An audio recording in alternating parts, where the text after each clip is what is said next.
Right, excellent. Good afternoon, everybody, and welcome to the Somerset North Planning Committee. My name is Councillor Matt Martin. I'm Vice Chair of the committee, and I'm taking this meeting in place of our Chair, Councillor Cathy Pearce. First, some housekeeping, if I may. The fire drill, there are no planned fire drills for today. If you hear the alarm, please follow the officers. Toilets are in the foyer for public use in the way that you came in, and there's water over on the table at the far side there. Please help yourself. This is a hybrid meeting, which means that committee members are present in Bridgewater House here, and the meeting is also available via Teams for members of the public or other members. Please note that the meeting is being recorded. Can I remind all of those in the room to turn your mobile phones off or to silent, and and those joining online, please turn off your cameras and microphones so that the meeting is not disturbed. I will now introduce those taking part in the committee today. To my left are officers from our legal and democratic teams, and to my right are the planning officers who will present the applications. On the wings of the table are the councillors who will debate and decide the applications. The format will be as per the published agenda, and a copy of the officer reports can be found on the council website. Each application will be taken in turn. Officers will outline each application, followed by public speaking time. Only members of the public who have registered to speak can make representation, and councillors around the table will then debate and decide on each application. During the debate, there will be a proposer and a seconder for a resolution. Members will vote on the proposal. Only members who have been present throughout the application will be able to vote. The voting options are for, against, abstain, or defer. Votes will be counted and the result announced. May I just note that there have been lobbying messages received by some members sitting around these tables regarding both the Cricketer Farm and the Old Bristol Road applications, but the details have been passed to the Planning Services Manager, and therefore there has been no fettering of discretion on behalf of the members in the meeting today. Thank you. So on to item number 2, the apologies for absence. Yes, Steve. Chair, we've got apologies from Councillor Cathy Pearce, Councillor Hilary Bruce and Councillor Alistair Henry. Thank you very much. And to progress to the minutes from the previous meeting, have we all had the opportunity to look through and confirm the minutes of the previous meeting? If so, can I take a proposer and a seconder to have those signed off, please? Councillor Bob Filmer and Councillor Alan Bradford. Thank you very much. Oh, I apologise. All those in favour of approving those minutes? Thank you, that's unanimous.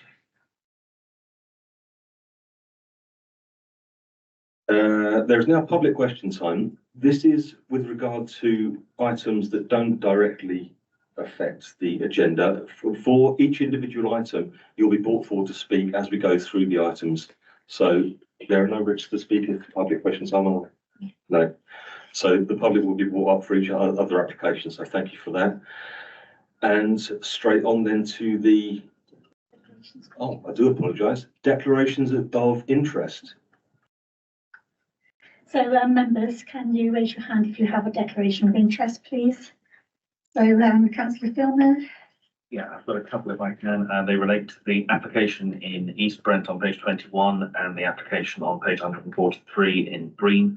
Both are within my division. I attempt where possible to attend the parish council meetings, but have taken no discussion in the actual applications themselves. And also on the Breen one, it's before us today because I asked for it to come to committee when the parish council had raised some issues, and the chair and vice chair then allowed it to come to committee. Okay, thank you.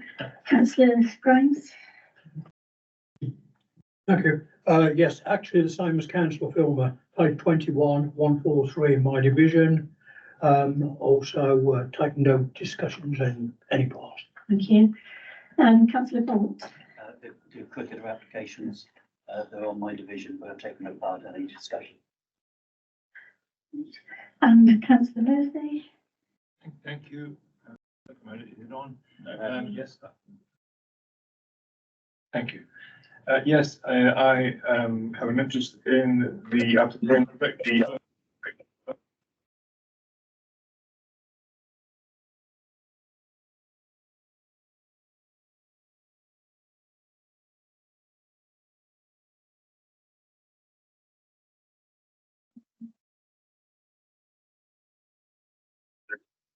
items 11 and 12 on Kennington. We've got an application received. Regarding those, and I've been present at parish council meetings, but I remain unpredetermined. Right, thank you. Members of the IDB. Oh, anybody else? No. So parent training board, lovely, thank you, and that's Bradford. So for members of the public, you have heard that some of these applications are in a members ward. When they say they've taken no part in the application whatsoever, so they are not predetermined, and they will come to this committee with an open mind, listen to all the merits of the argument before casting their vote. When you've heard that a member has referred a matter to this committee, it means exactly that they referred the matter to committee so that the committee can discuss the matter and determine the matter themselves. People who referred the application also keep an open mind and will listen to all the merits of the argument before placing their vote. And this means that they can confirm their position that they are not predetermined. And where a member has attended a parish council or town council meeting and they have listened to the debate and have declared today at the meeting that they continue to keep an open mind and listen to all the merits, they are entitled to sit in this committee and debate and vote. Thank you.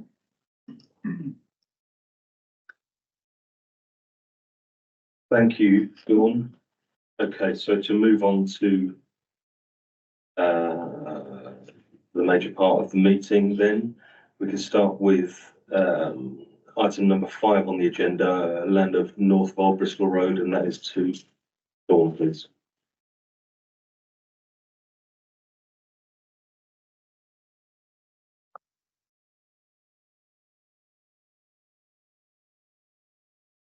Right, thank you very much.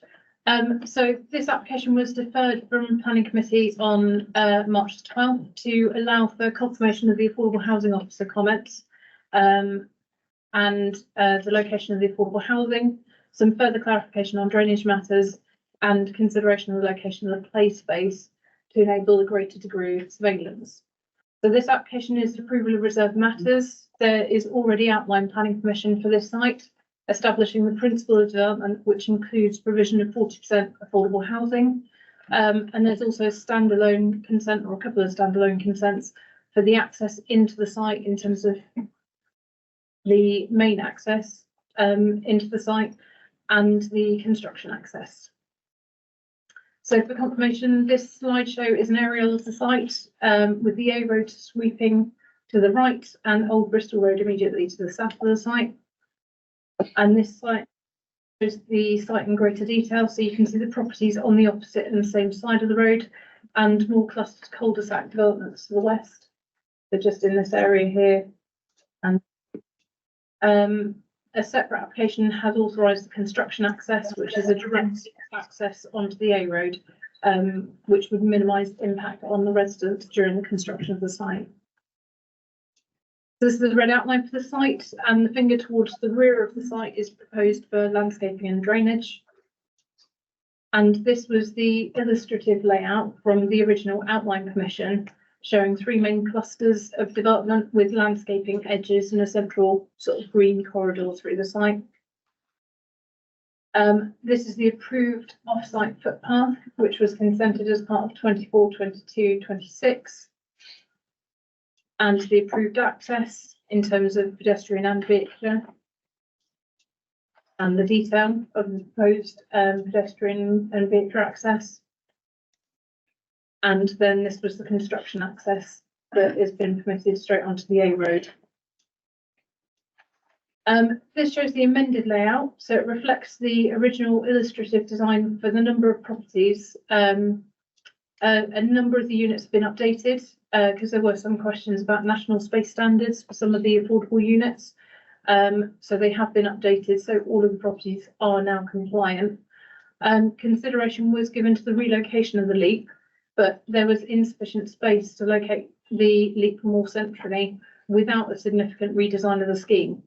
There is in the central location, there's already a lap and sort of the green corridor and green space running up and down. Amending the design to remove the leap from the bottom hand corner also is considered potentially to give rise to a greater number of properties fronting those on the opposite side of the road. So whilst this wouldn't, in officers' opinion, give rise to any particular detrimental impact to those neighbours, it would result in more direct sort of window-to-window relations between the new development and the existing development. Given the layout, there are 8 units proposed, giving oversight to a play space, which is considered to be sufficient. In addition, the leap did not have any objection raised to it in terms of the Parks and Open Space Officer and also the Police Crime Commissioner. So in terms of looking at harm and impact of the location, it was considered to be an acceptable space. It is overlooked by 8 separate units. If you were locating it anywhere else on the edges of the site, you wouldn't get the same level of surveillance. So on balance, members are satisfied with the location of the leap. So the above shows the street scenes, which is providing change to the mix of materials. So the top image would be the street scene from Old Bristol Road, and the bottom one details the 8 dwellings that provide oversight to the play space. There was concerns raised in the last committee meeting by a number of residents that there was too much red brick. So there's been a bit more render incorporated into the layout and the property design since. So this one shows the far edge of the development and is split just due to the length of the street scene. So that's one continuous street scene, but it's just split over 2 images. And in terms of the placement of affordable housing, this was what the location of the affordable housing originally looked like. Members were raising concerns about it being too clustered within one of the 3 areas. So this was where they were located. The revised plan has spread it out, so there is still a cluster in this bottom hand corner, and then there's a couple here and a couple over here as well. So they are spread out a bit more around the site. So 4 of the 16 dwellings are now shown to the west of the main access road, with the remaining 12 rented dwellings shown within a cluster, given the preferences for the registered provider. Following concerns raised in the last committee, the material mix, as already mentioned, has been amended to reduce the level of red brick on the road frontage. And the storey heights remain the same, with the majority being 2-storey, with some single-storey extensions and some single-storey garages. In terms of drainage, there are a number of land drains surrounding the site, and development would be set back from the drainage to the south to ensure the maintenance margin. The IDB and LFA is satisfied with the development and the layout subject to conditions. And the drainage strategy shows the topography of the roads and the direction of the surface water. There is permeable paving and attenuation ponds and swales to deal with surface water. And whilst foul is dealt with through a pumping station, following the last committee, the drainage strategy has been amended, so it now accommodates 45% climate change uplift. Which results in larger pipes underground, but hasn't resulted in any change to the layout. And the solution has been agreed with the EA and the LFA. The road to the east of the access, so that's this road here, I'll come on to this in a minute, this is road 2. So this was the area of some debate at last committee in terms of surface water flooding. The minimum finished floor levels of all the dwellings are 5.93 metres, as agreed with the EA and as covered by the condition. This is the location of the pumping station. It's at the top hand corner of the site. This and the surrounding road layout has been demonstrated with tracking, just to ensure that bin lorries and other service vehicles can get in and out of the site. And this is the road 2 construction detail. So the construction of road 2 basically shows a 1 in 40 slope on either side, resulting in the surface water being channeled to the central area, which allows for a sand bed and permeable paving. So the area details in the middle can take a maximum of 68 millimetres of flooding, and then the channel level is 55 millimetres higher than the centre line, with a curve of 50 millimeters. So there's 110 millimeters level difference before any exceedance would start affecting any of the properties. So any surface water flooding would be accommodated within the central channel, and if it overflows the central channel, it's still got a way to go before it overtops and affects anything. This, as a result, would ensure the safe storage of surface water in the event of extreme rainfall. There's also a 9-metre margin to the IDB arena at the front of the site, and all planting has been located beyond this point just to ensure maintenance. In terms of the wider maintenance of the development, it has now been supported with a green and watercourse maintenance plan, which does set out the maintenance balance with ensuring access, but also reducing the impact on protected species and encouraging biodiversity. So this plan details boundary treatments, showing a cock and hen stone wall detailing at the entrance of the site, some brick walls to defendable side boundaries, and black horizontal railing to the IDB buffer at the front. This is considered to be to provide a clear entrance and appropriate character into the development. So the LAP is located in the centre of the site and is joined with the seating area. The play provision is shown on the bottom of this image, but ultimately is secured through the 106 on the original outline. So the LEAP and its play equipment remain as originally presented to members. It includes a bird's nest, climbing equipment, balance beam and rope, jumping posts, a slide, underground tunnel, seesaw and a roundabout. The equipment location and enclosure have support of the Crime and Design Officer and the Parks and Gardens Officer, and the location of the LEAP is 20 metres away from the front of the 8 dwellings. The properties on the opposite side of the road would be unlikely to offer any oversight due to distance and existing landscaping, which was as agreed at the last committee meeting. So the application has been supported with a detailed landscape scheme that proposes native planting and bird and bat boxes. And again, this shows the extra strip of the landscaping for the flood attenuation area. And then these are just some of the property types. So these ones are the affordable. And then this is a full range of the different types. So there's nice features, gable detailing, porch details. And then in terms of the site, so these are the same images members would have seen at the last committee. So this is a view from the A road towards the application site. And then that's a view of the access arrangement. And a view down Old Bristol Road. So this was the landscaping on the properties opposite that would probably limit views to the LEAP area. And more recent photos down Old Bristol Road. That's the property at the end on the applicant side with an existing victor access. That was the original agricultural access. And this is the works that have gone on to get the access in at the moment. And a view from Bristol Road looking back up. And again,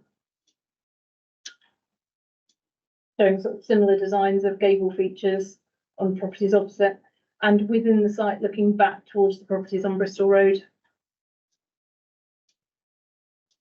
And views of the existing green and watercourse and the examples of different types of properties within the wider vicinity. And the newer development.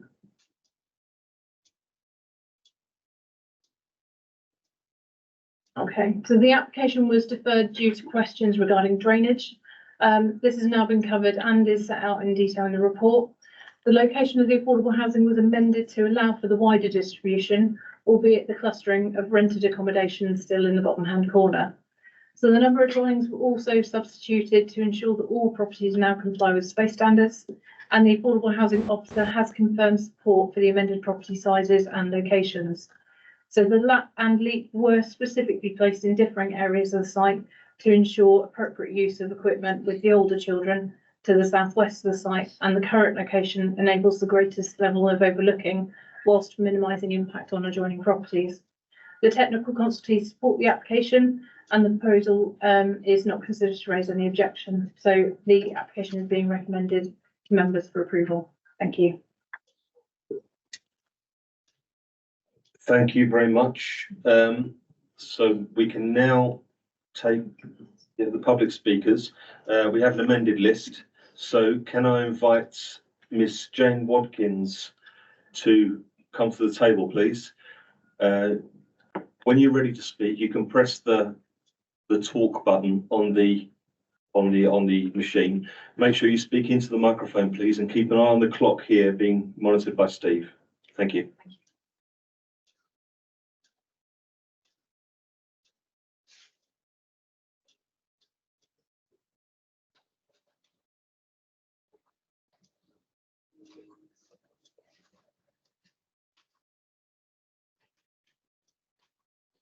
Afternoon, everyone.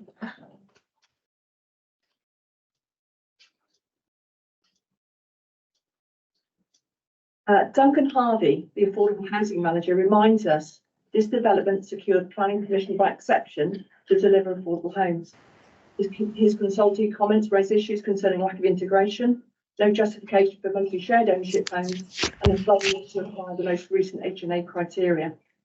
Until such point that these issues with the affordable housing provision have been fully addressed and proven acceptable to the Affordable Housing Manager, this application should not proceed. We draw members' attention to the lack of validatory evidence in line to the case officer's recommendation. The House Enabling Officer comment of the 9th of May makes no reference to the key issue raised by the Affordable Housing Manager concerning the split between shared ownership and rental properties. Without such evidence, the original consultee comments by the Affordable Housing Manager still stand. With no supporting evidence, how do we know that these affordable housing units meet the national design standards for size and sustainability? There is still no formal evidence in the public domain to verify Duncan Harvey, the Affordable Housing Manager, is supportive of this latest affordable homes model. Neither is there any subsequent evidence indicating he's retracted his objections of the 18th of October and the 15th of November 23. The minor adjustment moving 4 out of the 10 shared ownership property to the west side leaves 75% of the remaining affordable housing in the cluster. In addition, there is a distinct palette change on the affordable rental housing that identifies them as such, and therefore discriminatory. Are committee members aware there is still no agreed foul sewer solution for this 40-house development? The proposed off-site private foul sewer has no route approval across private drives and property, making it undeliverable. There is no evidence to verify a third-party agreement has been sought, agreed, or signed by residents. It fails to discharge Planning Inspectorate Condition 23, which states, no building shall be occupied until foul water drainage works have been implemented. As the adjoining property owner, at no stage have I been consulted about the proposed private sewer or footpath, both of which cross my drive. Are committee members satisfied the applicant has shown sufficient evidence to demonstrate without doubt foul sewer drainage can be implemented and Planning Inspectorate Condition 23 can be discharged? Axbury Drainage Board posted yesterday and raised concerns over the easement widths of marine maintenance and on the west and north sides of the development, and these questions remain unanswered. There's no riparian ownership drawing to discharge Planning Inspectorate Condition 25, and I do not accept sole responsibility for the maintenance of the marine on the west boundary. Thank you. Thank you very much, Ms. Watkins. Most concise. Thank you very much indeed. Okay. Can I now call on, please, Mrs. May Cardwell?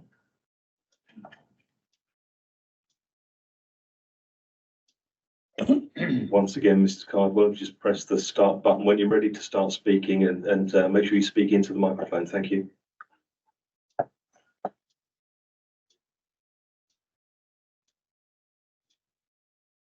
The applicant has ignored the residents' concern of flooding to their properties. Our property and others lie below the road level and would be exposed to the greater risk of flooding at the time when Somerset Council are stating residents are responsible for protecting their homes from flooding and are not issuing sandbags.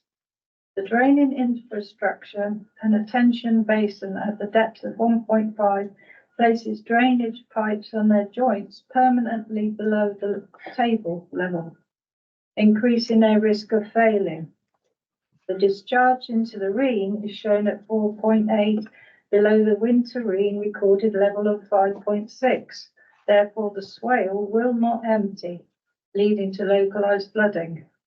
Wessex Water and LED Local Flood Authority advised against the use of a surface water pump as failure risks flooding the site and surrounding area.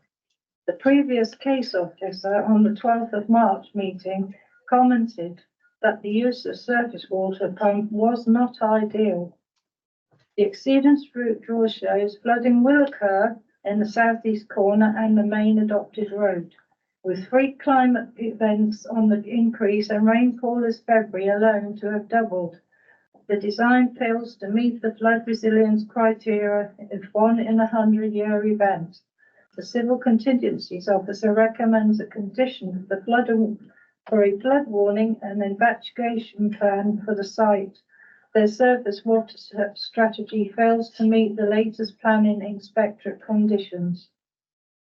Also, regarding the reoccurring issue of the position of the LEAP in the southeast corner close to the Reen, the applicant has repeatedly ignored Constantine's comments to reposition the REAP more centrally. The designing outcry recommended a more central location. The applicant incorrectly states that 8 properties overlook the LEAP, as 2 rows of vehicle parking obscure their line of sight, and the applicant claims 2 properties in Old Bristol Road offer surveillance. Children in particular would be at risk. In the interests of public safety, is it acceptable to committee members that the applicant continues to ignore these recommendations? These new plans don't appear to have any serious thought going into the recommended amendments required. They are contrary to your Somerset Council comments from the last meeting on the 12th of March 24 and have done absolutely nothing to alleviate concern from the residents. Thank you, Mrs. Cardwell. That was perfectly timed. I appreciate that. Thank you. Dawn, do you want to respond after each item or at the end? I'm happy if we want to hear all the speakers and then I'll respond to any issues after that. Okay, thank you very much. In which case, can I call on Mr. Mark Williams, please?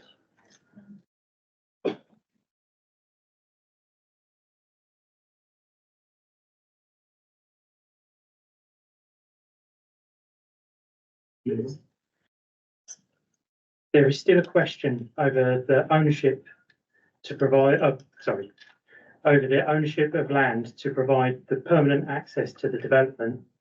As Highways have previously stated, they do not own the land to the south of the Reen on Old Bristol Road.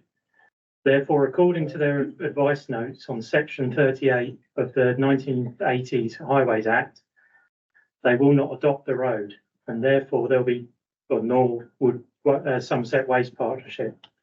As a result, there'll be 40+ bins lined up along Bristol Road, with the potential of them ending up in the Reen. The current refuge and cycle strategy drawing 109B shows the refuge lorry using privately owned grass to able to get the turn onto the bridge in order to get onto the premises of the development. We think this is unacceptable. The current refuge and cycle strategy drawing 109B shows there are 3 areas where 5 households would have to take their bins to a central location in order to be collected. These standing areas are too small to house 25 containers of varying sizes. And being though there's shrubs all the way around it, they're either going to end up in the shrubs or they're probably going to end up in the road, preventing access or limiting access for potential emergency vehicles. The current construction access to the site has been deemed illegal by the parish council. They have issued a section 130 agreement due to not consulting the parish council or the residents before altering the Bristol Road. That was originally closed due to safety concerns. We feel the proposed house ridge heights are about 4 metres taller than any of the houses to the south of Old Bristol Road. They've used one house to get the height. There's one house with a taller pitch roof. So it's not in keeping with the road.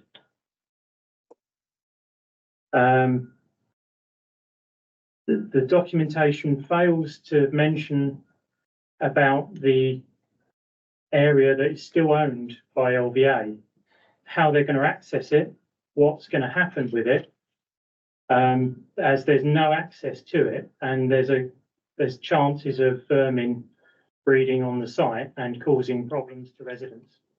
Thank you. Thank you very much, Mr. Williams. Informative. I just wanted to highlight something. I don't know, just for the benefit of the gallery. A lap is a local area of play, and a LEAP is a local equipped area of play. That's what the acronyms are. And EA is the Environment Agency. With that, could I call on Mr. Peter Spinks, please? As before, Mr. Spinks, thank you very much.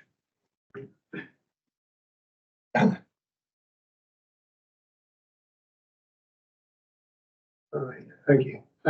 Right, approved access for the footpath, no agreements for the foul sewer underneath it.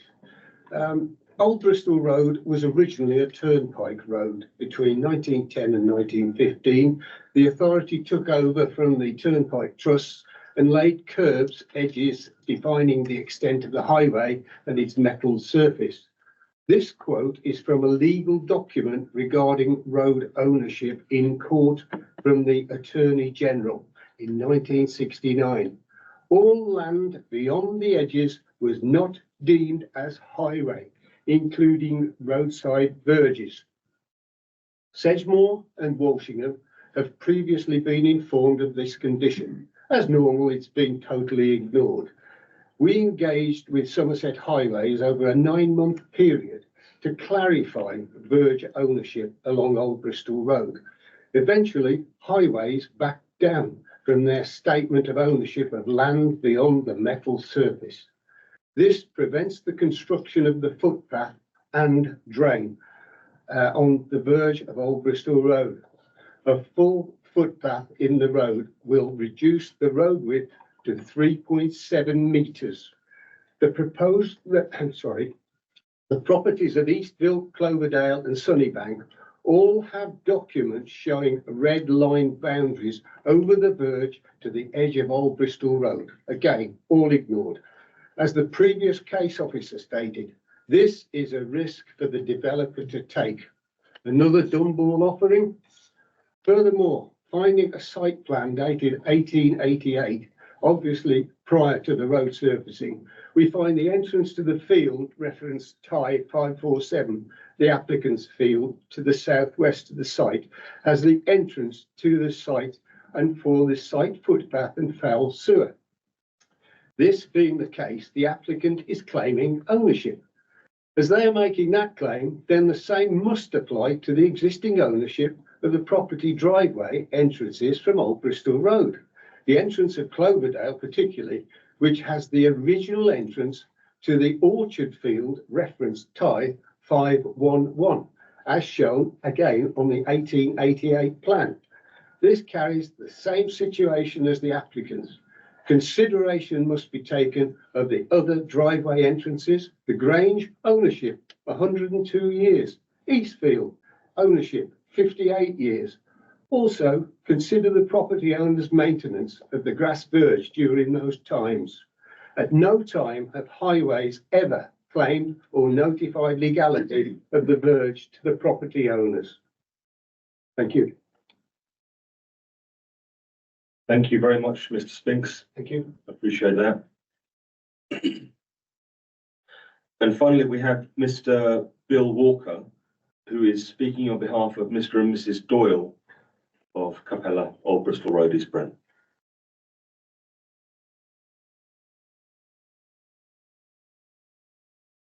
You're on time, thank you. Thank you. Good afternoon, all. I'm speaking for Mr. Doyle. As a resident of the property Capella, located on the north side of Old Bristol Road, I have repeatedly notified Highways and Sedgemoor Planning by comments to the planning portal of my land ownership right up to the edge of Old Bristol Road. Sorry, Mr. Chairman. Sorry, President. What is it? He's got audio on his. It's feedback in the audio, it's okay, we'll adjust the time. I'll turn it right off. No, sorry, it's okay. It should be. It's not. Change your settings.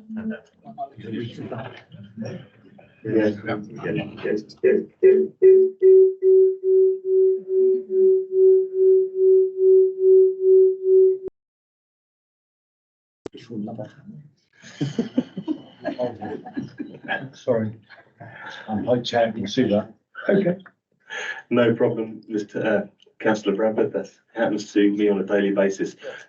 In view of the technicality and issues thereof, would you like to start again? Yeah, sure. Okay. Thank you. Right. As a resident of the property Capella, located on the north side of Old Bristol Road, I have repeatedly notified Highways and Sedgemoor Planning by comments to the planning portal of my land ownership, right up to the edge of the Old Bristol Road. My property was built in 1994 and part of the land forming the garden frontage was purchased independently from the Sedgemoor Council. Full details have been forwarded to Sedgemoor planners. These have been repeatedly and totally ignored along with the copies of the land registry document. At the last March meeting, Sedgemoor case officer stated the footpath along the Old Bristol Road must be completed according to the planning inspectorate schedule condition number 17. No part of the development shall be occupied until the approved footpath has been constructed. This would be the risk for developers to take. I therefore ask, are the committee members suitably satisfied that the developers have shown sufficient evidence to show without doubt that they have ownership and control over that land? Walsingham Planning and Eatonstone have previously made written statements of Highways owning the grass verge in question. We have made requests to Somerset Highways to forward copies of their legal documents of ownership of the grass verge. We have had no reply. Somerset Highways Planning Liaison Officer wrote to Sedgemoor Planning stating that Highways did not own the grass verge fronting the proposed site. There is a document dated 24/22/002, which was quickly removed from the portal by Sedgemoor Planning.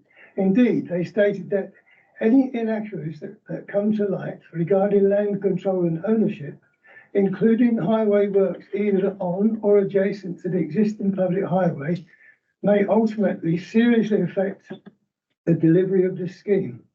We as residents have shared our evidence on numerous occasions, but yet still have seen nothing from the developers. Therefore, we ask the committee members, are you suitably satisfied that ownership and control over the land is established and has addressed this significant risk factor to the discharge of this project? Given that we are now at the detailed planning stages of this development, the Old Bristol Road Residents Association are of the view that there appears to be significant high-risk elements outstanding, and that once again we bring these to the attention of the committee for their consideration. Thank you for hearing me. Thank you very much indeed, Mr. Walker. I appreciate your input. Thank you for taking the time. We now have, we do have Mr. Bray. Mr. Kevin Bray from the Parish Council, if you would. Thank you very much.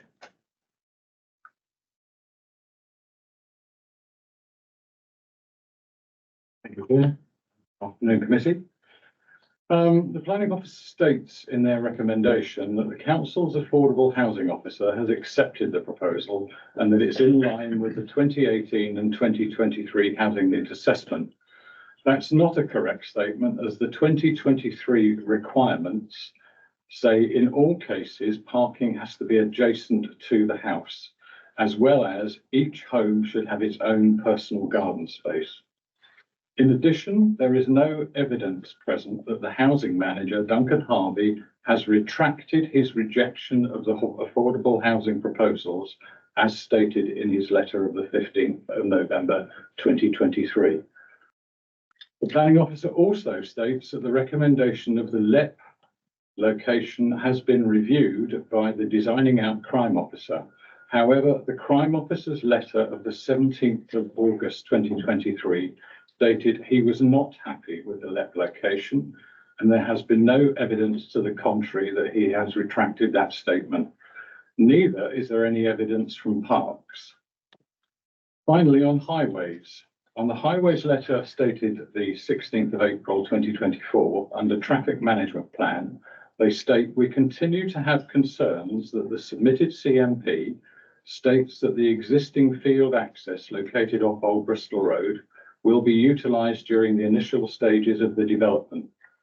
The A38 opening to Old Bristol Road should only be used for the construction access and no access from Old Bristol Road. The PC placed on record that the CMP that was utilised for the A38 opening up works was not adhered to, despite the PC complaints at the time. Old Bristol Road was blocked by contractors' vehicles and mud left all over the road. Finally, the highways state and remind that should any element of the red line or blue line plan ownership be found to be inaccurate, it will make it impossible to discharge condition 17, a point that Mr. Noon pointed out at the last summing up meeting. Thank you. Thank you very much, Mr. Bray. And finally, are you keeping up with all these? There's an awful lot to go through, but you're still okay? Yeah. Good, okay, thank you. Finally, can I call on Mr. Nathan Slater-Trent, please? Thank you, Mr. Trent.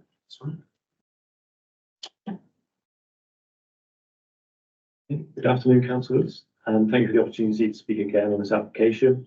I'm the planning consultant from Walsingham Planning, acting as the agent for the Edison Group, who are the applicant of the proposal.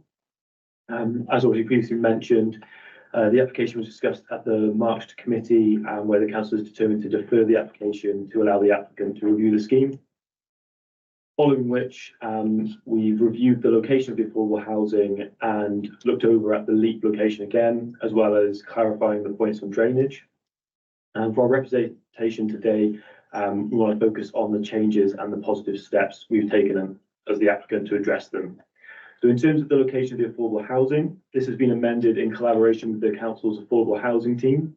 And the amended layout now locates the affordable housing to both sides of the development site, with 4 affordable units to the west and then 12 to the east.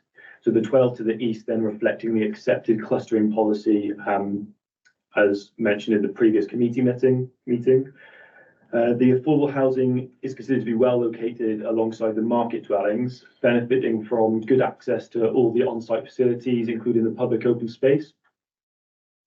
And additionally, the applicant has gone further than the requirements of the local planning policy by ensuring that they all now meet the national described space standards. Regarding the LEAP location, this has been reviewed in detail by the applicant and as part of the deferral process. We'd just like to clarify that the location of the lap and the leap have been considered from the outset of the design and the planning process, and this has informed the Y design that's presented in front of you today. The original outline application identified the indicative areas of the lap and leap, which were at the time considered to be appropriate in principle. As the proposal has progressed through the planning process, the design principles informed by the outline application have been reinforced to ensure the proposal continues to represent good design ideals. It is also worth noting that the leap location has been reviewed by both the Council's Parks and Open Space team and the Designing Out Crime Officer, neither of whom have raised concerns at this stage about the safety or the location of the leap based on its current design and location. The applicant has also agreed to amend the design of the boundary treatments to metal railings in response to the additional comments received during the deferral consultation, further demonstrating the applicant's commitment to providing a well-designed scheme which responds to the consultee's comments. To conclude, the proposal represents a policy compliance scheme which delivers clear benefits to the local area and has been developed in response to the comments received and discussions with the council's consultees. Based on this, I hope you can support the recommendation for approval. Thank you very much, Mr. Slater Trent. I appreciate that. Can we do this? Yes, please. Okay. You have a lot to get through there, but if I can pass over to Mr. Breeze, thank you very much. Thank you. Right, I am going to try and cover what I can remember. So there was a lot of comments about the affordable housing manager comments and whether they were formally retracted or the fact that they still remain on file. The restructuring of the council did mean that we were relying on an officer called Duncan Harvey, who now works for Homes in Sedgemoor. And he commented on the application as a representative of the housing enabling team. So the comment I've got from the housing enabling team confirms that they're happy with the application. So there's a comment on Planning Online dated Tuesday, 30th of April from Esther Carter. That is the enabling housing, so affordable housing comment on the scheme that supports the scheme. So it supersedes the former affordable housing manager's comment. So the up-to-date affordable housing comment is the one dated 30th of April, which is online. But for members' information, I'll just read it out. So it does say, support from the Housing Development Officer. I've met with and talked through the updated layout for the scheme. I'm happy that the homes are now well integrated with the market homes. The affordable housing is now accessed by 4 different entrances, and the clusters are in line with what I would expect to see from a mixed and balanced community. The size of the affordable housing units have now been increased and are also acceptable. I therefore support the application and look forward to these new affordable homes being allocated to local families. So that is the affordable housing officer's comments. There's no need for a retraction of the original comments, because this is the comment from the affordable housing team. So it's just a change in personnel that's caused confusion there. In terms of the foul sewer connection agreement, that normally happens post planning permission. There are conditions on the approvals, so it is a requirement that the developer would have to go through as part of the application, but it doesn't form part of the permission. There was a condition at 23 on the outline planning permission that says none of the development will be occupied until it's agreed. So there is a control through the outline planning permission with a pre-occupation condition. There was also reference to the comment from the IDB. So the IDB have commented, apologies because it was a late comment in, just members. So they are saying they are satisfied with the 9-metre easement and the access has been provided for the IDB to maintain the green. We're also satisfied with the discharge rate from the surface water network. They do raise concerns about the easement provided between the development and the ordinary watercourses, which is the watercourses to the west and north of the site, which is what the green maintenance detail covers. And how it would be managed and maintained by the maintenance company is set out as part of the submission for members to look at. At the moment, it's not maintained. And the proposal is there's going to be a balance between ecology and biodiversity in terms of trying to leave it as best they can whilst managing benefits for wildlife, whilst maintaining at certain times of the year. But it isn't a sterilised strip of 6 metres. If members felt that was really important, the landscaping along those edges could be gutted, could be moved further inwards, could be put close to the development. But officers were generally satisfied with the proposal that was put forward and the management maintenance measures that were set out. There were some concerns about flooding. The discharge rate into the Reen has been agreed with the LFA and the IDB. There aren't any concerns from the statutory consultees in terms of surface water flooding or risk of flooding on surrounding properties. There were also a number of issues that don't fall within the remit for consideration as part of this application. So that included ownership of land, tracking into and off of the access bridge that's already been granted consent, the construction access, the remaining land, the footpath, all falls outside of the remit for this application. So this application is the detail of the 48 dwellings that's in front of members at the moment for consideration. And beyond that, as mentioned, there are conditions on the previous consents requiring delivery of the footpath, but again, on other consents. So it's not material for this application, but appreciate it's an issue that locals are very passionate about. I think that's it, unless there's any. Anything else? No? Okay, thank you very much, Mr. Vries. I shall now open it up to the floor. Do we have any comments? Councillor Slocum. Thank you, Chairman. Yes, thank you, Mr. De Vries, for sorting a few of those issues out. A couple of little things just left on the table. Might not be part of this application, but obviously I would be concerned. The ownership of the grass verge, the fact there's been no reply, is that outside of the application? It is, okay. That, in a way, that's quite important, I think, really. The other thing I was concerned about the entrance to the field from the Old Bristol Road. I'm not talking to this, I do apologise. The entrance to the field from the Old Bristol, that is in highways. Can I just ask again what highway said about the entrance? So the vehicle entrance that's shown there, yeah, that's got a separate standalone planning permission that's already been granted. So that's a consented position. That isn't changing as part of this application. So again, that's not something we can consider as part of this application. Okay. And similarly, the pedestrian access point here, again, that was covered by the same separate planning permission. So again, that's a consented position, so we can't revisit that. Okay, so, my apologies, I'm sorry. And my other final thing was about the refuse issues. Can I just look at this map? You know the white line that goes in from the entrance? Is that a road that's not leading around for bin collections, which are really important? And I noticed that is that white line exclude to the left that's going around sort of Half Moon? Yeah, so that white line is the paths. There's a pedestrian connection point, so it's not the bin collection points. The bin collection points that were mentioned is that I think where you've got sort of the turning head, so like here, there'll be a centralised collection point for rubbish at that point. Yeah. So a number of the properties will be putting bins in a centralised location on bin day, because the application has been tracked for vehicles to come in and be able to turn and then get back out again. But obviously, and this bit here as well, that's where the pumping station is. That's been tracked in terms of getting into, reversing and getting back out of. But there are going to be clustered bin storage locations for bin day.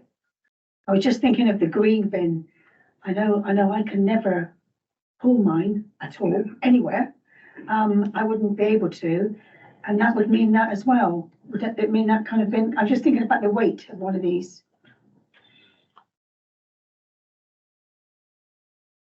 I think in terms of members, just for clarification, so there are 3 collection points for bins. So one of them's in this area down here. The second one's in this area down here. So it's these 4 properties. and this collection of, I think it's about 6 or 7. And then there's another collection point here for this area, but the rest of them, they would be getting curbside pickup from along this edge area. Thank you. Thank you, councillor Slocum. Any further comments, apologies, councillor Bob Filmer. That's right. Couple of questions if I can. I think part of the difficulty for us as members is, as the officer has said, there are certain things that we can take into account and those that we can't. However, even those that we can't take into account have a major impact on the residents in that area. And there's a couple of questions I wanted to ask if I can, just to get clarification on, because comment was made about the foul sewer and also the footpath potentially having to cross land which may be disputed. And as I understand it, we've got conditions in there which say properties cannot be occupied until those issues are dealt with. So we could theoretically be in a position where this site is built out and then cannot be occupied because that cannot be resolved. Now, I understand that's at the risk of the developer because they're the ones who spend all the money doing it, but it's also at the jeopardy of the residents because they'll have to put up with a building site, building something which then potentially can't be occupied, and we could then end up in a stalemate at that point. And I think the frustration is, why can't that stalemate be dealt with before construction starts rather than before occupation happens? Yeah, I mean, the conditions and the triggers are already in place on the previous application. So, again, we can't rewrite those conditions as part of this consent. What I would say to members is at the time we were considering those issues as a live point, we weren't getting confirmation from Highways that it wasn't possible. So from the information that we had, there is no reason for us to believe as a planning department that that isn't capable of being achieved. I accept that there is still a dispute between residents and the highway authority in terms of how that's achieved and the consultation that might need to be undertaken to achieve that, but there is no evidence before us to prove that it cannot be done. We have triggered it prior to occupation because these issues often take a little bit of time to work out the system. And if you were triggering prior to commencement, that does delay delivery. And ultimately, the benefit of this proposal is the delivery of the affordable housing, which we would like to enable as fast as possible. Thank you. Can I carry on with a couple of others? Please do. Also was mentioned, and you've just been talking to Councillor Slocum about the bin areas, and that there are these 3 areas that will cope with a number of houses that communally need to go there. Again, we understand that it's not resolved yet about the access and whether Highways will adopt this particular road layout, depending on whether the access across the green is acceptable. And I know we've had that on other sites elsewhere where it gets into dispute. If Highways do not adopt and the whole area remains as an unadopted highway, there have sometimes been cases where the refuse lorries won't necessarily go on to an unadopted area. So could we at that point have the concern of the residents have got is that instead of a few houses putting them in a few areas, you'll have all the houses having to come down to the main road because the rubbish lorries won't go onto the site because it's unadopted. And again, I understand that's not strictly part of this application, but it has that knock-on effect because of what may or may not be enforced elsewhere. And again, we need to know the reassurance that we will be looking to see this thing actually enforced. The last time I actually had a conversation with the Waste Partnership was for Morgan House, which for members who don't know, it's the development sort of immediately to the back of the office. That area was not being adopted, and there were bin collection points inside the site, but at set locations. They did confirm to me they would go into unadopted sites to carry out bin collections. So it's not an absolute no. And given the scale of roads that are not currently being adopted throughout Somerset, I would suggest that would be an unreasonable approach for them to be taking. Okay, and finally from me, I think to some extent, I've raised at the last meeting the concerns I had about the clustering and the leap. I understand the clustering has been looked at. Like the speakers, I'm still yet to be convinced that's necessarily not cluttered when you've moved less than a handful out of it, but that'll be for other members to look at as well. And in terms of the leap, I would have been happier, I must admit, with it being in the centre, because it would have been better looked over. But also, I'd just like clarification again that we have got confirmation from the police and from our sports officers to say that they are now satisfied, whereas last time it came before us, they were definitely not satisfied. I'd just like reassurance that they have now changed their mind. And if that's the case, why did they feel it wasn't acceptable last time and they now feel it is acceptable? Thank you. So the last comment I've got from the Designing Act Crime Officer was the proposed boundary fencing and gates for both Lap and Leap is 1.2 metre hit and miss wooden palisade pipe, which is easily vandalised.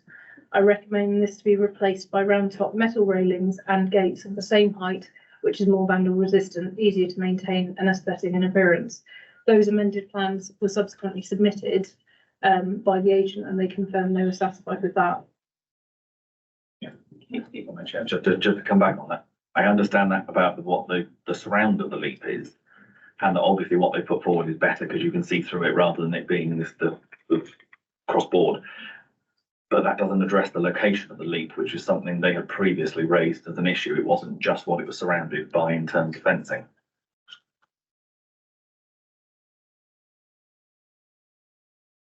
Apologies, I'm just trying to get up the relevant correspondence. So the correspondence we've got on file from the Parks and Open Space dated 12th of December looked at the revisions that came through on the 6th of December, and they confirmed that it was satisfactory for them. So that's the comment we've got from them. And similarly, from the Parks and from the crime officer on the 7th of December, he said, bearing in mind the leaps are primarily intended for the use of older children who are starting to play independently, this would appear to address my previous concerns.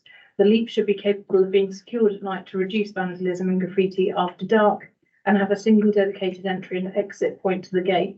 Fencing at a minimum should be 1.2 metres in height to discourage casual entry, provide safe clean play area and reduce further damage. So the comment about the boundary treatment was the latter one, but effectively this comment removed the objection. So I think it was misreported at the last committee that as of December, we had support both from the crime and design officer and the Parks and Open Space.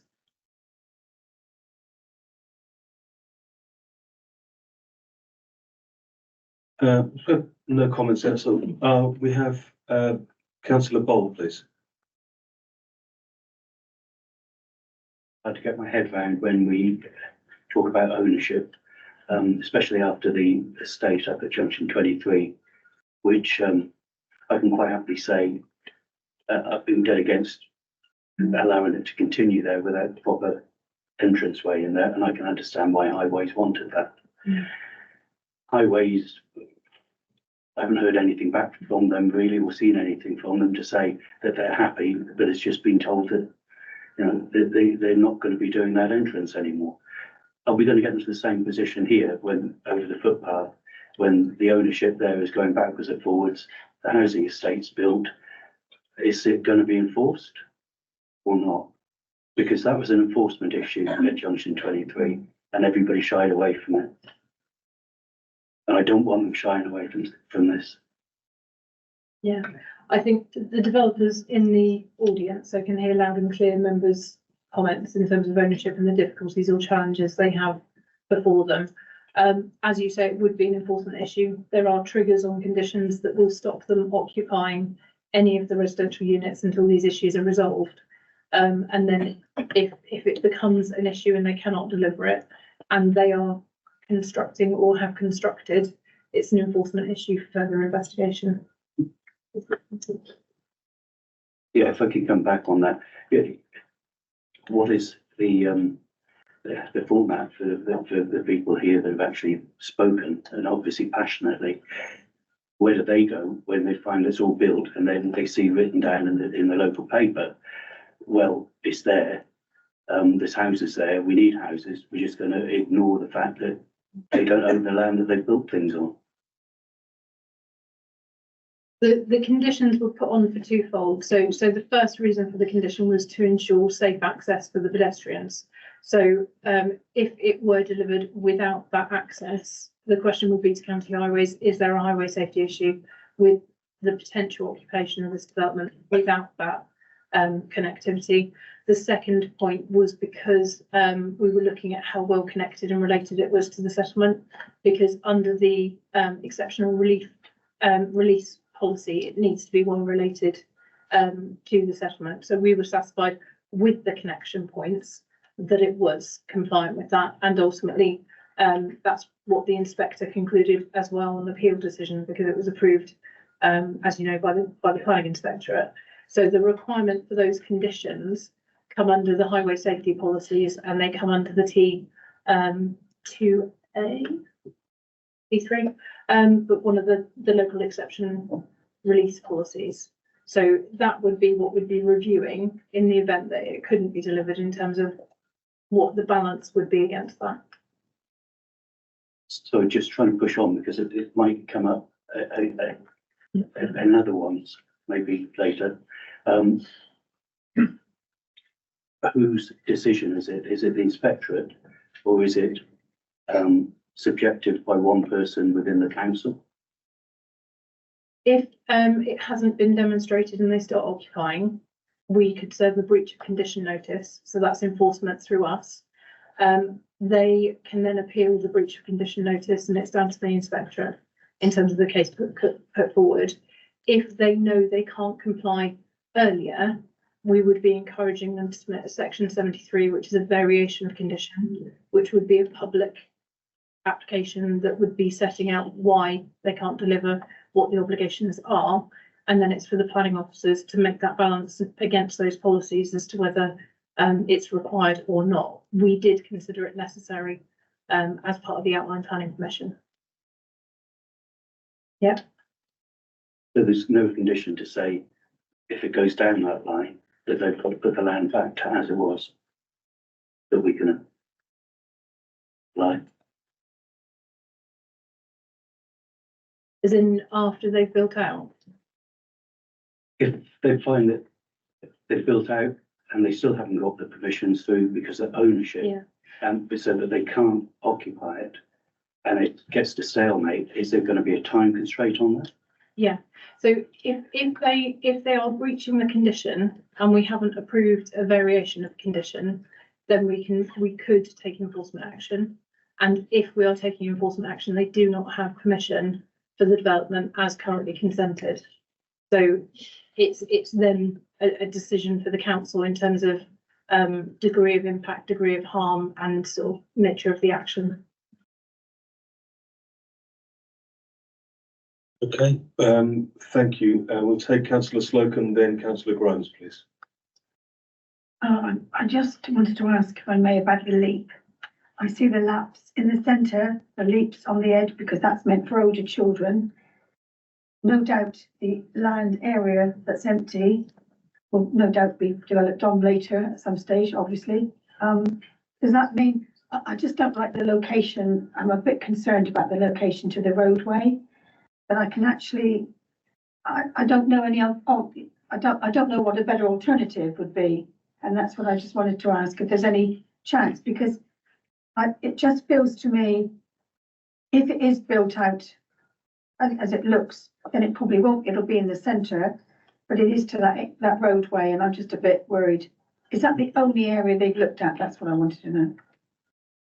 They did, following the deferral from the last meeting, they did look at other alternative sites. So whether you could squeeze it in here, put it here, whether it would go up here, but it was felt, you know, there would be greater impact on sort of nature, ecology, drainage, and less oversight with only, you know, given the angle of these properties. And then if you were relocating it from here, if there was a full redesign to put it somewhere more centrally, that would push these further forward, you know, overlooking them straight to the highway. In terms of boundary treatments to the road, at the moment, Old Bristol Road sort of closes off here, with the exception of the construction access, which is going in and out of there. Once the construction of the site's sort of pretty much complete, that gets closed off again. So it will be a quite cul-de-sac road. In terms of boundary treatments, they've got a boundary treatment around the edge of the leaf itself, so it sort of contains play within it. But there is also a sort of metal boundary proposed along where the green maintenance area is. So this is a 9-metre margin at the front that's clear of planting. And on sort of the development side of that, there'll be a metal rail boundary treatment. So it's sort of double bounded before you get to the highway. Thank you. Okay, to councillor Grimes, please. Thank you, Chairman. For my part, I'm pleased to see that the developer has listened to some of the comments, but I'm not happy with a number of items glossed over, which have been brought up by my fellow councillors. And certainly the grouping of affordable housing has not been integrated enough for my part. I don't think there's been enough effort made to integrate those properties in a better way. Thank you, Chairman. Thank you, that's noted. Councillor Murphy. Thank you. Thank you. I'm quite disturbed about this. I think imponderables and the list of imponderables that I see esteemed colleagues making points about the position of the league, the access to the road, granted or not granted, and several other things. It strikes me that the word further deferral should be in the air, because we don't normally approve of something where it has lots of imponderables. These imponderables have to be resolved before they come to this committee. And therefore, I would like to suggest that we have a further conversation about the possibility of further deferral until all these matters are resolved that you see coming up from almost everybody in the room. That's all I need to say at this stage. Thank you, councillor Murphy. Can I take that as a proposal for deferral? You could do. I'll take that as a proposal for deferral. Do we have a seconder for deferral? Yeah, yes, please do. Apologies. If there is a referral, we need material planning considerations in connection with the consideration of this as an outline planning permission that access is already granted for, that pedestrian access is already granted for. So I would need to know what the material reasons for deferral are. I'm afraid I can't give you a list at this stage. I mean, what I am concerned mostly about is this adoption of the road that has been put forward as a real question. That's number one. And I'd ask my colleagues to help me with any other things that they've mentioned if we need to go forward on this. If you want a full proposal, then it'll have to be added to by my colleague.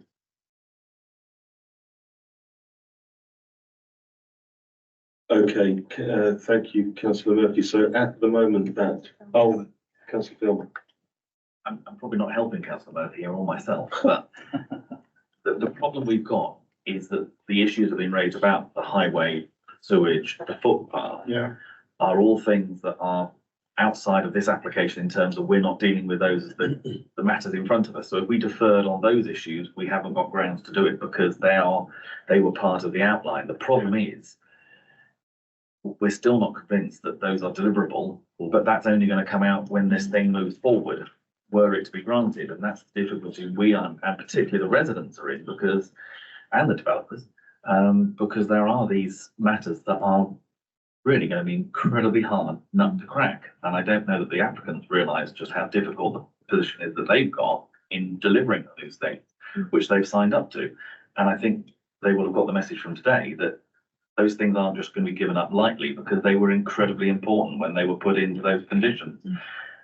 But how we deal with that as part of a reserved matters application when the outline bit has already been put down. That's the problem we've got, and that's the issue that blessed inspector left us with when he made the decision he did on appeal. Thank you, councillor Filmer. A clarification from me, if I could. Am I to understand that part of the question over the adoption of this highway inside the development is concerning the fortitude of the road going over the green bit? I think we've kind of jumped discussions a little bit. The concerns I think members were raising was about the footpaths outside of the site and the connection of the footpath, which is dealt with by a separate application. In terms of the adoption of the internal roads for this development, the question will be where the access has gone over the land green. If there's any areas of unknown ownership, the Highway Authority won't adopt highways if there is some doubt as to the ownership, because an owner could turn up at a later point, park the tractor over the land green access and say, I own this bit, I'm going to leave my tractor here. So the Highway Authority do not adopt access roads if it goes over areas of unknown ownership. So the internal road layout of this reserve matters may remain unadopted because the Highway Authority won't adopt it if there's any intervening unknown ownership. Okay, thank you. Thank you very much. A quandary indeed. Do we have further comments or questions? See head shaking around, which would normally lead me to ask for a proposer on one of the four options. Do we have a proposer on any of the four options? Miss Ning, can I ask for your advice, please?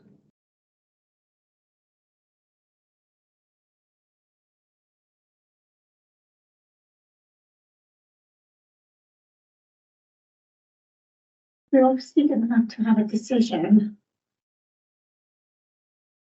There is going to be a refusal, a deferral, or approval. So if members are looking to refuse, clearly we've got to have planning reasons for that. And it's really for members to be able to make a decision on the information before them. So there must be a decision. We can have no decision whatsoever. We have to decide because this is the application that's on the table before us, excuse me. So we are looking for a proposal. So the only other thing I could suggest that if you wish to go for deferral, we need to have robust reasons as to why it is deferred. So if members are struggling with some of the issues that are not outside this planning application, the deferral reasons would have to be within this planning application to be able to move forward. So it's really up to members to voice their concern as to how they wish to proceed. Thank you very much. Councillor Ham.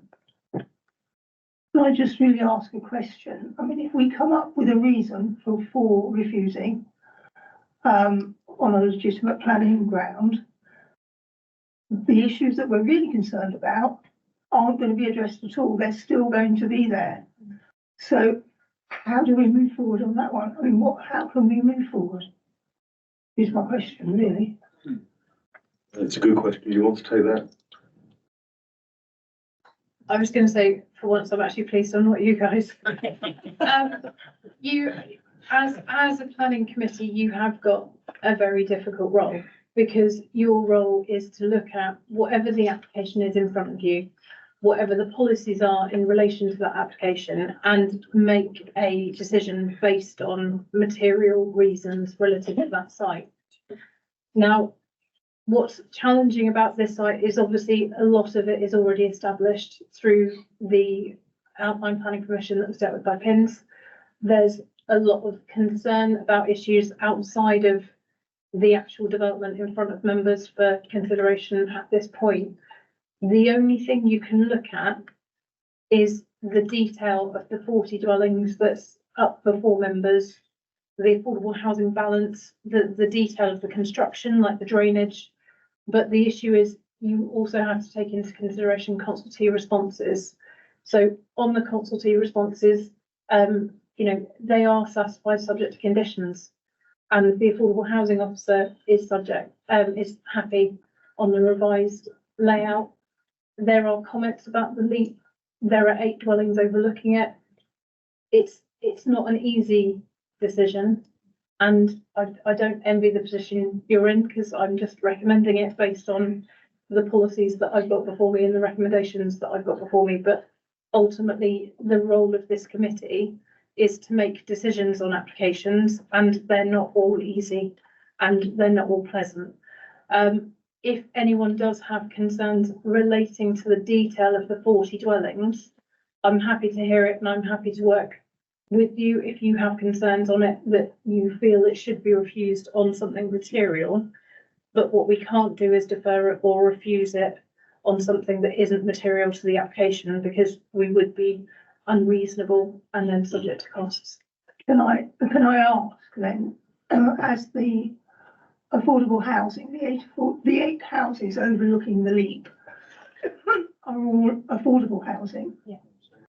Could we object on that ground? Because that then sort of isolates them more, really. It almost becomes that leap is there to service the 8 houses which are still affordable. Do you see what I'm trying to say? Yeah, so 6 of the 8 are 1-bed units. Right.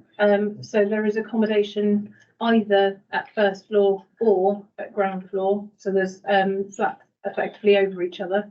So from that position, it was considered you had elevated views looking over the play space.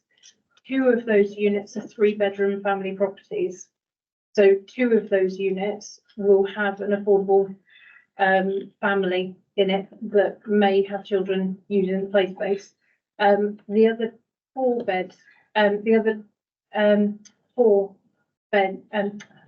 affordable properties are set further within the site. So it's not that all of them are in one place. They have been spread out following members' comments.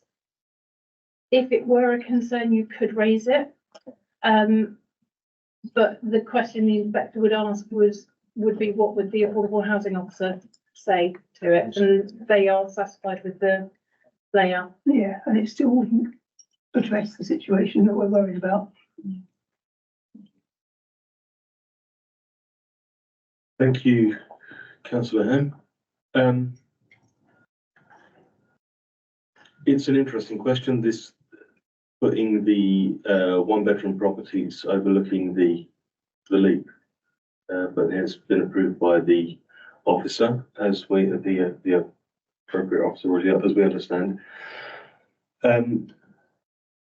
So committee, I'm asking for a resolution one way or the other. The problem that we have is one of the sticky wicket. If I could just speak to the gallery for a second, please, just to make you understand that the problem that the committee are currently facing is that that there is possibly this popular opinion that planning committees get to choose because they like a thing or they don't like a thing. We have a set of rules, material considerations, which we have to look into for every application. And these sets of rules guide us, and we act accordingly. You can see by the frustration around the tables now that we don't get to choose whether or not we like a thing. It's something we have to abide by for the legal side and from the planning side. And this is the position we find ourselves in now. So I'll go back to the floor, please. Does anybody have any further comments and wish to help me out?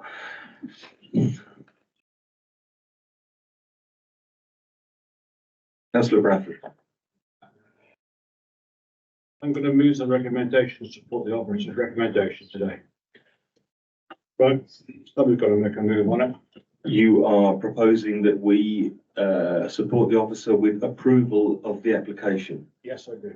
Thank you, Councillor. That is my conclusion. Thank you, If they don't Councillor. like it, they can vote it down, but we've made a decision, right? Thank you very much. Do we have a second of said proposal? We do, with councillor Bolt. Thank you. So that is a proposal on the table. Do we have any opposing proposals? In which case I will take that to a vote. Can I ask for all of those in favour of approving this application in line with the officer's recommendation? Please raise your hands. 1, 2, 2 in favour. That's 2 in favour. Do we have any that oppose, please? None opposing. And can we ask for abstentions, please? 1, 2, 3, 4, 5, 6 abstentions. 6 abstentions. So, 8, 7 abstentions. That's 9 members. That's all members. Okay, So it's carried. that motion is carried. So the permission is granted. And so thank you, Lemon, the permission is granted. Thank you very much, everybody, for winding your way through that one. We're going for.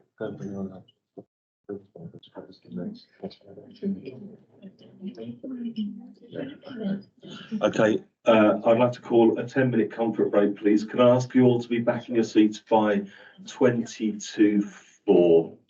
20 to 4, thank you.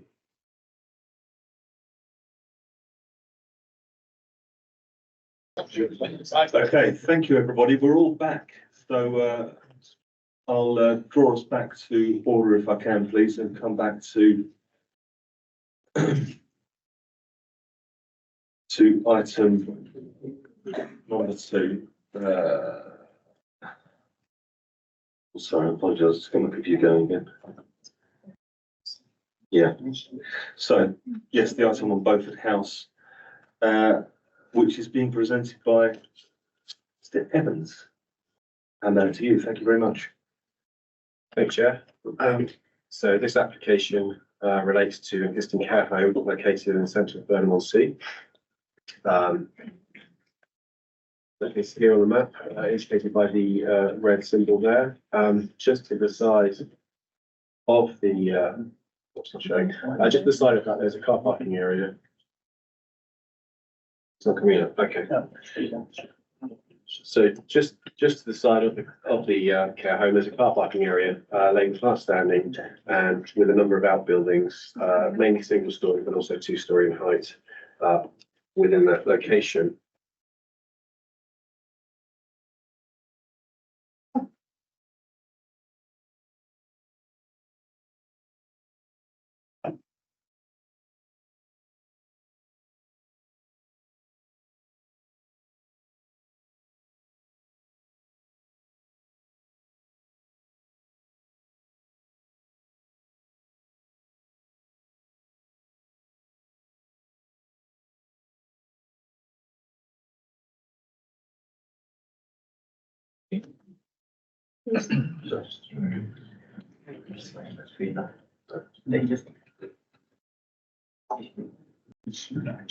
Right up with it.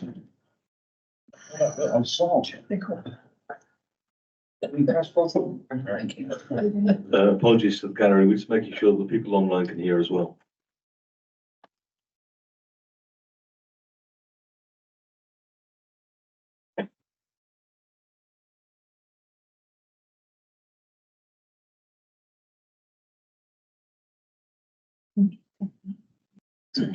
That's fine, Dawn. Yeah. Yeah. Sorry about that. Okay, so the red line area indicates the location of the development sites. We have the main house, Beaufort House, to the left, with the grounds to the west and south. So the application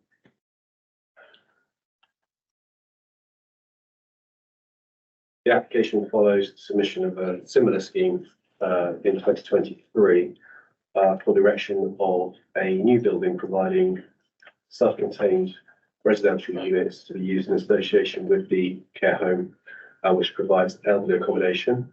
So this is the existing site with the buildings in pink to be removed.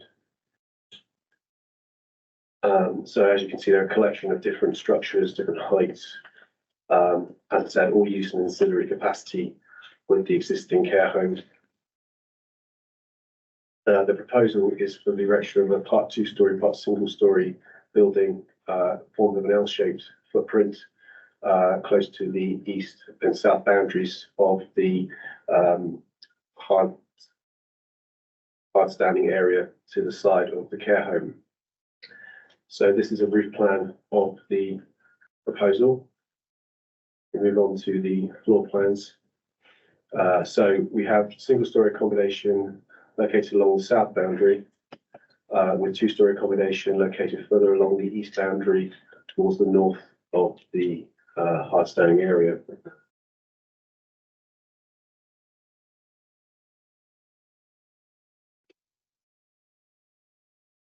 So to the left is the ground floor plan, showing the accommodation, which is all in accordance with national space standards. And to the right-hand side, you have the location of the accommodation at first floor level. So we have 3 flats effectively at first floor level on the east boundary. So these are the proposed elevations. So these are the west elevations. The image to the top of the screen shows in colour the single-story elements of the proposal, looking at it from the existing car parking area, which is to the west of the site. So you can see there's a variety of different roof heights within that design. Beyond that, which is then more in focus on the second image at the bottom, shows the principal 2-story scale elements of the building itself.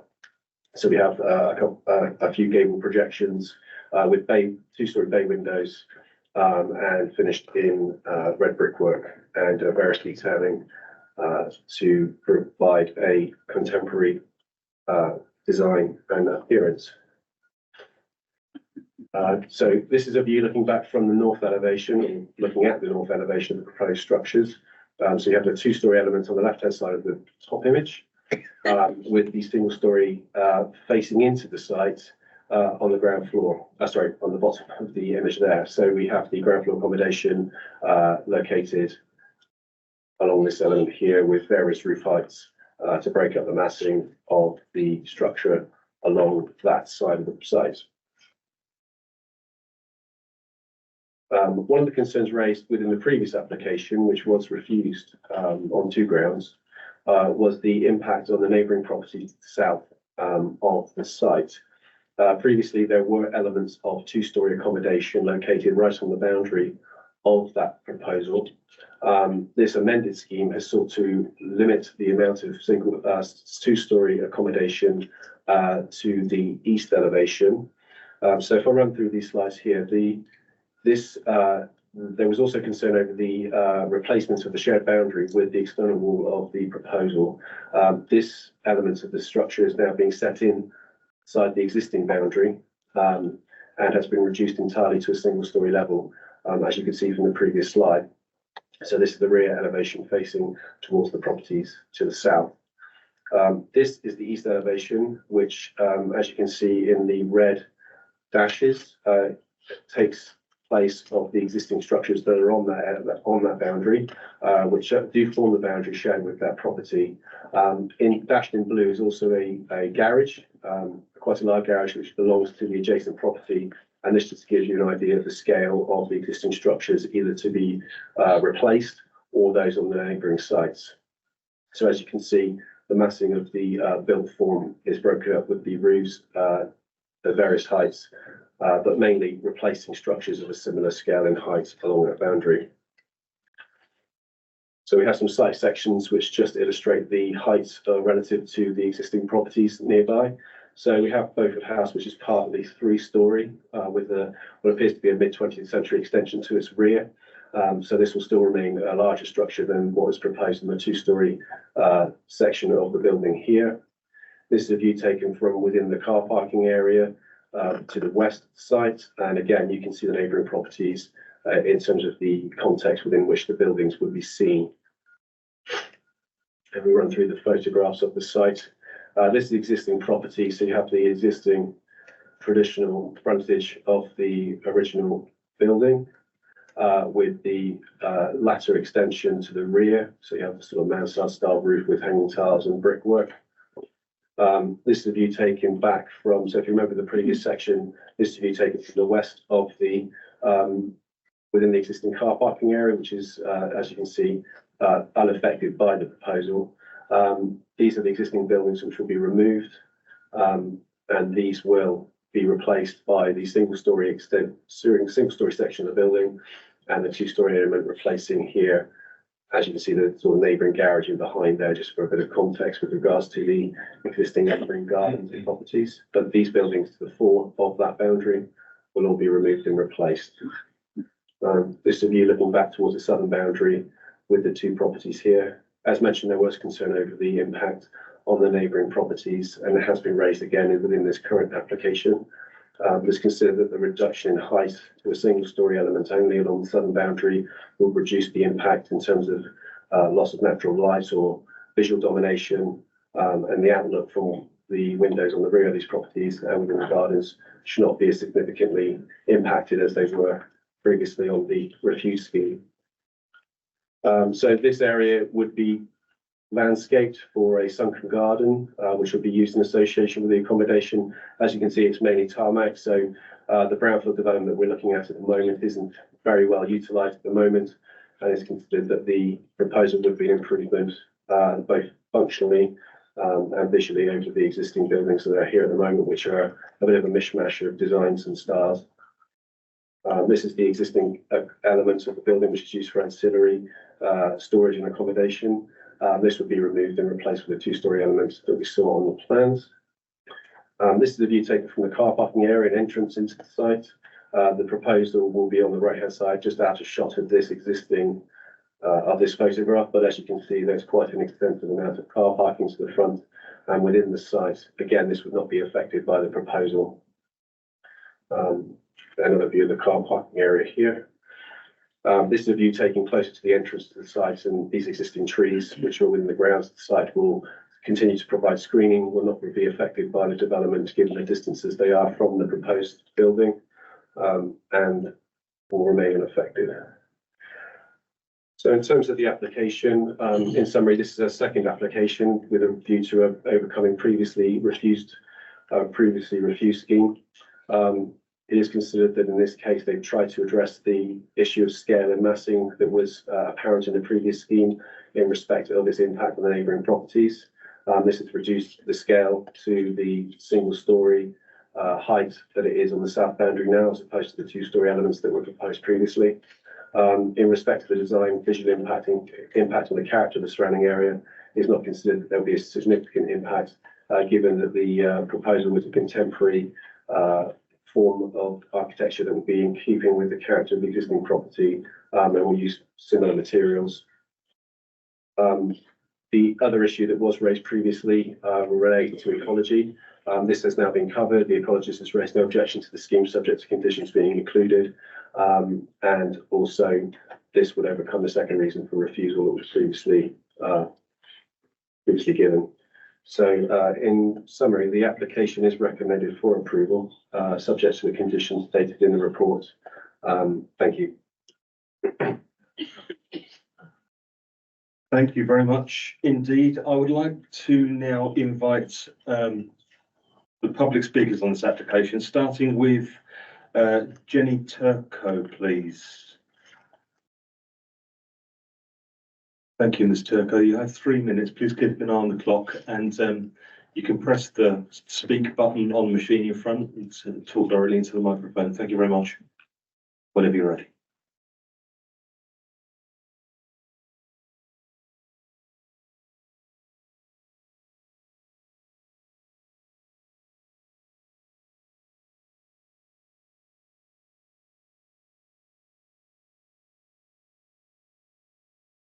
Mr. Chairman, the second application is significantly worse than the first. The single story extends past the north boundary to squeeze in another flat round the northwest corner, then the buggy store on the west. My L-shaped property is less than 1 metre away from the north boundary for more than 7 metres. This much bigger footprint is too close to our private outside evening space for friends and family that we've enjoyed for 39 years. Much increased noise from additional vehicles parking on the west boundary and from 11 near neighbours. The result destroys the peace and quiet connected with Rectory Road's sought-after character. The shorter, steeper roof design towards my property will increase rainwater falling my way. I'm already in Soka Way, Zone 3, you can see it on the blue. The Environment Agency requested raising the flats above the existing ground level and a safe refuge for neighbours. No consideration for me to escape harm from downhill torrents that into my Soka Way that's not raised above that level. Extra height above existing ground levels, which does mean valuable light lost, especially around the northwest corner. This is where our family has improved the rear yard to nurture productive trees, shrubs and plants for the past 39 years. These roots will be killed by contractors digging trenches for this enveloping, solid brick wall. This means Rectory Road's renowned spacious character is ignored. No mention is made of shared utilities such as telephone wires, electricity and foul water. Where the existing sewer crosses my land, joint sewer is not big enough for 11 extra flats.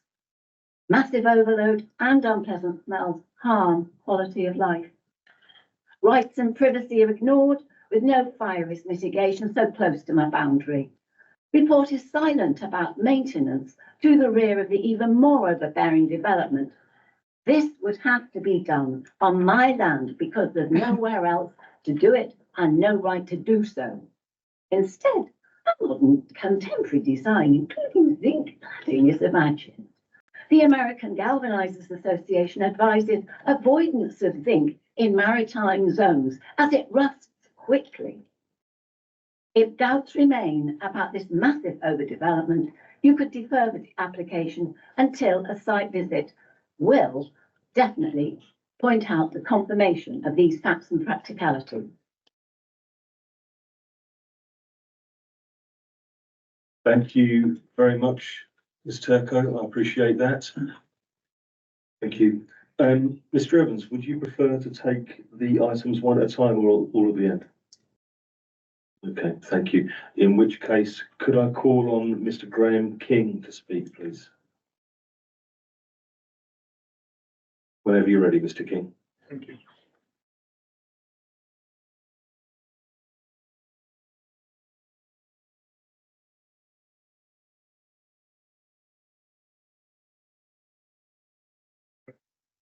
We object to the revised planning application put forward by Beaufort Park Limited. We would like to highlight the following. The application still exceeds the existing footprint of the two-storey section of the building to the detrimental impact to the north of 1A Gardenhurst. The close proximity has not changed. It is out of keeping, overshadowing, visual domination, loss of privacy and disturbance. Whilst we note flat 8 bathroom window will be obscurely glazed, it should also be of a fixed nature. Flat 8 and 9 are dual aspect windows and therefore look north directly into our property. These also should be fixed on an opaque nature. The proposed storage shed, due to its close proximity to our adjacent fence, our boundary fence with Beaufort Park, overshadows and restricts our south-facing garden light. The planner has stated this is of no great significance. It is of great significance to us. There is no full detailed vehicle layout of the whole site. The highways issue has been glossed over by stating that the care home's existing parking site is largely disused. Yet we see it busy every working day. The parking proposals is totally inadequate. The Highways Authority has showed little interest, so a highway problem will occur. This will lead to vehicle overflow onto the nearby residential roads.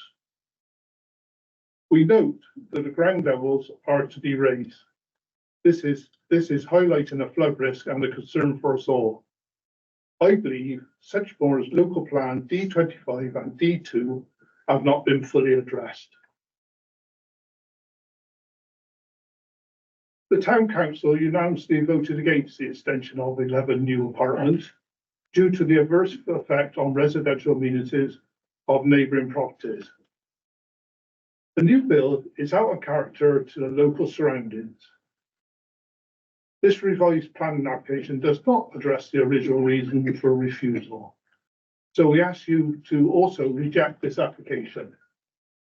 Thank you for listening. Thank you very much, Mr. King.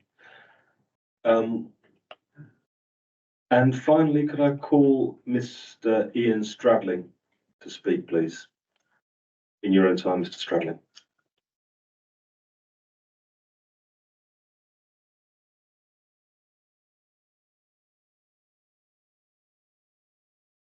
Hi, I'm Ian Stradlin. I live at number 11 Rectory Road and I share the eastern boundary of Beaufort Park, and I object to the Beaufort Park proposal. The first proposal was refused due to its scale and massing. The development was to be built on the existing footprints, approximately 215 square metres. Yet the first proposal was 470 square metres, and in this amended proposal has risen to 530 square metres. The first proposal was also refused due to its close proximity. Though the new proposal is set back 300 millimetres from the southern boundary, there is no change on its eastern boundary. Today, most of the existing cottage is actually set back 1,500 millimetres from the eastern boundary. The new building is to be built directly on the boundary. That meaning that its footings will be partly on my property and with the eaves and guttering due to the revised roof hanging over my property. The first proposal was also refused due to its loss of light, restriction of outlet and visual domination. Now, though the welcome removal of the first floor apartment, there's little else changed. It's still a 2-storey building right on the eastern boundary. It's got 40-degree roof pitches along the entire southern boundary. Remember, it's also been built on a raised platform as an acknowledgement of the flood risk that it poses. To offset these, the building should be set further from the boundaries and should have lower roof heights and pitches. In addition, there's a new dual aspect corner window in apartment 11, previously a single aspect window. This, along with the other dual aspect windows in all first floor apartments, seriously affect the privacies of properties north, east and south of the site. These windows should be fixed and obscure glaze at the very least. Lastly, no parking provision is shown. How can you make an assessment without one? As the nursing home is a business, the vehicular access for the whole site should be detailed, showing entrance, exits, turning, manoeuvring, parking for the existing staff, residents and visitors, as well as the proposed parking for the new apartments. This is especially true since the additional ground floor apartment now takes up the space previously set aside for the extra parking. Just to conclude, I don't believe the available drawings show every view and aspect of the development, and I feel a site visit to include all the neighbouring properties an essential part of the decision making. Thank you. Thank you very much, Mr. Stradling. I appreciate your input. I can invite Mr. Evans to respond now, please.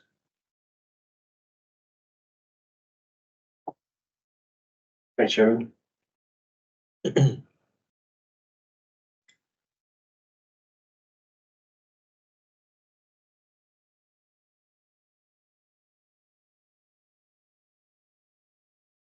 Right, I mean, a number of the issues that have been raised have been covered in the report. So rather than going over those in repeating what's been said in the report itself, in terms of what we have in terms of the existing situation, we have had reference to the existing boundaries, which are shown along here. These are the ones that have been referred to as the east and south boundaries, both within the report and within the what was said by the speakers. But as you can see, the existing buildings themselves are pretty much up to and include the existing eastern boundary here. And this garage, I believe, was constructed within the last 10 to 15 years. So in terms of the existing situation, the proposal would be consistent in terms of that. Obviously, we'll be filling in some of the gaps that are left by the existing structures and existing footprints. But ultimately, the southern boundary, yes, it's set in slightly from the existing shared boundary that was previously to be built upon, which in this respect was considered to be a more acceptable alternative. And the footprint of the building has increased compared to the previous one as a result of relocating some of the accommodation to a ground floor only, which has resulted in this proposed flat here coming beyond the south boundary and providing a sort of a wraparound arrangement here with the mobile scooter shed located further down here, which is within the sort of existing parking area that was in the photographs indicated before.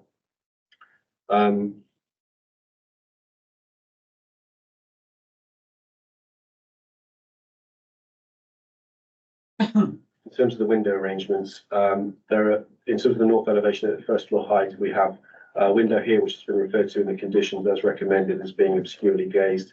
If members feeling strongly about this window, it could be possible that we could extend that condition to have it fixed shut as well.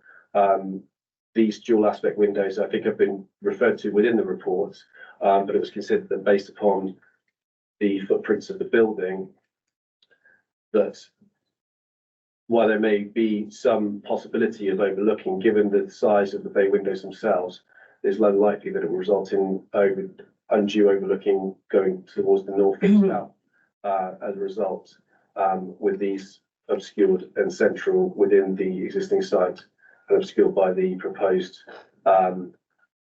post roof block here. But again, I take the point, if members felt strongly about those, then possibility of those being obscurely glazed on the north and south aspects of those bay windows could also be considered as part of the recommendation if members were thinking of going down that route.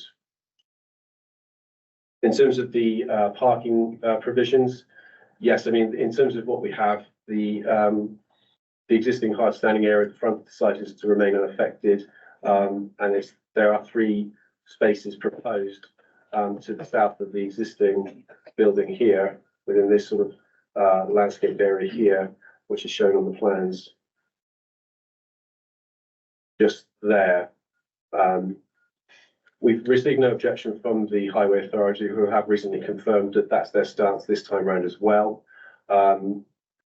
They've raised no concerns over the parking provision as a result of the proposal's reorganisation and its increasing footprint. And they feel that the existing situation would allow the development to go ahead without having significant pressure on adjoining highways for overspill or on-street parking.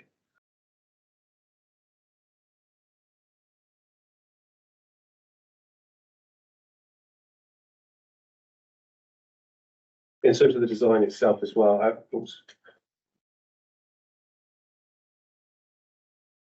obviously design and materials and appearance are quite a subjective point of view.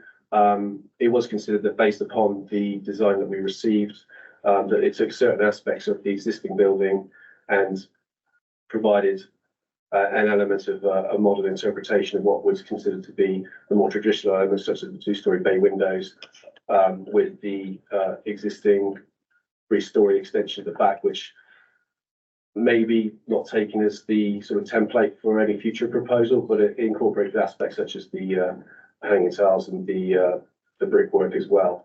So from a visual aspect point of view, it was considered that the proposed design was considered acceptable and would not have a detrimental impact on the surrounding area. If there are any other questions from members, I'll hopefully be able to go those as well. Okay, thank you very much, Mr. Evans. I will, with that, open it up to the floor, starting with councillor Slocum, if I could, please. Thank you, Mr. Chairman. I would like to see a plan before the application, the proposal, and what the proposal is. Do you have something that we can just literally show the two again? That's the existing plan layout. What, as is now, the pink? The pink buildings are the ones that will be removed as a result of the development, yes. You don't have them side to side, sideways? Not really. That's as close as I can get. So. When I look at any planning application, I always think to myself, would I like this if I lived there? How would I feel? And I have to say, the close proximity of this quite a big build, to me, does really seem quite overbearing. And I don't know whether it's because of the way I'm looking at it, but this seems quite an enormous building to go into this area, adjacent to the already existing homes. And is it the way that this is done? Or can you show me a filmed picture again?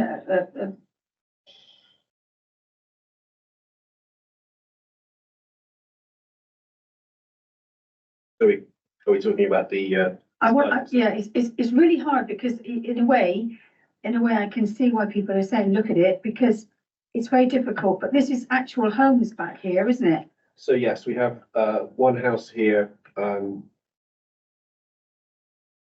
we have two homes. It's the two homes here to the south of the site where the single story element would take place along this southern boundary here. These are the two that we felt previously were going to be detrimentally affected by the two-story elements that were previously proposed, which are no longer within this scheme. This will be reduced down to a single-story section. And then there's a third dwelling just out of shot there, which also has this garage at the back. And again, the two-story element has been moved further along, so it's sort of more closely associated or closely positioned to the garage, which is also just set off the boundary. But these two buildings here are currently right on the boundary and make up the boundary wall with that neighbouring property. Sorry. So am I right in saying because we're not two-story now, because you were going to be two stories, and now the proposal is take more ground up. Am I right? That's right. Yeah. Yeah. Okay. I'll come back if I may reserve the right, Mr. Chairman. Thank you, councillor Slocum. Can I, Tony, councillor Grimes, please. Thank you, Chairman. I know this site very well. I live in Burnham-on-Sea, so I'm very well acquainted with it. I think parking was talked about, probably just acceptable because it is a big site inside. But I'm sorry, I can't agree with the officer on this. I still think it's exactly the same as when it was refused the first time. Over domination, it's huge. I think shadowing will result in loss of light. And we certainly think the character is out with the surrounding buildings. I just think it's too big and it's just in the wrong place. Thank you. Thank you very much. I'm going to go to councillor Murphy and then across to councillor Filmer, please. Thank you. Thank you, Chairman. May I ask the officer, how high is the roof ridge of the buildings that are encompassing the back wall of the dwelling that's to the front? So the next door house, I think, would be a house we were talking about. Can I just see, can I see the back of the wall? Because I think you showed, is that the back of the wall? Is there's the main house. So where is the next door neighbour's house on the south side? So there's there. So all of this, what is the height of the roof of this, this lower elevation, I can't even read it. Existing boundary location. So it shows you, what is the height? So the height, the set out in the report, the eaves level is 2.55.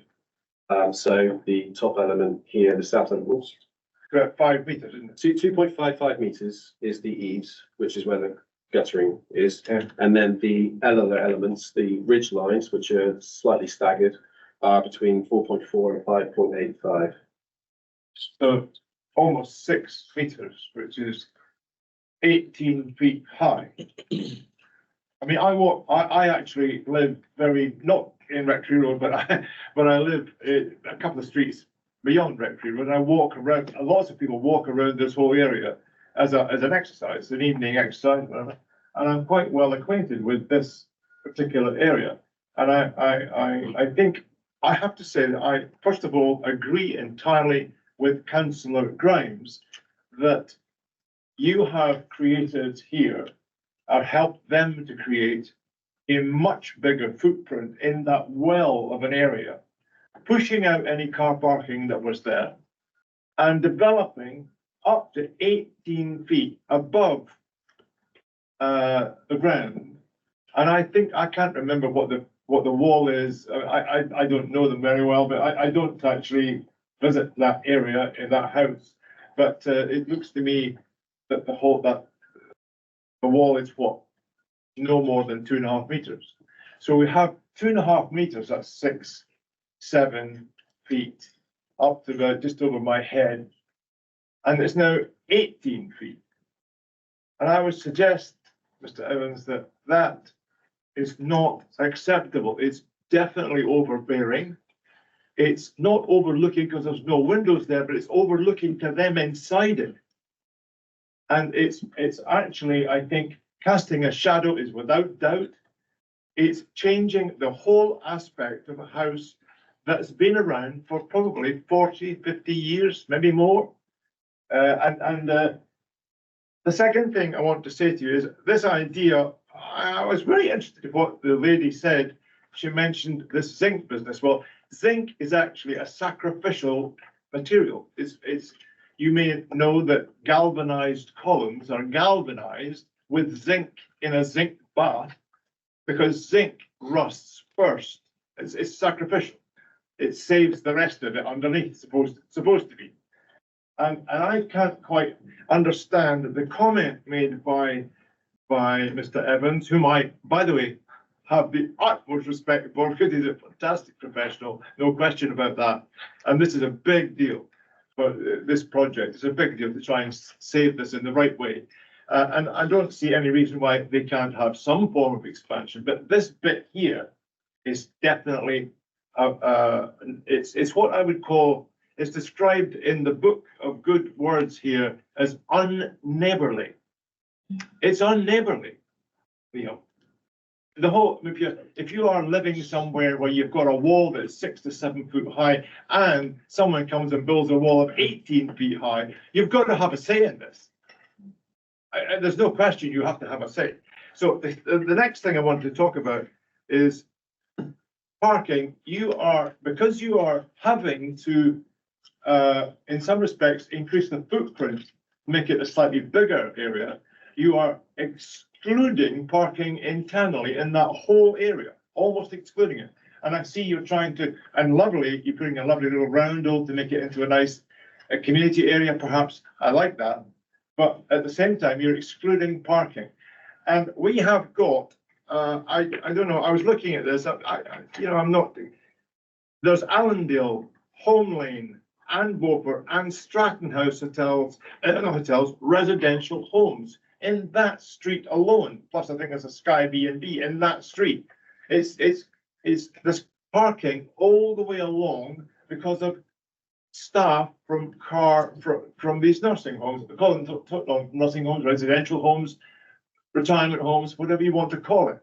And you run the risk by closing that area and hugging round the top of the wall. You run the risk of closing off quite a bit of parking. Now, it may not be totally closing it off, but you are, I mean, I've been to Bourne House many times because I used to entertain people with dementia. And lots of people, I met lots of people with their families in there, their mother in there, etc. So I'm very well aware of this beautiful old heritage building. And yet you, sir, you say that the design of the building under D1, D2 is compatible because it's modern. But I do not agree with you. And I also do not agree with you in the terms of the shade of the brick you've chosen, which is a deep terracotta and not a sand terracotta that I see there against the wall. So I would have to say that we have got a situation here, Mr. Evans, where you need to look at this very, very sensitively and carefully in respect of the people who've been there for a long time. To go to 18 feet is a problem. To have parking that may be shoved out more into the road, because that road by that house sits on a bend, and it sits on a bend by a T-junction. And if there's more parking outside in the street, I, for one, would be very concerned about the safety of that street. I go there, this is one of the streets that I will go from my house, cut down Sloddens Road and go through Rectory Road. The number of times I've had to pull up sharply when a car comes flying around the corner with all the parking, I can assure you, it happens regularly, and I have to be ready for it. And if you allow this to happen, then you will have more parking problems. So I'd just like to say that I think the plea from the woman who spoke earlier, I think was genuine. It's not just made up. It's genuine. It's a fear of the wall that someone coming in, building a house and several houses with high roofs where they're being used to lights. And so I think this is something you have to address. I may come back later. I'm sorry to have taken up so much time. Please forgive me, Mr. Chairman. Thank you, Councillor Murphy. Before we carry on to Councillors Filmer and Smedley, I'd like to just remind everybody that our officers don't design the buildings, they just report on them. But you'd like to come back first? Yeah, I was just going to say, in terms of members' comments and feedbacks and thoughts, really happy to hear all of them. Please don't personalise them to the officer. As an officer, we look at the applications, we look at the policies, we weigh it up, we draft a report, and we present it to the committee for the recommendation. It's not any individual's responsibility or fault or blame or anything. And in terms of design, you know, it is a well-known approach that if you've got quite a traditional building, you do sometimes pick a contemporary approach. So you offset the design with a completely different design. But appreciate design is really subjective, so it's a really good item for members to get their teeth into. And particularly materials, you know, that's relevant for this location. So I don't want to interrupt the debate, but if we can keep it to the merits of the scheme and the policies and considerations, please. Thank you. Thank you. Mr. Evans, do you want to respond briefly before we carry on? I mean, I can, yeah. The other thing I would say is the heights given within the report and referred to just now. I'll just take a brief look at the site plan here, the roof plan that's been proposed. The ridges that we referred to, that the maximum height of the building on the south boundary, as we constantly referred to, is the actual maximums are set within the boundary. Obviously, I appreciate from a visual perspective that might not seem much, but it's just in terms of the actual design that's been brought forward by the applicants. The height, the maximum height that we've been talking about is actually not on the boundary. That would be 2.55 as the eaves, but the ridge lines that are being proposed on this southern section are set within the site and more clearly illustrated by the side elevation there. So we're not talking about going up nearly 6 meters on the boundary. We're talking about it coming out, which is obviously a 40-degree pitch there. I appreciate, again, it may not sway members, but it's worth pointing out.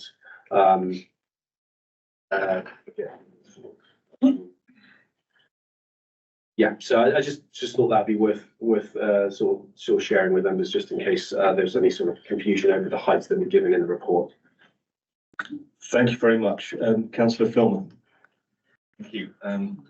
Similar comments to some extent to the previous speakers. I must admit, I struggle with this one in terms of its character and design. I understand the issue that was raised by the officers about going for a contemporary design, but to be honest, this one to me feels like it's neither fish nor fowl. It's not really contemporary. It's trying to take lead from the traditional building, but then brought in some contemporary materials which then don't seem to work for me. So I think in terms of design and character, I couldn't support it as it currently stands.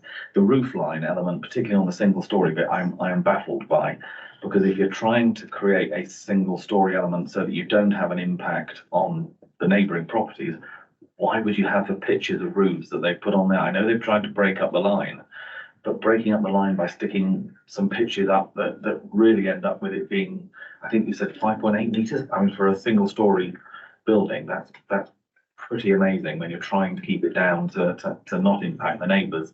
And so I think the applicant has just got it wrong. In terms of development size, it feels like the footprint, as I said, has grown from what was there last time. So again, for me, it still feels like when you look at that courtyard, that is very, very busy in terms of the amount of building space they put in there. So again, it still feels like it's an overdevelopment and just pushing too much onto the site than it can cope with.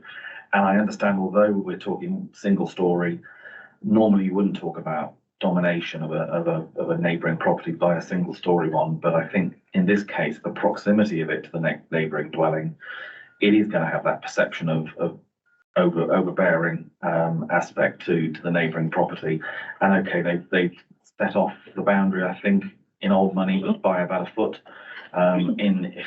It's not going to have that sort of impact to reduce the impact of the building for the neighbour. So whilst I can see they've made efforts to try and deal with what they had a problem with last time, it feels to me like they've caused themselves as many problems as they have solved. So as things stand at the moment, I'm sorry I couldn't go with the recommendation. Thank you, Councillor Filmer. I'm going to go straight across, please, to Councillor Smedley. One of the key points mentioned constantly through this is the overlooking or overbearing, depending how it's been described. There's something you said earlier, which I just want you to clarify a bit. You said it's overlooking, but there's no undue overlooking. What's undue overlooking if it's not overlooking?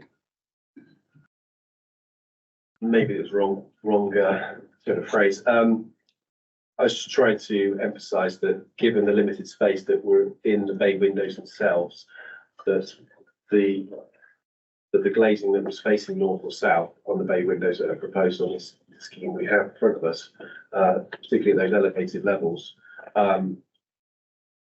the glazing would be so narrow that it wouldn't actually result in a situation where there would be a extended period of overlooking, if that makes any sense. So if you've got a main living area, bedroom or living room, for example, that tends to be where your concerns would be raised with regards to overlooking, while those bay windows would be in those particular rooms in this case. The design in which the bay windows have come about and they project out ever so slightly from the elevations themselves has resulted in a situation where someone would have to turn and look around to actually see.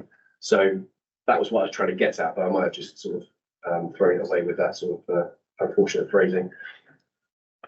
Excuse me, can I say, 1A, I'm awfully sorry, we can't take more statements from the floor. I do apologise.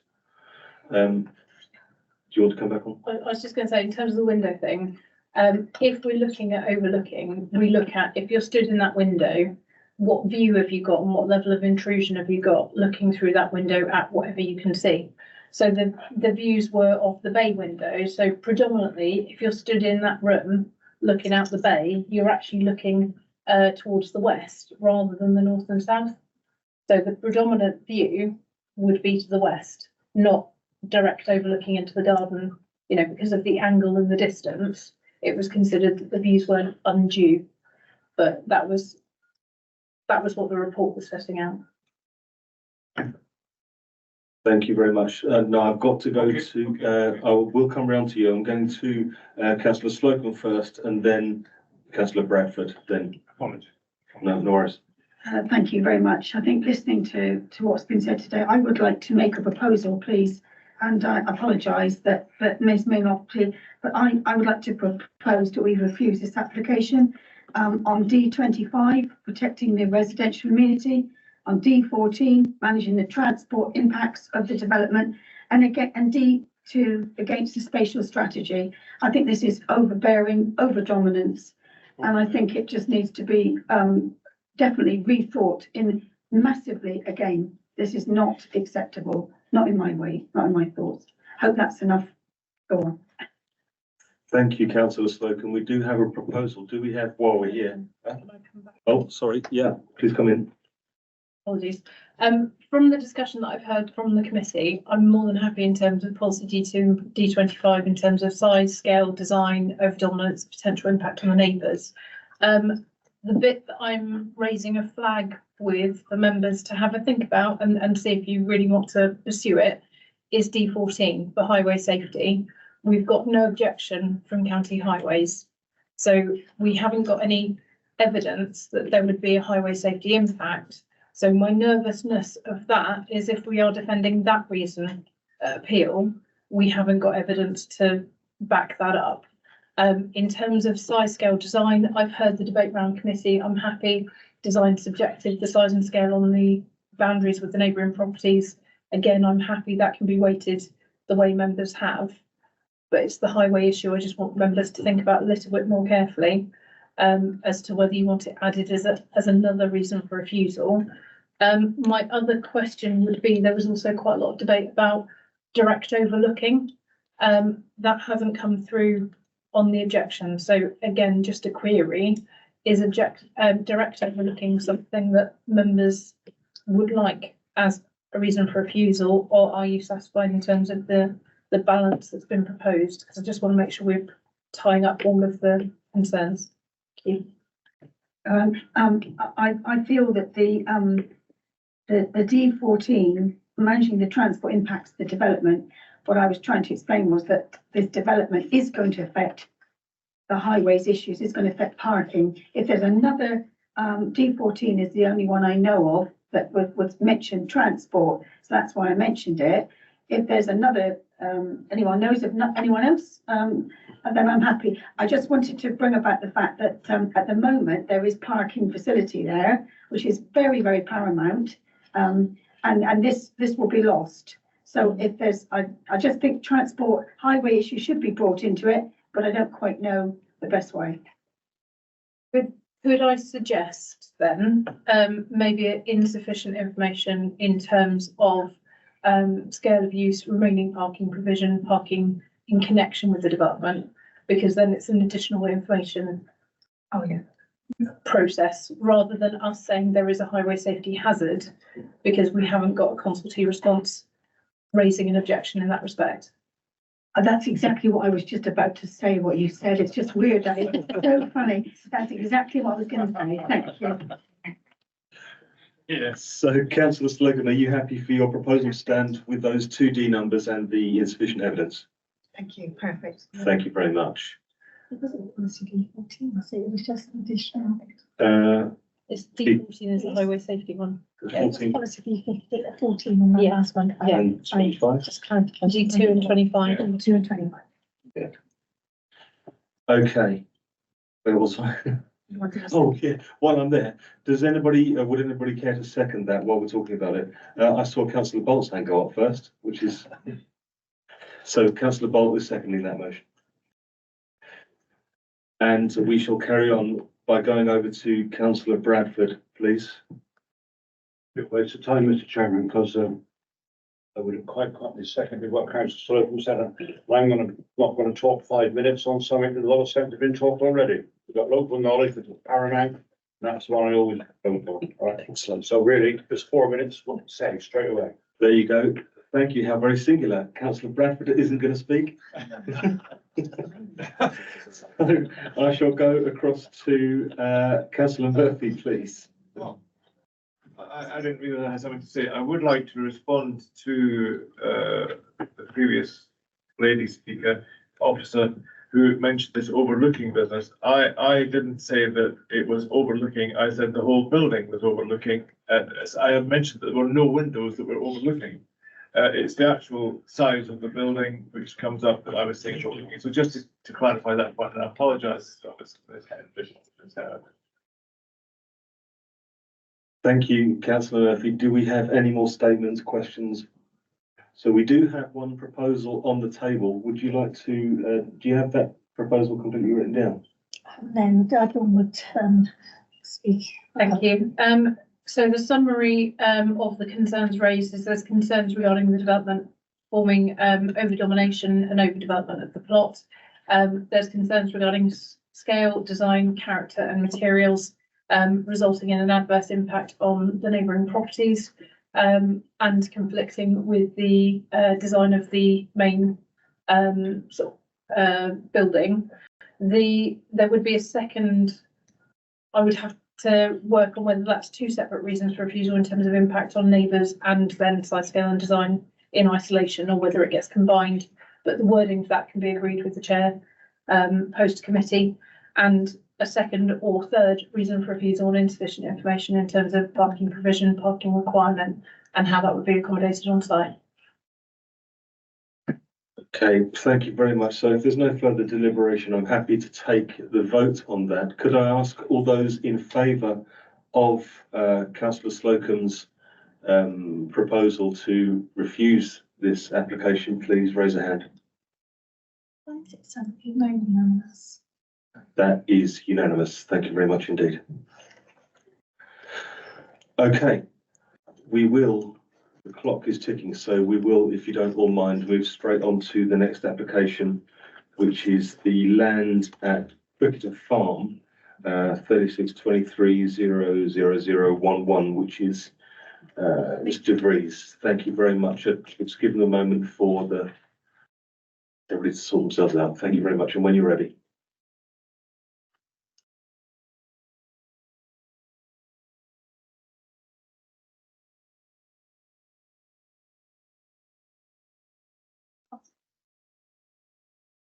All right, thank you. So this application is coming in two parts because there's a habitats regulation assessment. So we have to present the regulation and the habitats regulation assessment first, and members have to vote on that first before we can determine the application. So this is the habitats regulation assessment. Please bear with.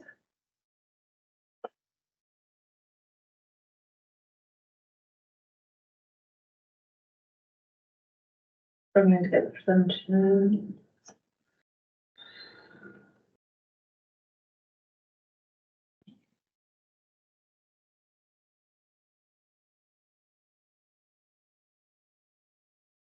Good.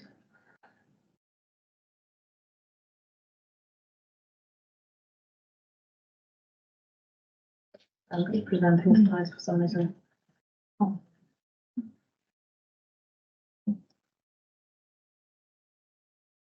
Apologies, members, just bear with me a second.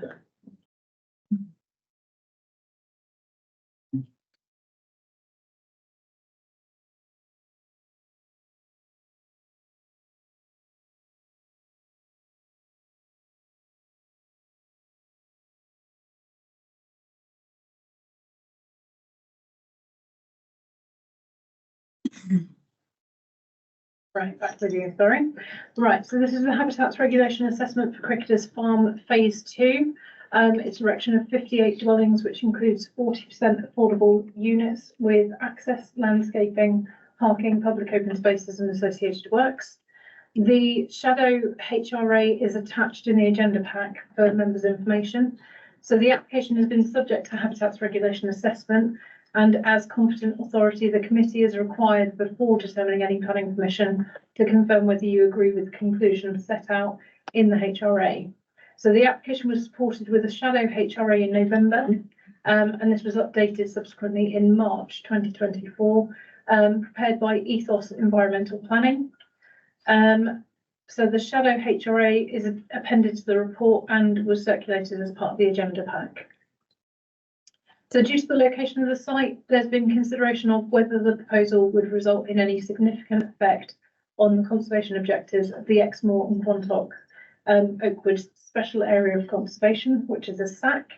The site is located in Band A of the consultation zone for bats, and in the absence of appropriate mitigation, the report considered that development could result in the above impacts and considered recreational pressure, air pollution, and the risk of disturbance to roosts.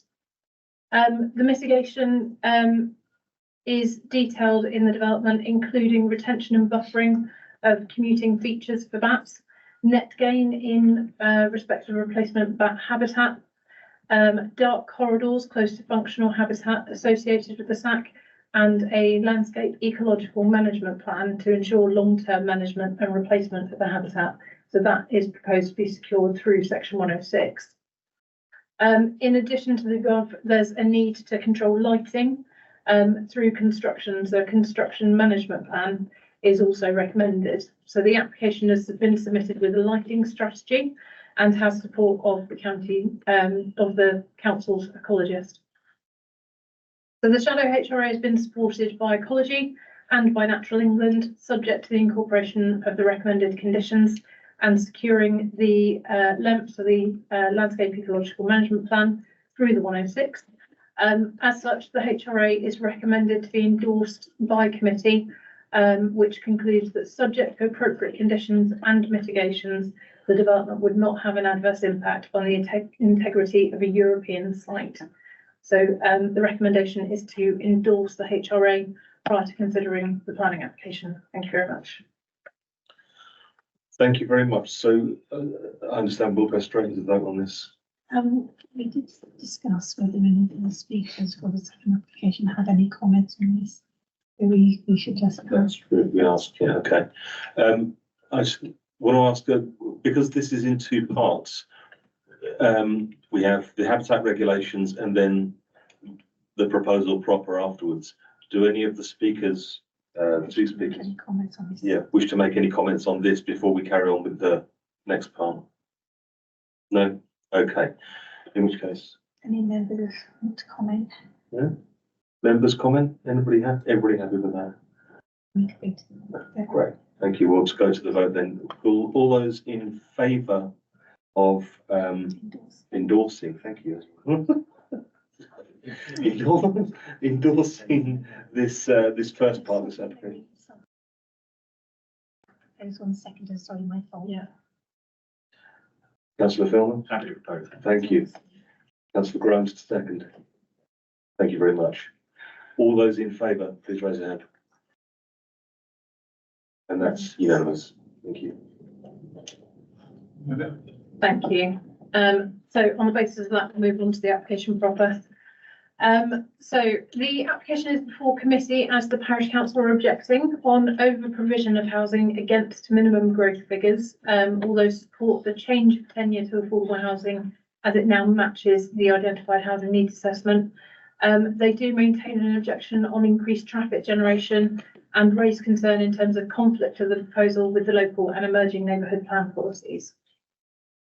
So the main considerations are just set out in this slide in terms of principle of development, landscape and visual impact, historic assets, design and layout, ecology, highways, drainage and flood risk.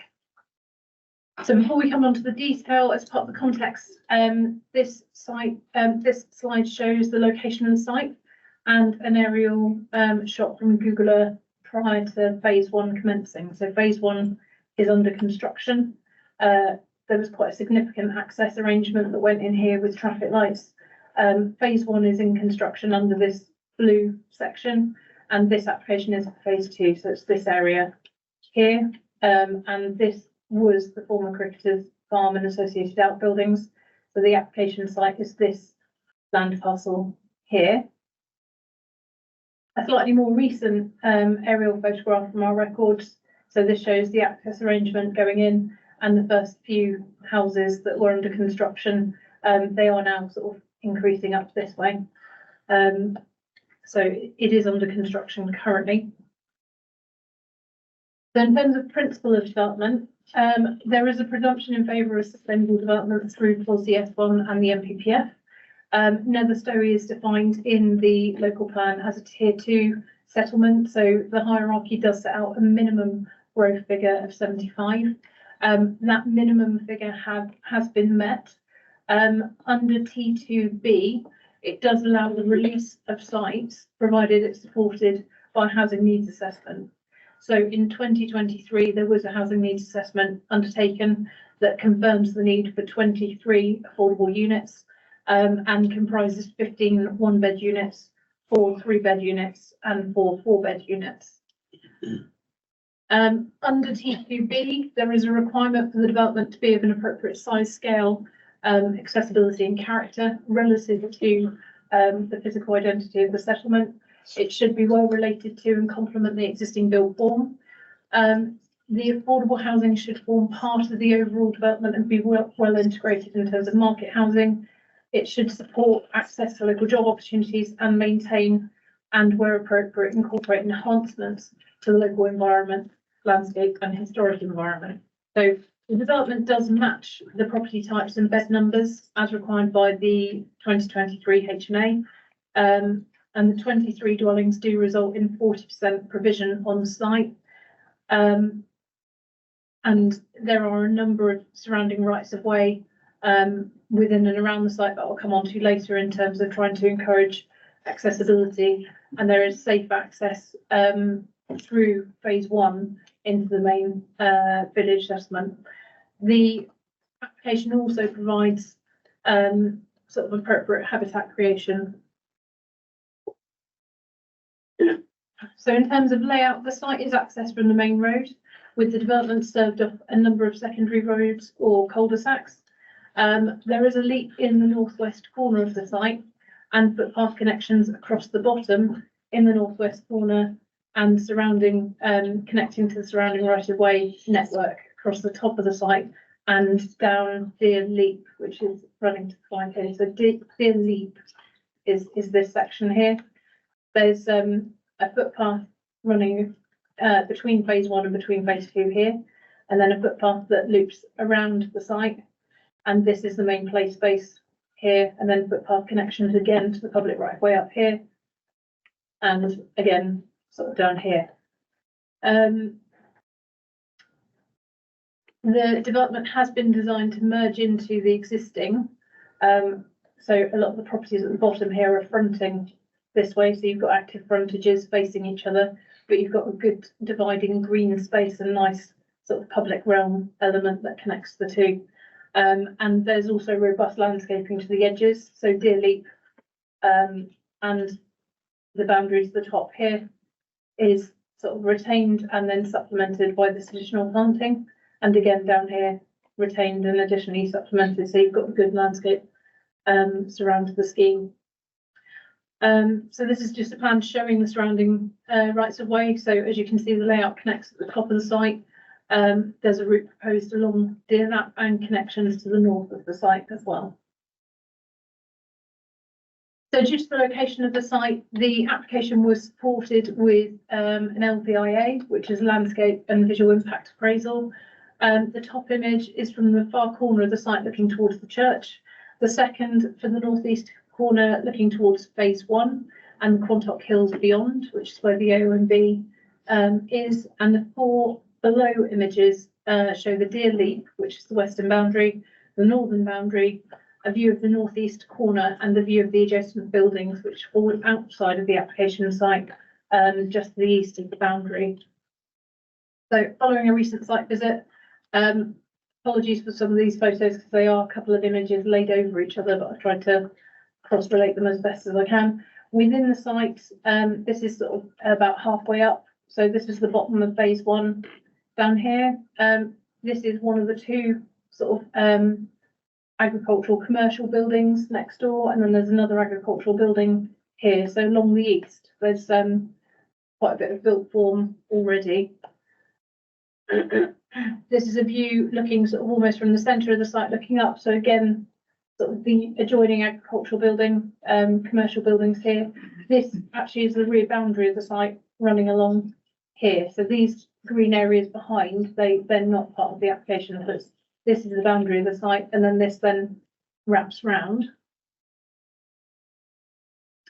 And again, this is a view from a similar viewpoint, looking at the back of phase one, and this is the Deer Leap boundary, and another view of the Deer Leap boundary towards the back of the site.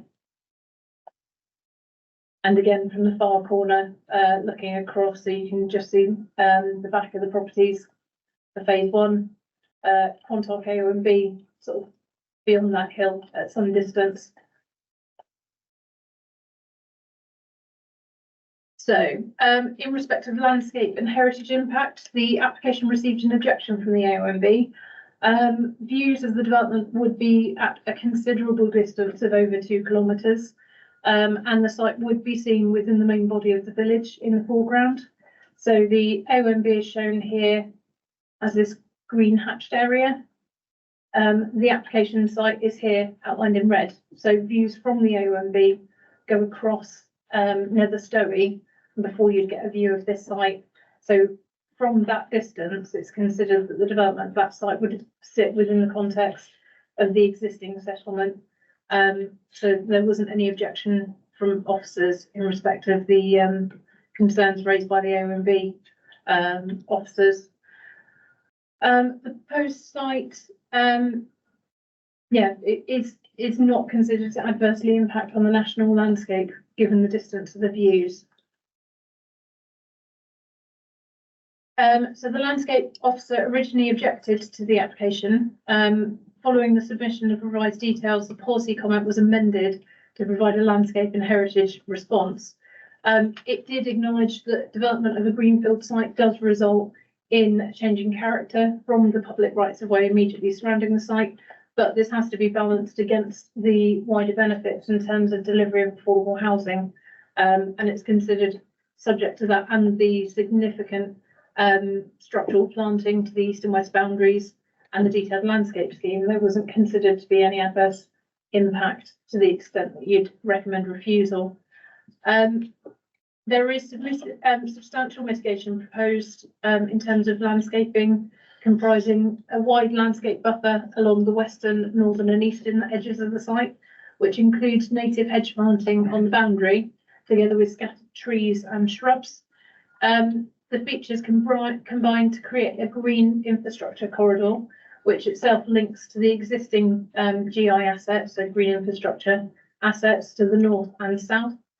They're proposing retention and protection and enhancement of the existing vegetation on the site boundaries, and integration of a considered sustainable drainage system with basins and swales to the eastern and northern portions of the site, and a series of rainwater gardens centrally within the site as well. There's strategic tree and scrub planting close to the development edge to soften any views of built form from the surrounding landscape to the north of the site, and positions of key trees have also been placed to frame views northeast towards Pinnacle Hill from the development, and a tree and planting strategy has been put throughout. So in light of the extensive mitigation, it's considered that in respect to the immediate context, the visual and landscape impact of the proposal would be acceptably mitigated. And as set out in the Habitats Regulation Assessment, obviously the landscape ecological management plan would secure the ongoing retention. In terms of location of the site and its proximity, there are a couple of conservation areas in the area. So these are shown in brown on this slide. Again, the application site shown outlined in red. The development is separated from these by phase one. And given the context of the adjoining commercial and agricultural buildings, it's not considered the development is going to result in any additional harm in terms of character and context. The policy response noted that the concerns on both landscape and heritage grounds, but considered that both fell short of concluding substantial harm. And the concerns objections needed to be balanced against the wider benefits of providing affordable housing. So the adverse impacts are noted, but are not greater than the already consented scheme, and the impacts can also be partially mitigated through the proposed landscaping and layout. So the previous conclusion still remained in terms of raising no objection to the application. So looking at design, the site would form a continuation of the existing and would replicate the earlier design details with some variants of porches, bays and gable detailing. So the affordable housing is spaced throughout the site, so it's a bit more scattered in this scheme than the previous one. Whilst the proposal would result in 3 flatted blocks of development, these have been designed to be staggered throughout the proposal, and the design of the central block, or central 2 blocks in particular, were revised during the application. So the number of bedrooms and the tenure matches the H&A, and the accommodation does meet national design standards. So this is the block in the southeast corner. It's part 2 and part 3 story, but this would be read in context of phase 1 and is located well in terms of wider views at the lowest point of the site. The window detailing matches the main development, and there is a pitch roof porch and some balconies for some of the flats. So the floor plans confirm compliance with space standards, and there's a carport, cycle parking and bin storage for the occupiers. Balconies provide view of the central open space between phase 1 and 2 and to the east. Whilst the development is 3-storey, it faces a rear courtyard for parking, so would not impact on any of the proposed adjoining properties. This is the second block of flats. Originally, it was a bit more utilitarian than this, so it's been amended. So there's nice gable detailing, nice pitch roof porch, and the window detailings also tie in a lot better with the rest of the site. And again, it shows a number of 1-bedrooms. They've got dual frontage windows, so you've got the main living areas to the front and the bedrooms to the back. And then these are some of the examples of the residential properties. So this is 14, 15, 48 and 49. These are the 3-bed affordable dwellings. And these next few slides are the market housing properties. So very similar and replicating the original design details on the main development. So the site is accessed through phase 1, and National Highways and the Highway Authority are raising no issue in terms of increase in traffic generation, given the significant highway junction onto the A road. Whilst the Parish Council have raised concern, this development would be served by the recently constructed traffic light junction, which is considered sufficient to deal with the increased loading. Highways are satisfied with parking provision. The access and turning heads have all been tracked and show an appropriate layout. There was a long debate with Highways in terms of street lighting. Highways obviously have set criteria for how bright the light bulbs need to be, which is brighter than BATs like. So the HRA takes precedence. So there will be a dark corridor along where the BATs require it for the HRA purposes, and that's now been agreed with Highways. Highways are recommending conditions and also a travel plan. So the travel plan would be secured by 106, and the rights of way officer has also raised no objection. So in terms of drainage strategy, the site shows surface and foul water drainage. The detail has been agreed with the LFA and conditions are recommended. There are 2 attenuation areas to the rear of the leap at the back of the site, which would accommodate water exceedance flows in the event of heavy rainfall. The level of water in these would be low with a gentle slope, so would not give rise to health and safety issues in terms of the play space. Consideration was given to the location of the play space, and this has moved to face the highway to ensure maximum visibility. This and the 5 dwellings proposed would provide an overview which officers are satisfied with. So originally there were some concerns that it was tucked slightly further up, so it only had direct oversight of about 3 dwellings. The landscape scheme also meant it was obscured by a number of mature trees.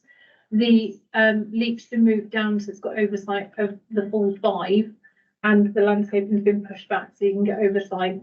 And where it's located at the top of the turning head here, you've also got sort of clear line of sight for anyone sort of travelling up and down the highway as well. Just as an additional information that's arisen since the publication of the report, the adjoining landowner has submitted a unilateral notice to the land registry that's seeking to register a right of access over phase 1 of Cricketers from point A to B on to an access track beyond the east boundary of phase 2 to gain access to 2 fields further north.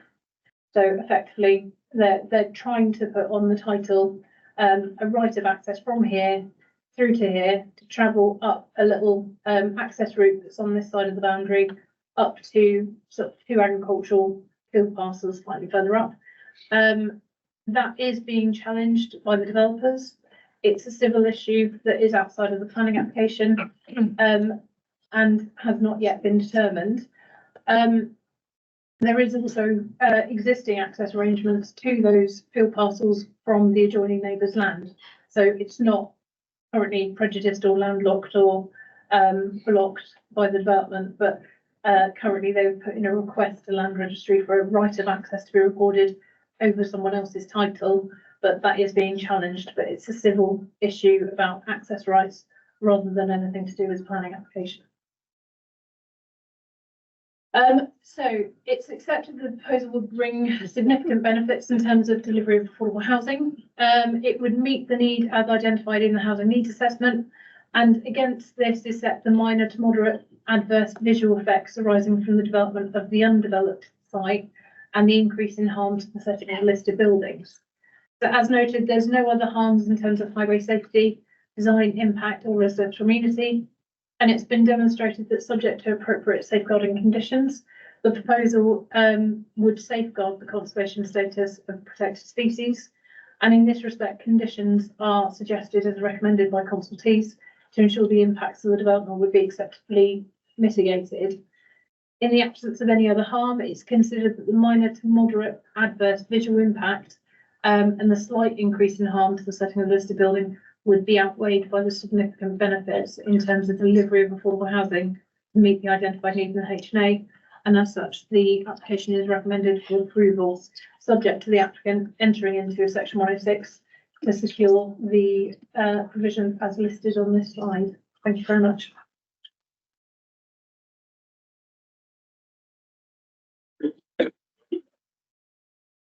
Thank you very much indeed. Before we go on, let's go across to Councillor Bradford. My apologies, Mr. Chairman. I've taken no part in this application. I'm a member of the ANOB and I keep an open mind. Thank you very much indeed. Very open mind. Thank you. We will now, thank you for that, Mr. Rees. We'll go across to first speaker is Kevin Faraday. Kevin Faraday thank you very much. Begin when you're ready, Mr. Faraday. Good afternoon. I'm a member of Netherstowe Parish Council. I do not wish to repeat what Netherstowe Parish Council has already submitted in objection to this application, but would like to emphasise 2 of the concerns raised within the village, which relate to sustainability, both of our community and the wider environment as well. The parish is already working to integrate residents from the phase 1 Cricketer development, and should this application be approved, the ability of the community to absorb this additional expansion will be difficult and will gravely threaten the sustainability of our village character. The planning officer states that it is, quote, "It is not considered that the development of 58 dwellings would be incompatible with the development size," unquote. This rather overlooks the 109 dwellings already under construction. In 2017, when we produced our neighbourhood plan, the village had approximately 730 houses. The first Cricketer development delivered 109 houses, increasing the number of houses by 15%. This application further increases the overall number of houses by 23%. This is massively disproportionate and way above what any other Tier 2 community has to cope with. I would also highlight that our neighbourhood plan also prescribes against any construction over 3 stories. We are not wholly opposed to development, but we are fully opposed to development which is at the pace at which it's taking place. Increasing the number of dwellings in a village where there is a lack of facilities One shop is shut, our post office is in the process of closing, and together with lack of any local employment opportunities and a total lack of public transport, only guarantees the increased usage of private cars. This puts additional pressure on the A39, already identified by the Road Safety Foundation as a dangerous road, and which is subject to frequent accidents, sometimes with fatalities. This results in closure of the road with long delays to all residents along the A39 corridor. More housing without supporting infrastructure increases household dependencies on private cars. Planning officers comment that the occupancy of the proposed houses, quote, might have to commute, this is a fact of life, makes mockery of any claims or pretensions Somerset Council have towards being environmentally friendly or having any green credentials. For these reasons and those given in our earlier response, I urge the committee to refuse consent for the proposed application. Thank you.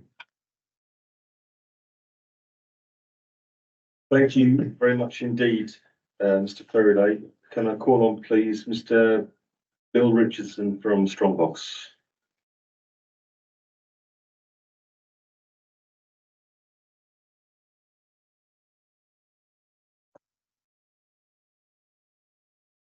Thank you, Chair. Hello, my name is Bill Richardson, Planning Manager at Strongbox Homes. As members may be aware, we've made good progress with our site at Cricketer Farm, immediately to the south of this application. To date, 74 affordable and open market homes of the original 109 have been sold or transferred, with just 6 affordable homes remaining to be transferred to homes in Sedgemoor this September, and 29 open market homes ready to be still to sell. As the case officer has pointed out, the principle of development is accepted under policy T2B of the local plan. The proposals precisely reflect the residual affordable housing need established in the 2023 Never Stowe Affordable Housing Needs Assessment. The proposal provides for 23 affordable homes, that's 40% of all the proposed dwellings, of which 15 are 1-bed, 4 are 3-bed, and 4 are 4-bed. The application is a detailed application with no matters reserved. As a direct builder, Strongbox can deliver the proposed 23 affordable homes within months of grant of planning permission, thereby helping to continue to meet an immediate housing need in the village. This application differs substantially to phase 1, which has delivered 16 affordable homes. This was a policy compliant amount in acknowledgement of the extremely high development costs linked to this brownfield redevelopment. Phase 1 has generated lots of abnormal costs associated with contamination, junction works at a cost of 1.3 million, and the need for piling of homes. However, phase 2 is a greenfield site with significantly fewer abnormal costs due to the junction already being in place and providing safe access into the village and reducing fatalities. As a greenfield site, the costs are all known and predictable ahead of construction. This allows us to confidently provide for 40% affordable housing in this proposal. Whilst the comments of the landscape officer are noted, I would like to draw members' attention to the response of the planning officer, planning policy officer, as well as the actual context of the site, which is immediately bordered by our phase 1 development to the south, thick hedgerows to the west, and an array of large commercial buildings abutting the eastern boundary. Indeed, the landscape and visual impact assessment undertaken for the proposals conclude, when viewed away from the boundaries of the site, the visual impacts are limited due to the nature of topography, intervening built form and vegetation. And finally, I would like to thank you for your attention and hope that you can favourably consider this proposal in front of you today. Thank you very much indeed, Mr. Richardson. I appreciate your thoughts. Do you want to come back on any of those? Yeah, thank you. So just a couple of points. There was reference to the neighbourhood plan in terms of restricting 3-storey development. There is a policy within the neighbourhood plan that says developments are strongly discouraged from including housing with more than 2 storeys. The requirement for the HRA is 1-bed units. So accommodating 1-bed units in 1 3-story block and 2 2-story blocks was considered acceptable by officers. If we are looking to resist something, we have to look at what the degree of harm is as a result of the conflict or the provision. In this case, it was considered to be a suitable way to deliver the number of 1-bed units required through the HNA. So the neighbourhood plan policy doesn't prohibit delivery of 3-story, but it strongly encourages sort of no more than 2-story. The majority of the site is 2-story. There is 1 building that is 3-story, and that was to accommodate for the HNA. So, you know, officers do not consider that it conflicts with the neighbourhood plan. In terms of increase, sort of occupancy, as mentioned by the parish council, the post office is closing. You do need an optimum level of people to support facilities. The more people you have, the more facilities are viable and can stay open. And there was reference to the dangerous highway. There were records of collisions and accidents ahead of the junction arrangement being put in. I've not been made aware of any accident data since the junction arrangement's gone in, and we've got no objection from County Highways. Thank you. Thank you very much. We're going to go to Councillor Bradford. Is it about this item or? It is. It is. Okay. Before we do that, can I no, we'll go to you first. Yes, Councillor Bradford. Yeah. Thank you, Mr. Chairman. That's one thing that struck me when you were going through the report, actually, the 3-story one. Now, I'm trying to be diplomatic here in one respect. The AONB ain't very pleased with what's happening. Just be quite honest, right?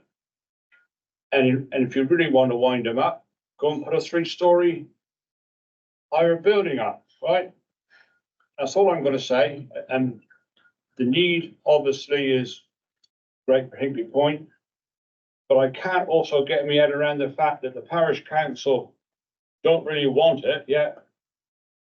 Everybody else is, you know, I'm a bit confused here, if I'm honest, but we're between a rock and a hard place. We know how rents have been driven up, the demand for Hinkley Point people all around Bridgewater Hill area, the local people can't really afford. So we need the houses. So we are between a rock and a hard place.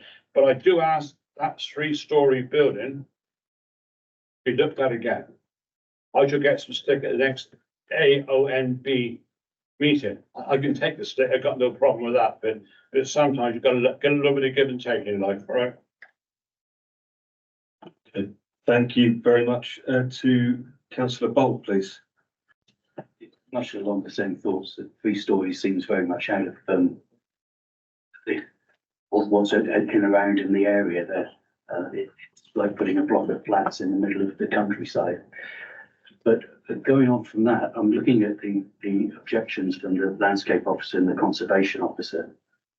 And although they do go on to say is what's outweighing what and that to consideration, but it's the conservation officer going on about the impact of the first development has been quite harmful to the setting and collection of protected structures. And the new proposal asks to enlarge the development onto an area that was previously excluded in the initial site.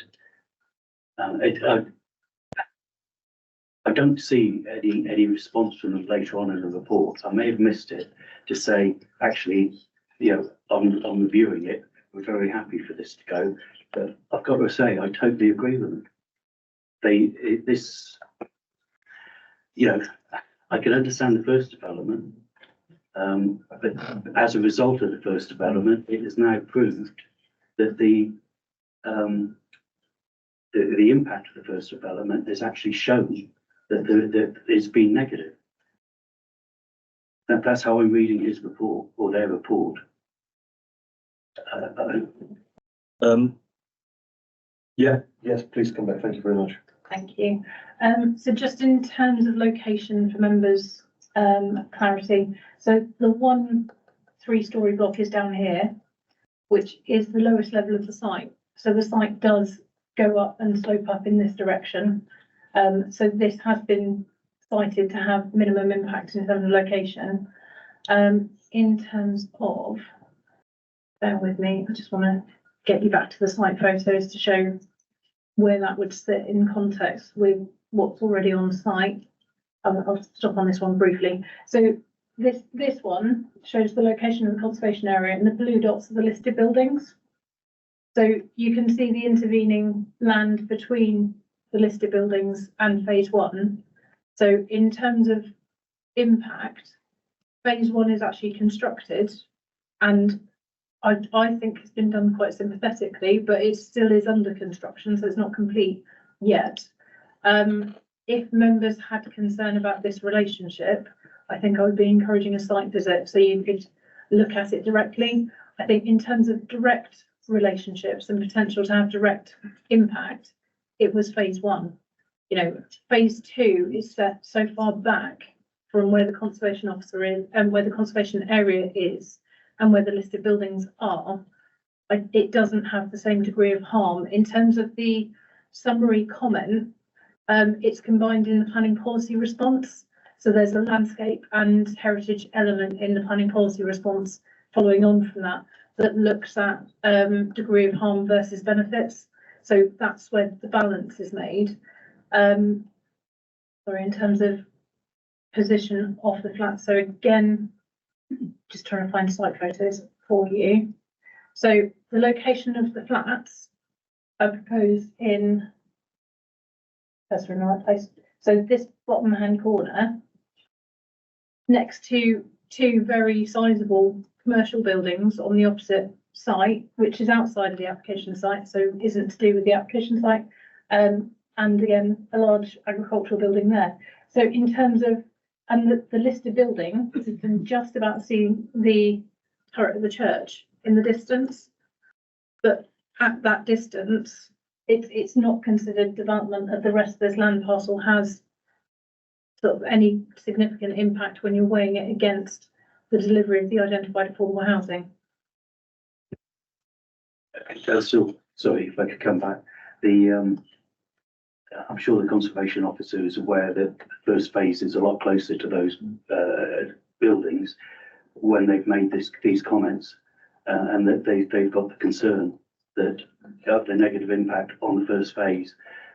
And it does go on in depth explaining why, but it's just, normally we get something back that there's been a revised site and that they're happy with it, but on this occasion, we don't have that. Could I just raise something else? I know you said about this access over the land, which is a civil matter, and I totally agree with that.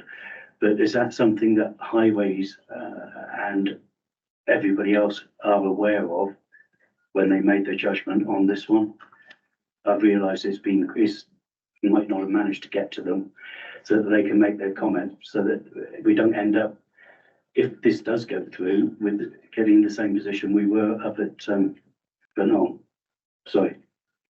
Thank you. The answer would be no, because it only got put into the mix 2 days ago. It isn't the same as the previous site because it's not about land ownership. It's about an access right, which they've applied to the land registry for. But it's a unilateral application to land registry, which is now subject to challenge by the developer. So it's not something set in stone. It's not something that they own. There's not a current conflict, but it is a matter that is going through separately. So it's not something that is currently able to be considered as a part of this application. In terms of the response back in terms of heritage, the comments we did get back was, as per the first phase of development, the additional impacts on the setting should be considered against the wider public benefit. In this case, the provision of 40% affordable housing specifically to meet local housing needs. The comments do not conclude that the harm is substantial, and as set out in policy D26, where the harm is less than substantial, this will be weighed against the policy and the public benefits of the proposal, and it is considered that, as with the first phase, that does not immediately adjoin the conservation area and listed buildings. The wider benefit of providing affordable housing can be balanced against the potential harm. Notwithstanding the conclusions of the conservation officer, it's considered the wider public benefit on balance tilts in favour of confirming that on policy grounds, the previous conclusion to raise no objection to the proposal was confirmed. Sorry, who's the person who's making the policy, or reviewing it all at that point?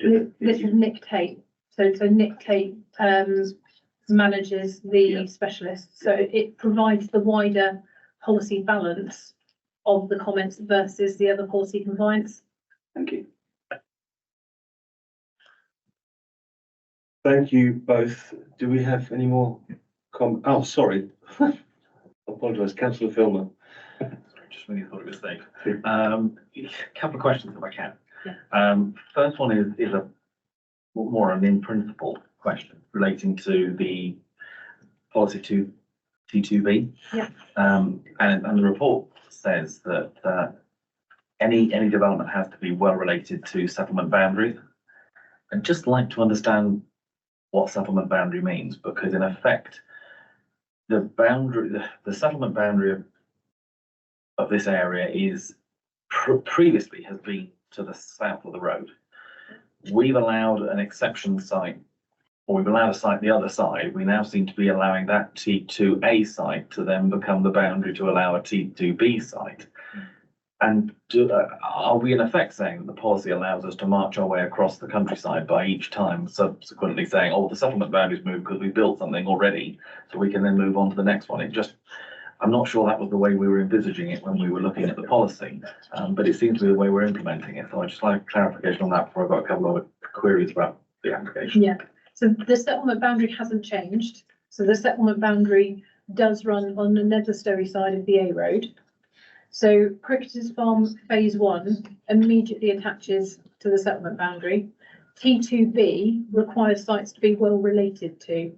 So in connecting through Phase 1, it is well related to in terms of it provides safe pedestrian and vehicle connectivity between the sites.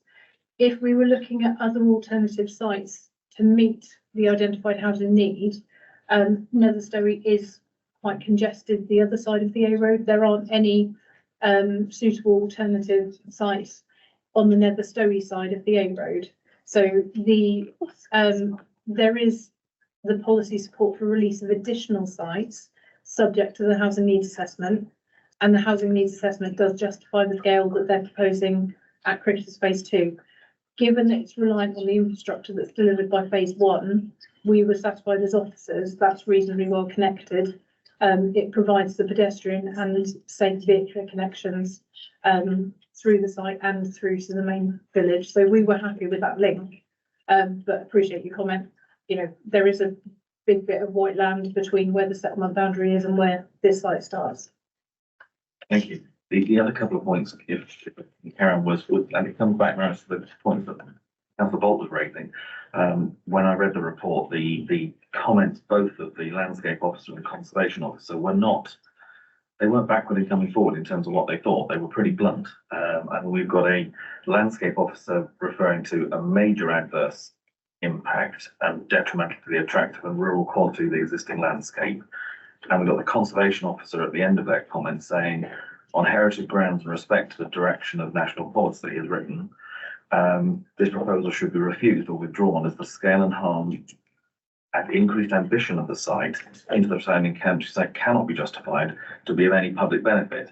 So, I mean, they're both pretty definite comments. I understand the policy team have then weighed those with other policies, but I presume it is within the remit of this committee to take a different weighing of those balances if we chose to do.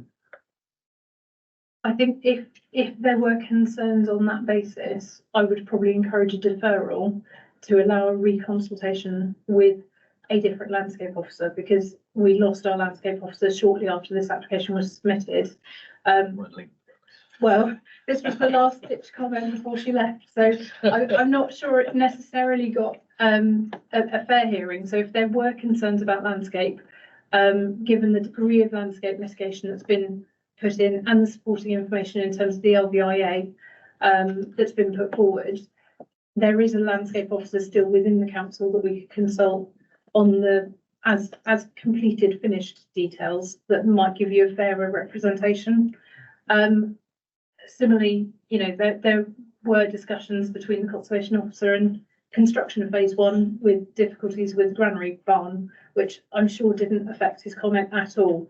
But I would be more comfortable with a deferral to take those matters back and come back to you with a fair final assessment of it, if members were particularly concerned on that aspect. If I could share it, it's something that I think when the comments are as definite as that, and we're being asked to balance those, it's very difficult without having some further information.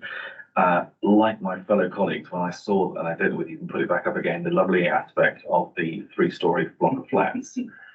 I mean, there are 3-story blocks of flats and there are 3-story blocks of flats, and that is in the middle of the countryside. It would be struggling if it was in an urban area. But as you quite rightly said, on the next block of flats, there had been work done to improve the design and tried to make it more in keeping with what was there. The 3-story one just there's no character resemblance whatsoever. It's something you'd expect to see in this sort of development. I think you mentioned about the deferral, but also you did suggest that maybe with a site like this, and you probably won't like me for saying this, but I think, as my colleague next to me would say, the eye doesn't lie. Sometimes you do have to look at it on site. And I do think, because of the sensitivity of this site, because this is the phase 2 of something that is happening, and the issues that are raised within this report, I do think it would warrant members to have the opportunity to have a site visit. And so I'd be happy to propose that if others. I'll wait and see what the rest of the debate goes. Thank you, Councillor Slocum. Before I go across to Councillor Bolt, can I say, am I hearing a definite proposal there? Yeah. A definite proposal for a site visit, a deferral for a site visit. Well, it would have to be deferred for a site visit, yes. Okay. Okay. Yeah, I was just wondering if we're deferring for a site visit anyway, could we be granted the opportunity to maybe have a look at the 3-story block of flats? Obviously the developers in the auditorium, so, you know, has heard the debate in terms of sort of size, scale, nature, that kind of thing. And it gives you that chance to have a conversation with the conservation officer and the landscape officer as well, because you've got that extra time. Certainly, because I think we either defer the application for this additional information, or we actually ask for a site visit. So I think it's got to be one or the other. Okay. I'll go with the majority of we'll go for a deferral, but I just think it's a shame to miss the opportunity to see it on site, because we may come back to this meeting and in a month's time, you're sort of saying, yeah, I can't see why the two can't operate in parallel, but I'm being corrected by the Democratic Service Officer saying that we can accommodate both. Okay. Back to plan A. Back to plan A. Excellent. Thank you, Councillor Filmer. We're happy with that as it stands. Councillor Bolt. That was exactly what I was going to ask. Can we run it together? In that case, I'll quite happily second it. We can second that. Okay, so that's Councillor Filmer to propose, Councillor Bolt to second. Thank you very much. And then we wanted to go speak to. Can I just clarify the reasons why we're looking for deferral, along with the apologies for not putting on my mind. Can we just clarify that we're having a site visit and we're going to defer for the reasons? We haven't actually put these down, I didn't think. Thank you. I mean, Councillor Phil, will you correct me if I'm wrong? But the application is being deferred to have a look at the site and its surrounding context relative to the conservation area and listed buildings. And then it's also being deferred to seek further comments from conservation and landscape officers and consider the design of the 3-story block of flats. Thank you. Okay. Okay, so if there are no further comments, did you want to speak again, Councillor Slocum? You just completely ignored me. I was in between Mr. Bolt, Councillor Bolt, but it's okay. I was going to say exactly the same. If I'm happy with that, don't worry. Right, you are, and I apologise. I would never ignore you. Okay, so in which case I'm happy to go to the vote on that. All those that are in favour of deferring this proposal for the reasons just stated, please. Together with the site visit, please raise your hand. It is, yeah. That's unanimous. Thank you very much. Council, one moment, please, everybody. Are you not sure? I have to do something else. Yeah, that's fine. My apologies to everyone. No problem. So Quite you enjoying as well. today as well. Are you going as well? You staying? Okay. I have confirmation from Scott Aldridge that we can extend the meeting if members resolve to do so, So, and stop around. and we can swap it. Yes, so that's what I'd like to get. Okay, Martin, If members agree to do so. I need to go as well. Got to get down to Taunton. Can I just say to members of the public, if you want to leave the building now, I'll go and open the door. It's been locked up. We're in a lock-in situation, I'm afraid. But I'm just going to speak as well on, we have councillor Bradford and Paulingham have to go to other meetings. Thank you for your attendance today. I appreciate it. I'm going to ask a further question of the remaining, two questions of the remaining councillors around the table. What I would like to do, please, is one, swap around the items on the agenda to bring the wall garden forward next. And two, if you would allow me to extend the meeting. I understand they have to be two separate votes, don't they? Yes. So the first one, would you allow me to rearrange the agenda to bring the wall garden forward? If you, I guess, if you're happy with that, please raise a hand. Okay, that's fine, thank you. And second one is, if required, would you allow me to extend the meeting to clear the remainder of the applications? Yes. I have to go. You have to go now? We have to go after the first item. Okay. Because that's still leaves us quorum. 1, 2, 3, 4. Yeah. Okay, thank you. So I'll just go there. Are we all happy with that? Yeah. Yes. Yeah. Okay. I do appreciate it. That's what the quorum is. Quorum is. It's four, if I remember rightly, it's a third of the actual members of. Yeah, I think it's four. Okay. I'm very conscious of the fact that we have very patient I members in didn't the check the room. constitution, but I'm pretty certain it's four. Okay, Yeah, we've got enough members. we have. Okay. So, Councillor Murphy, are you shooting off now then? I could wait until the first one is done. What it is, I might be quite clear with you. I'm catching an early morning flight to Mallorca and I'm not packed. I've got to go home and pack. That's your Again, fault. that's my problem. I know, that's my problem. But that's why I'm. Okay, so if you could do the first one, I appreciate that. So what we're going to do, guys, thank you for your patience. 5. 1, 2, 3, 4, 5. We have 5. That's good. We're going to swap the items around. So we're going to go for the walled garden now. And if required, we will extend the meeting to make sure we clear up all the business of the day. Thank you for your patience with me. So with that, can I ask, please, Mr.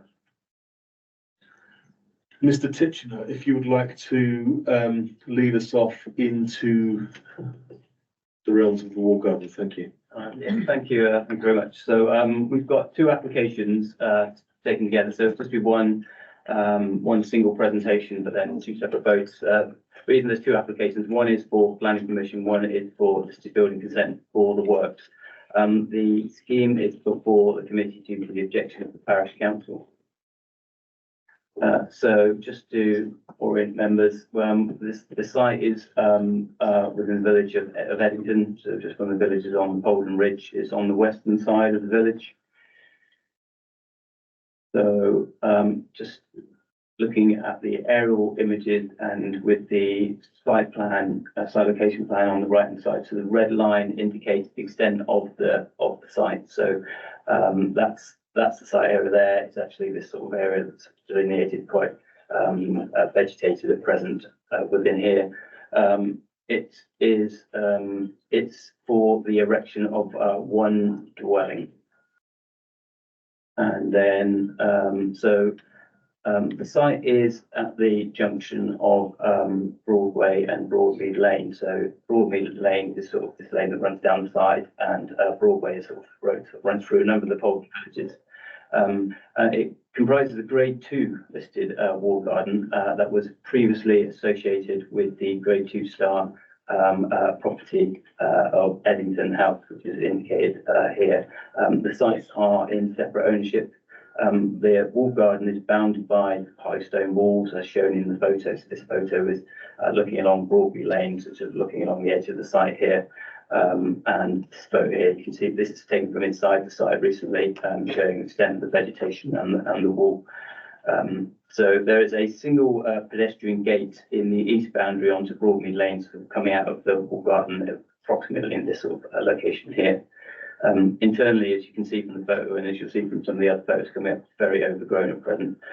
There are neighbouring properties immediately adjoining to the west. There's a separate property here, and on the opposite sides of Broadby Lane are properties here, and then beyond the site, so beyond sort of the quite large garden, then you get to Eddington House on the site's northern edge.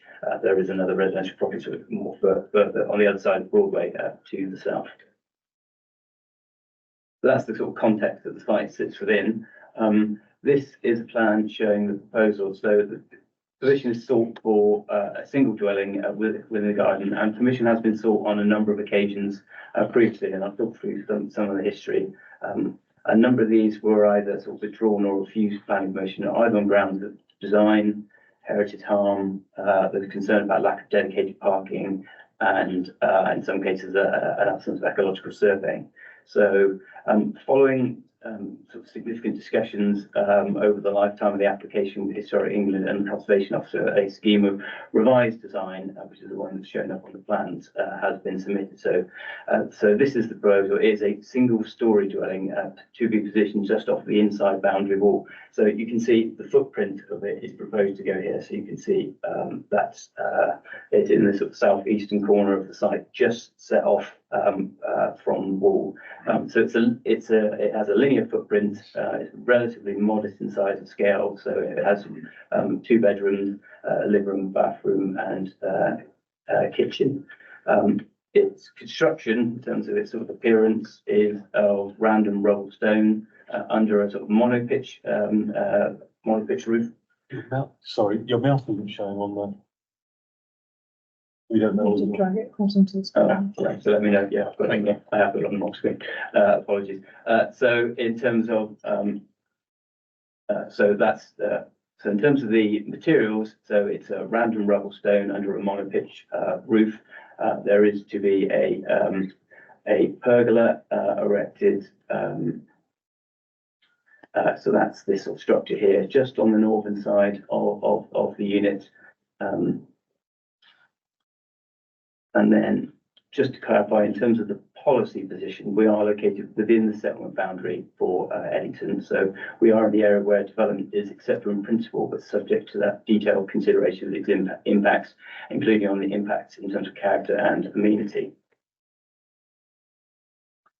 So, okay, and then just as sort of a relevant factor to take into account, there is on the western boundary of the site, there is what's known as sort of the gardener's room or bothy, and you can see it's a sort of structure that protrudes slightly along through the western boundary, almost sort of projects into the neighbour's property. So that's an existing. You can see it over here, apologies, and then you can see this is the sort of existing structure as is, and the proposal is just to formulate internally within that some accommodation, so provision of the floor, and that just provides them additional ancillary space, but sort of no new sort of windows. Everything's oriented to the east, backwards into the side rather than towards the neighbouring property. So just some more photos. As I mentioned, the site is very overgrown, as you can see here, that vegetation sort of, particularly this time of year, gets particularly active. It's not been used for a garden for some time. My understanding of the history of the site is it was separated from the original house in 1991. There have been unsuccessful planning applications over the years, with some in 2008, 2009 for residential use. The site then lastly changed hands again in 2017, selling, as we understand it, at auction for £42,000. No other alternative uses have come forward to the site since its separation from the main house. So these plans are just to get a bit of background on alternative versions that have come through as part of some of the more recent planning applications. So these plans show previous iterations, and these were ones that the Heritage Council, with which the Heritage Consultees raised significant concerns. So the scheme on the left here, scheme on, bear with me.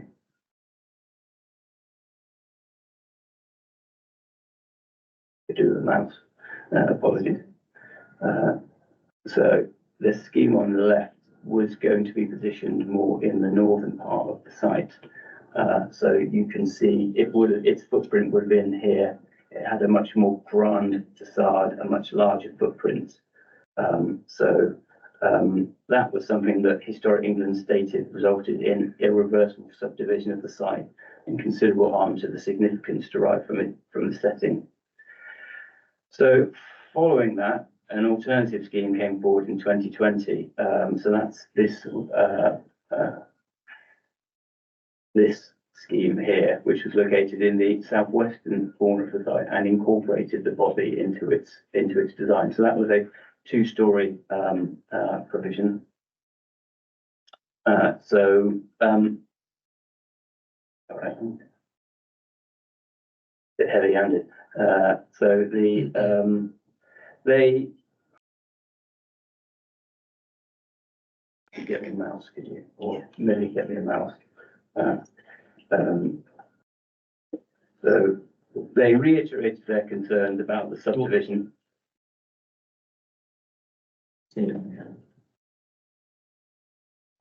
Sorry. I won't go straight with that. I just need a mouse.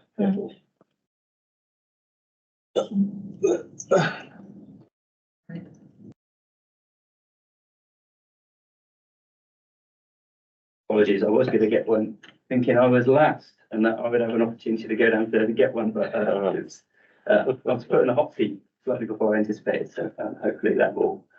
Okay, so yeah, so this is the previous version, so it's to be in the southwestern part of the site, and then but still significant concerns raised by the Heritage Consultees about the scale, in terms of height, in terms of the massing, location of the addition. So they considered that a significant reduction in scale and massing was required to reduce the heritage harm. So that gets us to where we are with the current scheme, which is the one shown on the plans there. So this follows significant level of discussions over the lifetime of the application with Historic England and the Conservation Officer.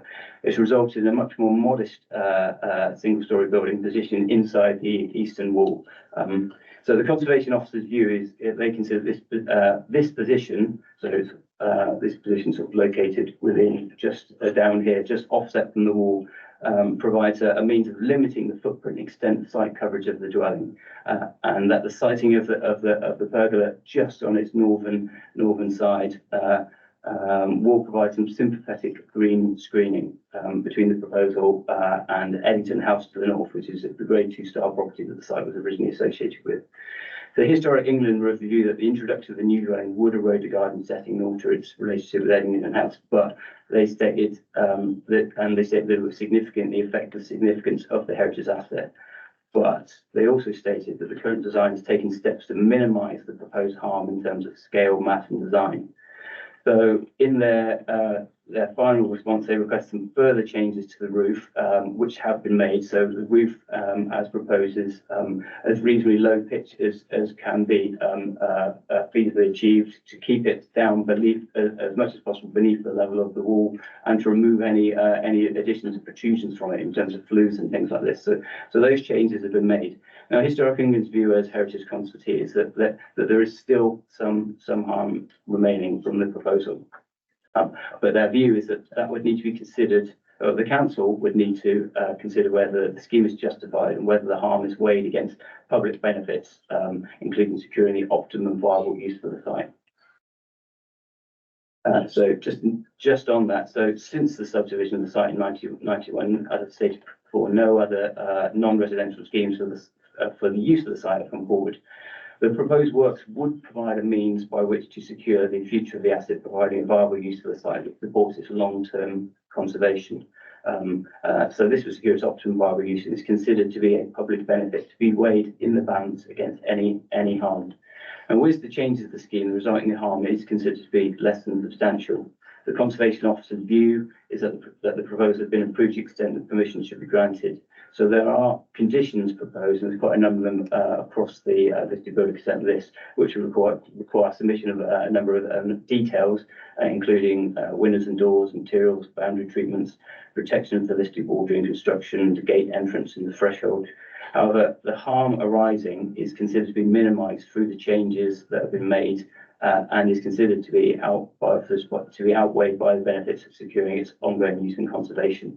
So in that sense, we are, in terms of balancing the impacts, the view of the consultees and the view of officers is that the proposal would be policy compliant.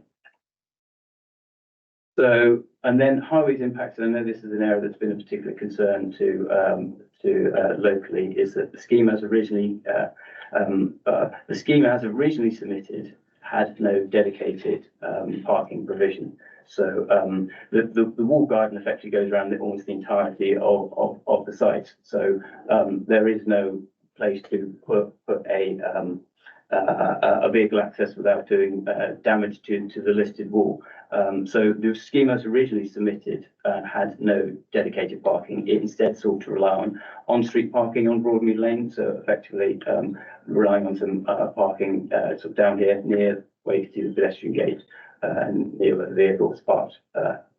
So that proposal would have involved some slight widening of the lanes, so eating into the verge effectively there, creating sufficient passing place and providing for 2 parking spaces.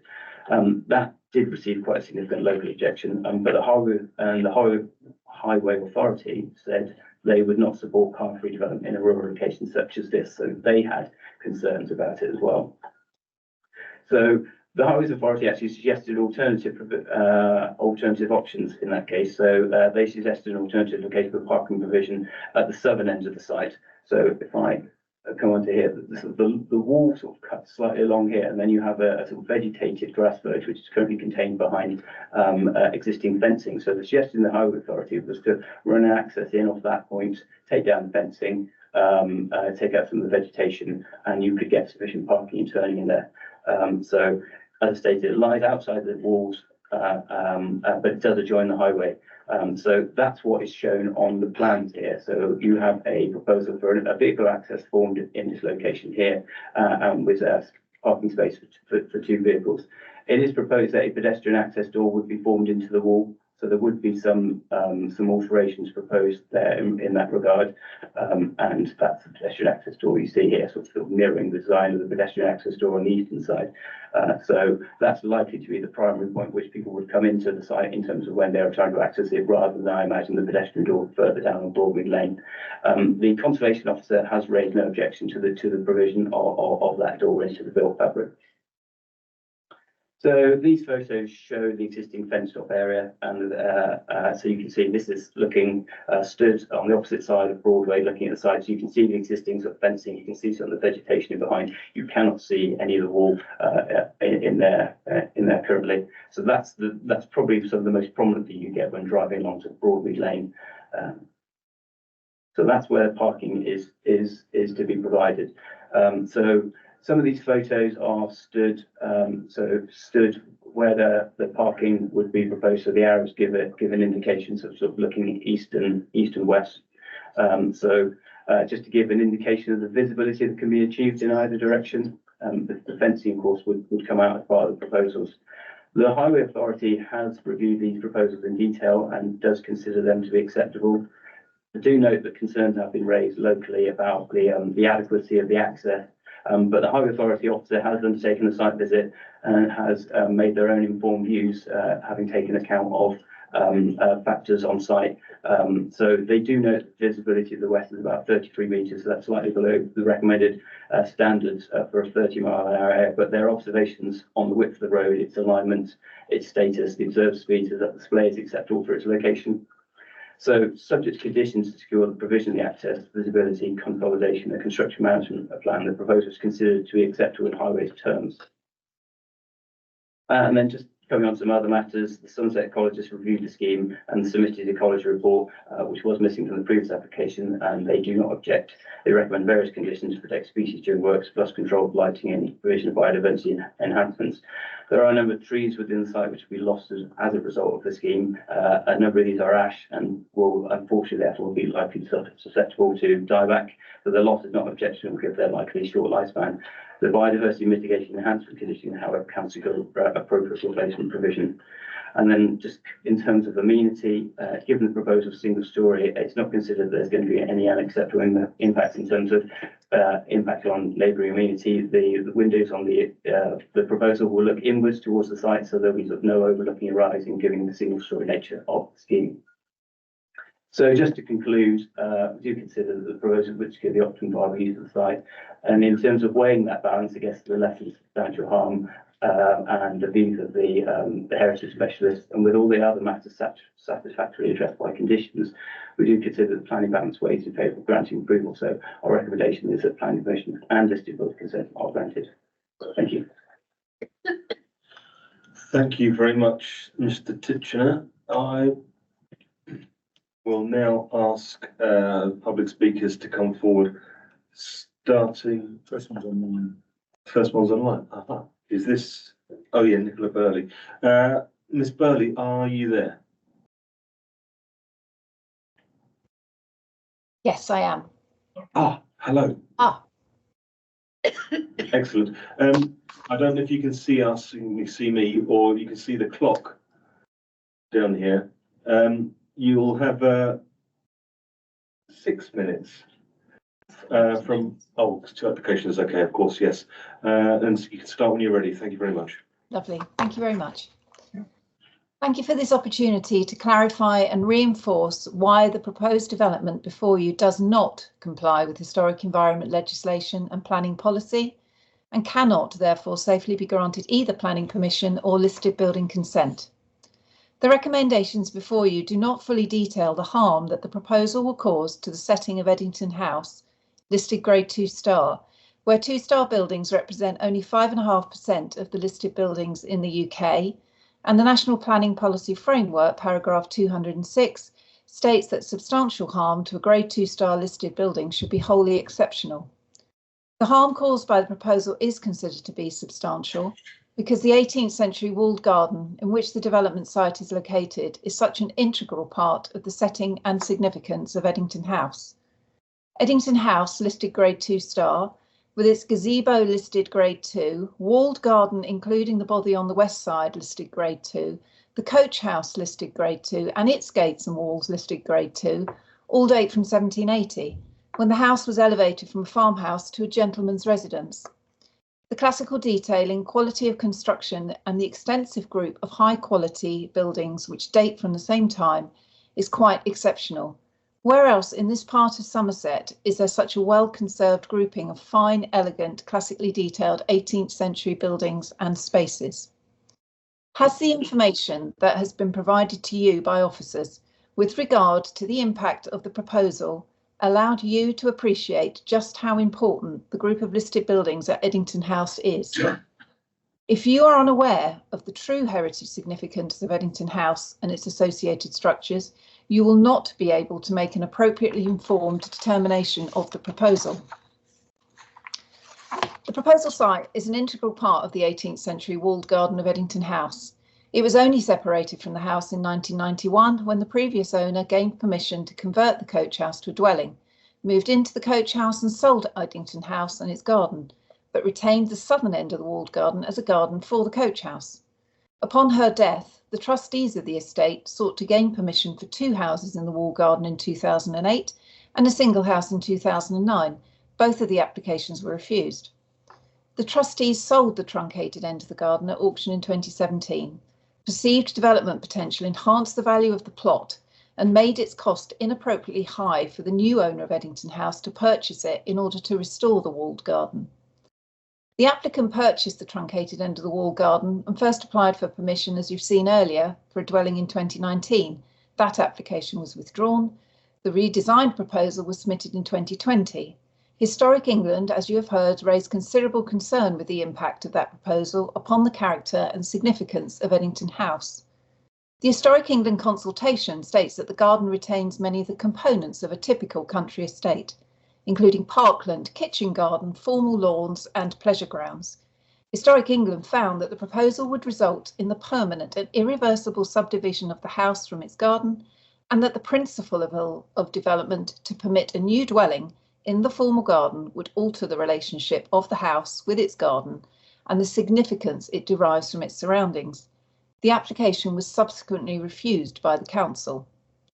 What then is the difference between this application and the one that was refused in 2020?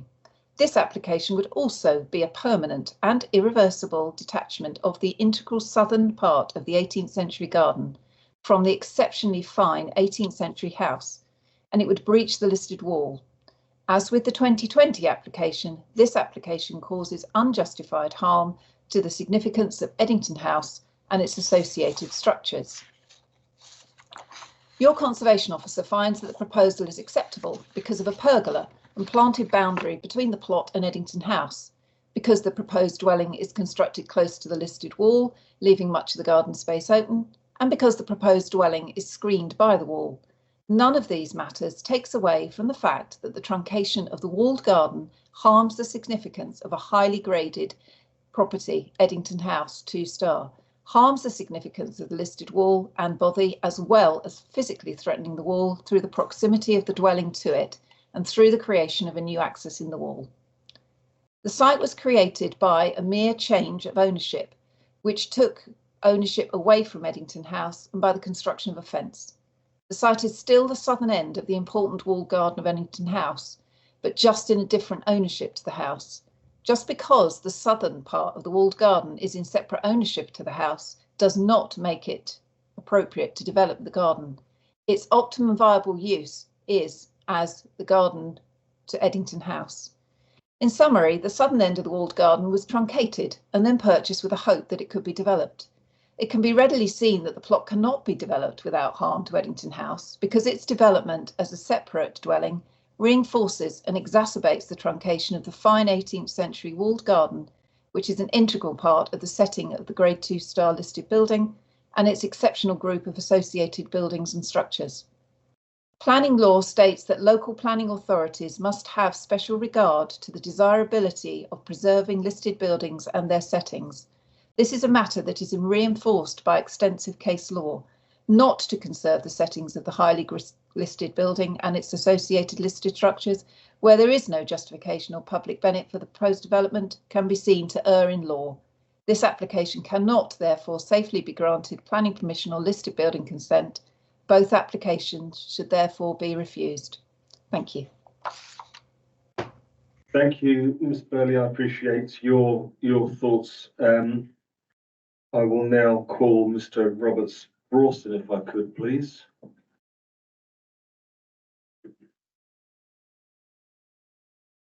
Again, Mr. Sprawston, you have six minutes due to the two applications running concurrently. And you can start when you're ready. To make sure the talk button is pressed on the machine. Thank you. You can start when you're ready. Thank you. The listed wall garden forms part of the historic grounds and setting of Grade 2-star Eddington House, as already stated. Due to the relationship between the two and the exceptional star listing of the house, planning policy imposes on the wall garden a very high level of protection and conservation. That important principle should prevail over all other considerations. There is absolutely no justification for introducing into the Eddington House garden setting a new dwelling which, as stated by Historic England, adversely affects the significance of a highly designated heritage asset and causes it irreversible harm. Nor does the proposal carry any public benefit at all. Contrary to what is stated in the officer's report, the optimum viable use of the whole site within planning policy is that of a garden, orchard, or other space within a listed wall, as has always been the case historically. Regrettably, despite my several attempts to purchase the wall garden from the former owner's trustees in order to reunite it as a garden with Eddington House, they were not prepared to sell it to me. The fact that the applicant paid a price reflecting its perceived development value has no relevance to the applications and in no way justifies them. The proposal to create a second entrance to the site, requiring the listed wall's partial demolition, would be contrary to the overriding policy of conservation which applies to it.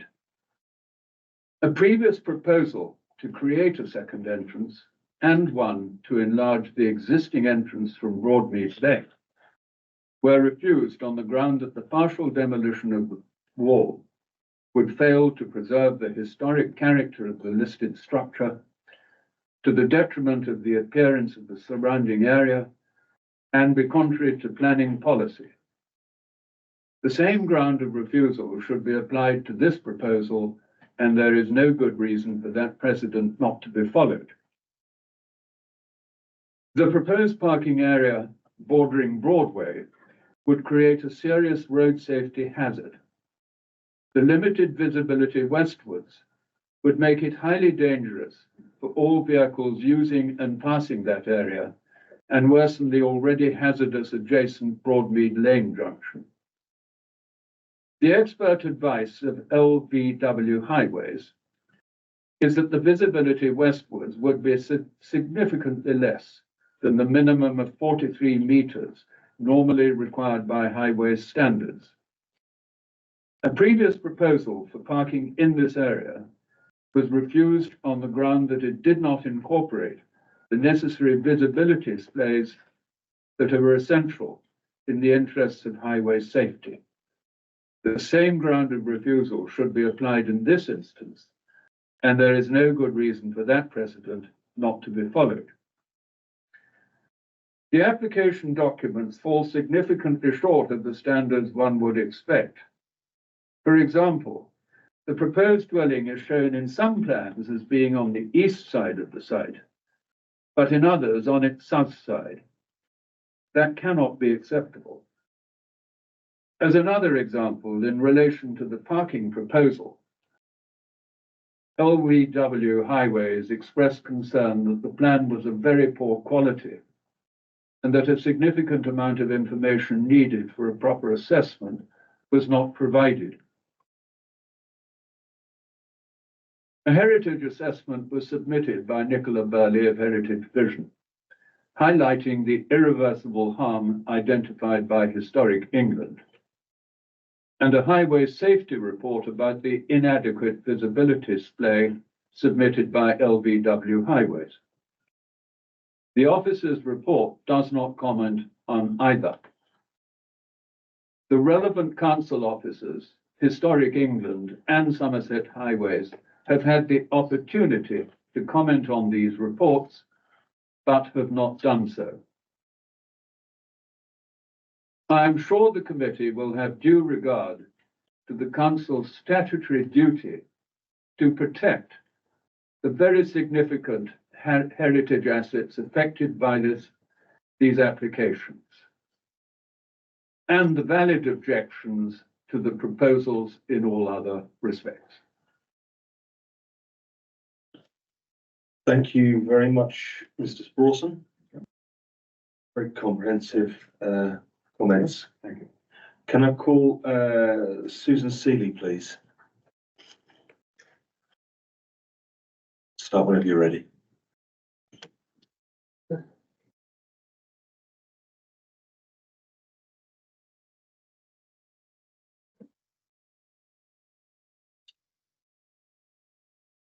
Thank you, Chair. Thank you, Chair. Yes, I'm Susan Seeley and I'm joint owner of the Coach House, which is a Grade 2 listed property. I jointly owned it with my husband and my daughter. The Coach House is directly opposite the east wall of the walled garden at the top of Broadmead Lane. The area in Eddington is typically rural Georgian and is commented on and visited by many people walking down to the moors and otherwise. It's a very unique slice of Georgian history, and any change to it can never be placed. Once it's lost forever. The Eddington House estate originally consisted of several other buildings, and they're all located in the same area, so it is a very picturesque part of the village. With regard to the dwelling and the walls, as commented by Historic England in one of their letters to planning, they stated that to permit a dwelling in the formal garden setting would alter the relationship of Eddington House, Grade 2 listed Georgian property, with its formal garden and the significance it derives from its surroundings. The Eddington House estate consisted of several other Georgian properties, one of which we own, and is a unique example of rural Georgian architecture displaying an irreplaceable slice of history, which we believe should be protected in its entirety and preserved for future generations to enjoy. With regard to the wall, the listed wall, it does measure approximately 11 foot. And in one of the letters from Historic England to planning, it did state that the dwelling should not be seen from the road. That would include flues and chimneys. Partial demolition of the South Grade 2 listed wall would set a precedent to consider further change to this Georgian setting. In its letter to planning in 2020, Historic England set out its comments and conclusions and asked for its letters to be treated as a letter of objection.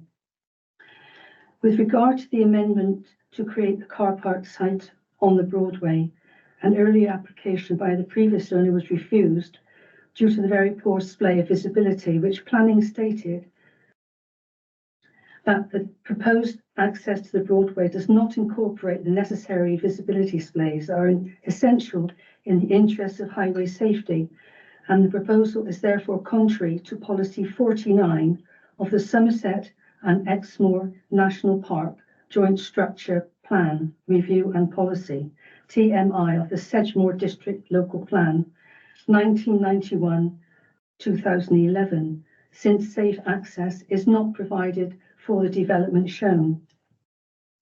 This statement forms part of the decision taken by Sedgemoor Planning, dated the 5th of November 2009, for the refusal of planning permission. The curvature of the Broadway in this stretch has not changed, but the speed and the volume of traffic most certainly has since that decision was taken. The Broadway is classed as a C road, but acts as the formal diversion for the A39, and it links 5 of the Poldham villages. A variety of services located in Eddington, including a supermarket and post office, garden machinery store, a joinery, GP surgery, a medical centre with around 10,000 patients, a large village hall, a small trading estate, and nearby local primary school have all contributed to the increase in traffic and speeding. These services are used constantly by nearby villages and further afield. The proposed car parking site is merely a few yards away from the junction of Broadmead Lane, and the Broadway is a dangerous road, especially when trying to cross over to the other side. In fact, some residents make a detour by turning left instead of right, going up through the supermarket car park and down onto the Broadway to go west. The Broadway is used by buses, school coaches, large farming machinery, petrol tankers, council vehicles, large lorries, and a multitude of delivery vans besides cars and motorbikes. Quite frankly, this stretch of road is already dangerous, and to permit a car parking site with cars accessing directly onto that road would surely exacerbate the problem. We would ask whether a risk assessment has been carried out by Highways to assess the danger in line with the GG 104 framework based upon their safety vision. We'd be grateful if the planning committee would take up into account our comments when making their decision. Thank you. Thank you very much, Mr. Robinson. I would now like to call, lastly, Michael Shepherd, please. I'm sorry. Oh, sorry. Sorry, I'm Mr. Robinson of CPRE Somerset. And, I'm Mrs. Seeley. Ah. That's Mrs. Seeley, and you've given CPRE permission to speak. Yes. Yes, I apologise, it's been a long day.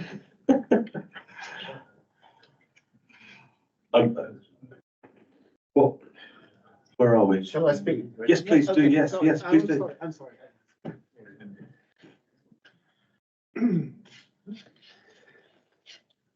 Oh, I see. This one here. Well, yes, I'm the planner for CPRE Somerset, and the trustees have asked me to come along and speak today. First thing I'd like to say, based on the presentation from the case officer, is that it's important to emphasise that Historic England has not approved this scheme and has specifically said in its letter that notwithstanding some mitigation opportunities, such as the roof and pergola, harm will be caused to the listed house. And the problems with the officer's approach to this is that it doesn't address Historic England's most important objection to this very scheme, that the introduction of any residential housing, that's any residential housing, into the historic walled garden will cause, quote, irreversible harm, unquote, to the heritage significance of the Grade 2 style listed building due to the erosion of the designed 18th century garden setting. And secondly, CPRE would like to make the point that the applicant's heritage assessment hasn't been written by a qualified professional. It omits any mention of the contribution that the walled garden makes to the heritage significance of the listed house. And I'm sure the case officer would agree with that point. It is indisputable. And thirdly, the latest drawings are crudely drawn, and as we've just heard, in one of the drawings, the house is shown in two different places in the garden, and that degree of vagueness just isn't acceptable when we're considering the fate of a Grade 2 style listed house. And fourthly, the 18th century garden wall is itself listed Grade 2 and will be severely altered by punching a new access through it, and this compounds the heritage harm. Now, Historic England says that this overall level of significant harm and irreversible harm means that the council has to be, quote, convinced, unquote, that the public benefits of this scheme outweigh the harms. Well, what are the public benefits? In the opinion of our trustees, there aren't any. The case officer says that introducing residential use is the optimum viable use of the land. Whilst we understand that case officers, often rightly want to see development on every available piece of land in a village, in this case there are other issues to be considered. And as Historic England say in its letter, the wording of National Planning Policy Guidance, PPG, is that optimum viable use means the use likely to cause the least harm to heritage significance of a listed house. However, according to Historic England, introducing residential use to the historic garden will cause the most harm to the heritage significance of the house, and it's irreversible. So the least harm, and therefore the optimum viable use, would be to continue its use as a garden, as a private allotment, growing flowers or vegetable. Now, the applicant argues that introducing housing will somehow, quote, conserve the garden, unquote, and we've heard the case officer say the same thing. I'm sorry, but, we think this is nonsense. It will do the opposite. It won't conserve the garden. It can't conserve the garden. It will change its character from an historic part of the setting of the listed house to a residential building plot. And by the way, no one ever suggested that Hestercombe Gardens, the most important 18th century garden in Somerset, would be conserved in inverted commas if housing were to be introduced into its grounds. Now, Historic England says the site was likely part of the formal designed lawns of the house. That means that you know, if the applicant wants to maintain the garden, or to conserve or restore it, all he needs to do is some trimming and mowing. It doesn't need planning permission for a house. It wouldn't matter if this site becomes a private rewilded nature reserve. At some point in the future, it will hopefully revert to ownership of the listed house. And what are the possible alleged public benefits could there be? Well, yes, a two-bedroom house would make a contribution to the 5-year housing land supply as claimed. However, the harms to the significance of the Grade 2 style listed house identified by Historic England massively outweigh the benefits. I see that I have a minute left, and I would just like to refer very briefly to an appeal decision in very similar circumstances that in Somerset, the case officer hasn't referred to, and that is when the appeal inspector dismissed an appeal for a house in the former walled garden of Grade 2 listed Horsington House because of the harm that would do to the heritage significance of the listed building. That's Area South 18/02218/FUL. And in conclusion,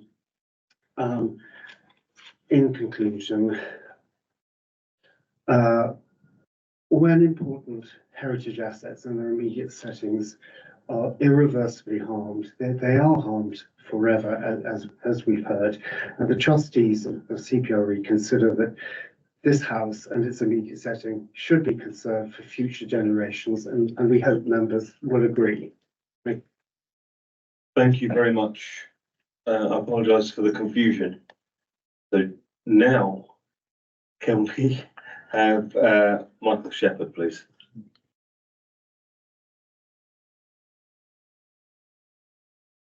Apologies to you all for the wait of the day as well. Whenever you're ready, Mr. Shepherd. Thank you. Okay. Yeah, that's it. That's it. Hello, ladies and gentlemen, and thank you for letting me speak. I'm Michael Shepherd of Shattuck Associates. We're chartered surveyors. I'm the agent here and responsible for designing this building and the planning process that's gone on now for about 5 years. What is at stake here? It is how to restore and preserve a Grade 2 listed building, which is the walled garden at Eddington. How do you restore and preserve the heritage asset? It's quite easy, you give it a use. The applicant here purchased a property some 67 years ago at auction. His intention was to create a family home within the garden and to restore the garden. He purchased a property for a modest sum at auction. Potential business users or community users of the garden could have come forward at the auction, but did not. In the intervening years, there's been no other approaches made to the applicant to acquire the garden for a business or community long-term use. The next question is, what do you need to do to give a walled garden a long-term use? The easy answer is you give it a building, and with the building becomes the use. Is there anything wrong in giving an historical walled garden a building? The answer must be no. Consider these examples of well-known walled gardens in the area. The walled garden at Cannington. Here is a stone-built tea room and various glass houses within the walled garden. The walled garden at Meld near Frome. This is a recently built cafe of brick and timber with a red tile pitched roof, as well as glass houses and gazebos, all within the garden. A big one, this one, the walled garden at the Bishop's Palace in Wells. Here is a recently built large stone and glass walled cafe building. This has a mono pitched roof in a similar manner that we approach here at Eddington. The walled garden at Orchard Lee near Frome. Here is a classically designed brick and stone orangery within the walled garden. We can therefore see a tradition of buildings in walled garden. At Eddington, we propose a modest-sized modernist building of a single-storey nature and the restoration of the gardener's bothy. This scheme has been some 5 years in the making and has evolved with collaboration with Mark Lidster, the Conservation Officer, and Historic England, both of whom are now accepting of this scheme. Not true. Consideration has been given to more classical designs as well as a Gothic folly type design, but these have been rejected in favour of what is now proposed. The conclusions were that a single low-level, mainly glazed monopitch roof structure, which was no higher than the walls of the garden, would suit the garden. This is what is now proposed, including detailed designs for the structure to ensure that the new structure will not damage the historic walls. Within the building, with the building of the home, it follows that the walled garden will be restored and preserved with a garden design prepared by expert landscape gardeners in conjunction with the conservation officer. The applicant is passionate in this regard. He is a local businessman who has invested a great deal in the district and now wishes to relocate here with his wife. The restored bothy will also provide ideal accommodation for them. The new access will result in removal of the fence that hides the walled garden from the main road here, so that's going to be a further benefit. With the restoration of the garden comes the possibility of public access, for example, through the popular open garden scheme. The proposal is therefore very much a win-win, and I commend this proposal to the committee. Thank you very much. Thank you, Mr. Shepherd. I appreciate your thoughts. Mr. Titchman, would you like to respond to any/all of those?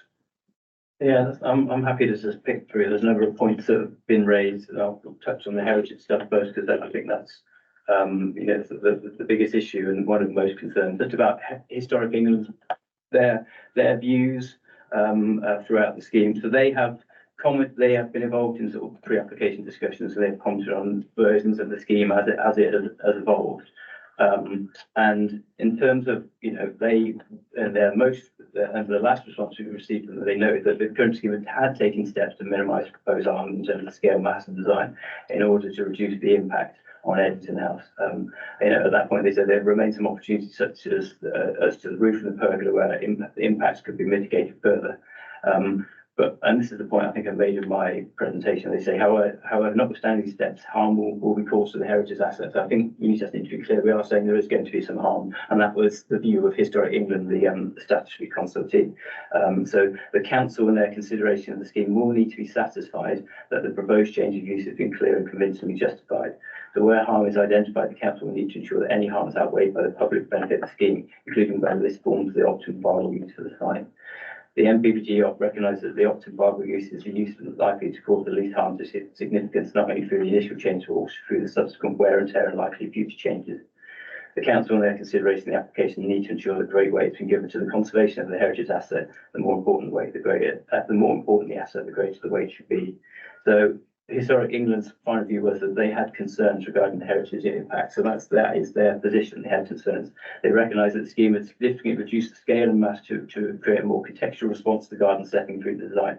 However, the introduction of residential use will result in irreversible harm, and council will need to be confident in their decision making that schemes should be clear and convincingly justified, and that any harm has been decisively outweighed by the public benefits, including securing the optimum viable use. So I think in terms of their position, that I think it's a balancing exercise, for officers and for members in making the decision. It's not to say that there is no harm. I think there's clearly been an evolution of the design process and an ongoing dialogue between officers and the heritage consultees to scale back the impacts. What we have got is a scheme which is reducing the footprint to the smallest that can be realistically possible in a part of the site that is furthest from the listed building, which is to the north.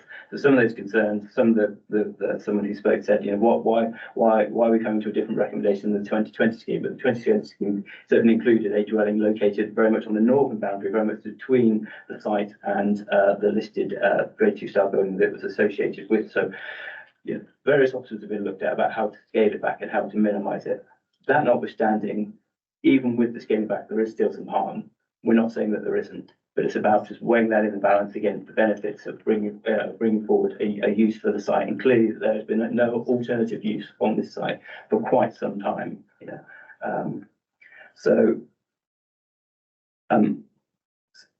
And in terms of the conservation officer's views, those are historic England views. The conservation officer's views were that the scheme has very much evolved. So, and they said the visual impact of the new building has been sympathetically screened with a careful positioning of the pergola. This is applauded as is the soft or green partition between the actual garden, the Vention Manor, and the recently subdivided section, which is the walled garden.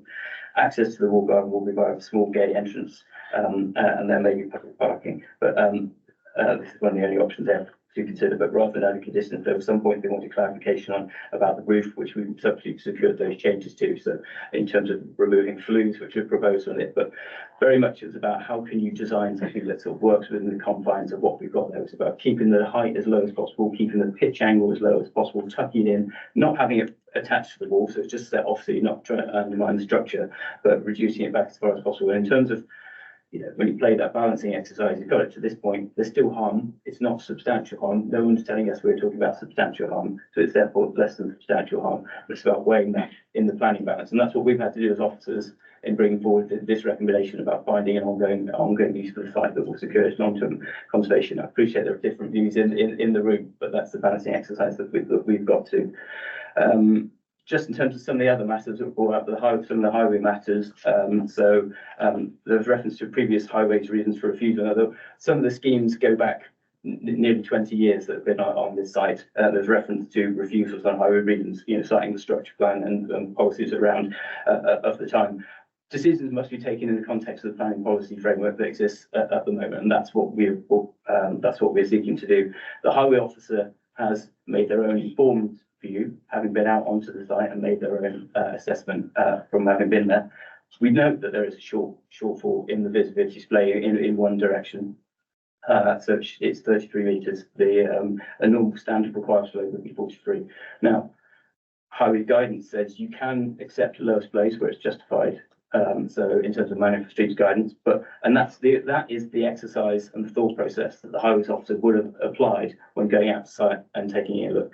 So look at what is the observed speeds on the road, what's the alignment of the road, what is the width of the road, and in doing so, they've satisfied that reduced display in one direction, not the other. In one direction is acceptable. Someone mentioned about whether a risk assessment had been done in terms of the provision and the access. We wouldn't consider that to be proportionate for a road safety audit for a scheme for one dwelling. We will rely on the advice of the highway officer when they're going out to visit the site. And I'm satisfied that they've actually visited the site, made their own informed assessment, and given their own detailed comments. Hopefully that covers a number of the points. If I've missed out anything, I'm happy to pick up anything in discussion. Thank you very much, Mr. Titchener. And with that, I will go across to Councillor Grimes first and then to Councillor Slocum. Thank you, Chairman. A couple of things for Mr. Titchener. Do we know sort of roughly how many years since the split was? I missed it in the write-up. How many years since the split was from the garden from the house? As I understand it, it was sold off separately in 1991. That's what I thought. Yeah. So considerable, a few years. And do we know if any maintenance has been done to the garden or the wall in that time? Is there anything recorded that anybody's done anything with that property since then?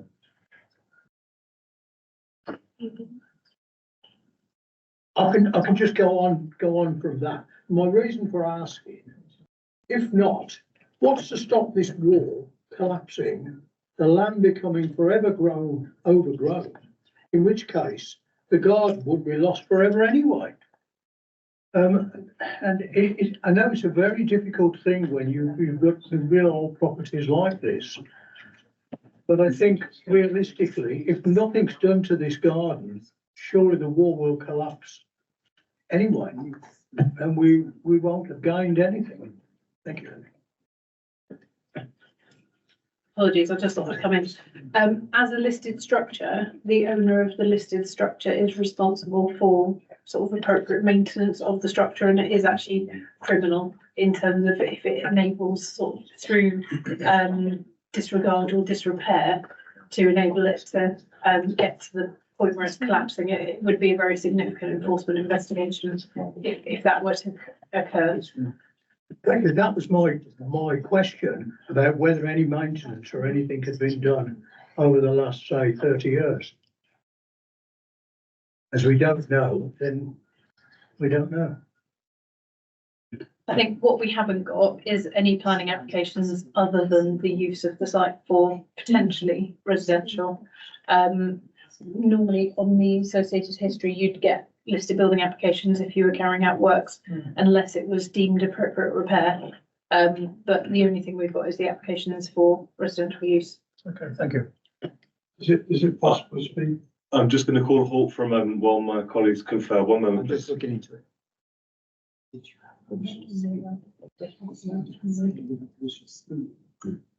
I've had email confirmation saying that as a parish councillor, you would like to represent the parish council. I don't know what's gone wrong before. Let's register. Yeah. You didn't do anything. As a parish council, Who did you speak to, sorry? Or who did you email? Our parish clerk, Julia Marshall, emailed the committee. I don't know the exact. I'm just having a look and see what I can find, okay? I can answer that question. I'm sorry if I'm breaking protocol.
There's nothing in the constitution.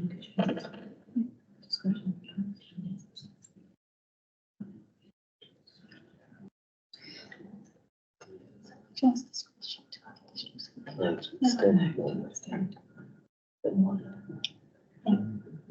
Okay, what was the thing that delay?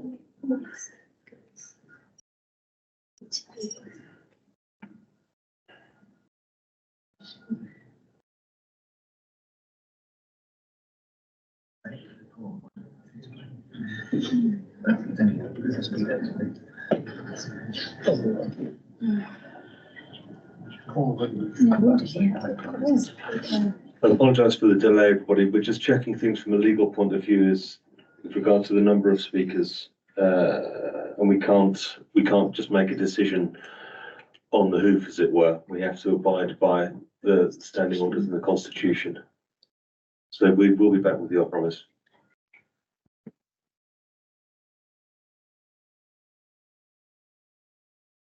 We have nothing from the clerk in. We can't see anything. in the folders I've got access to. I've looked at Layla's inbox and I've looked. That's the only computer that I'm sure. So I apologise. Did you say that the clerk definitely sent through a request for you to speak? Yes. Was it confirmed? That's another question. Was it confirmed? Do we know? I believe it was confirmed to the parish clerk that, and she then referred to me to say, yes, you're booked in, words to that effect on a short email. Yeah. Okay. Thank you.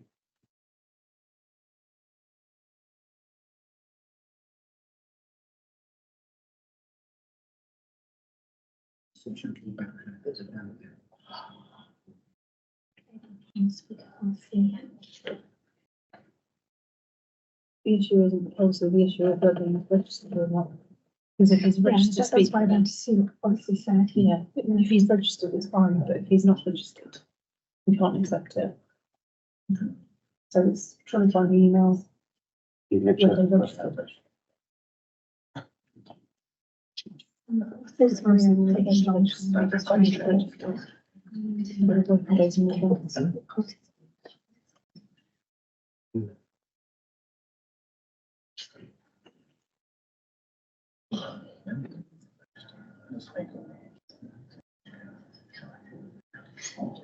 Yeah. So the only thing is, if we say it's at the discretion of the chair to sign the policy, then we could be.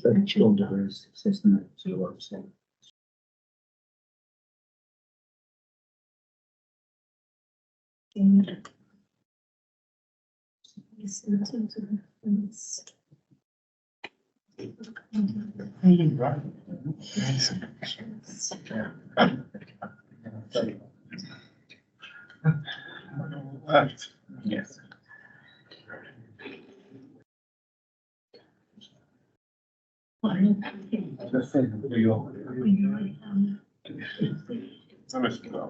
Es ist wird am völlig angefangen. Die wird sehr gut gearbeitet. I mean, you're probably hanging about. But the less I've got to get that. 100%. 50 shows. I don't think we really didn't have a scene when it's just a real that's really haven't got it. So the confirmation is surely the circumstance that all the you're not certain to we have had notification we checked on. A lot of years. And they could only speak about registered. Excuse me. Excuse me. Shepherd, I'd sit down. To do what? Try to get out. Yes, out. I can get you out. Yes.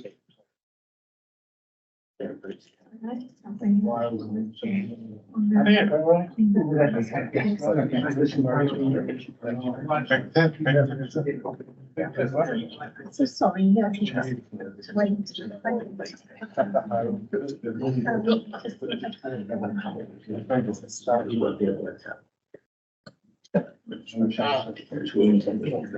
The chair was freed out.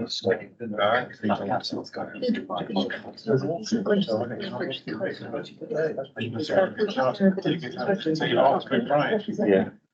So I can't do policy, so I mean, if you want to make a decision, because he's not registered, we've got nothing in writing.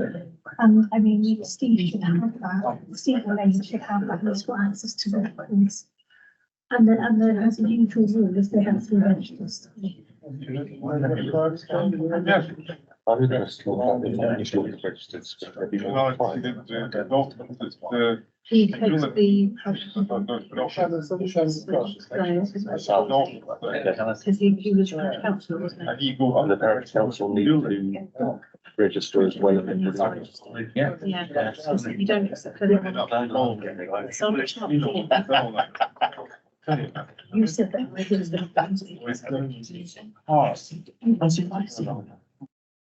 we can. It's up, yes. It's a harbour. On the harbour. So one land versus. Small. It's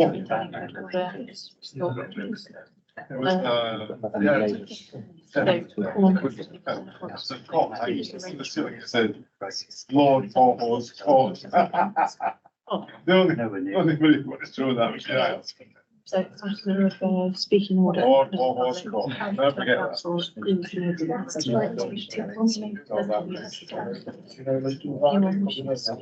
You must register the request. And there is one of the beast. That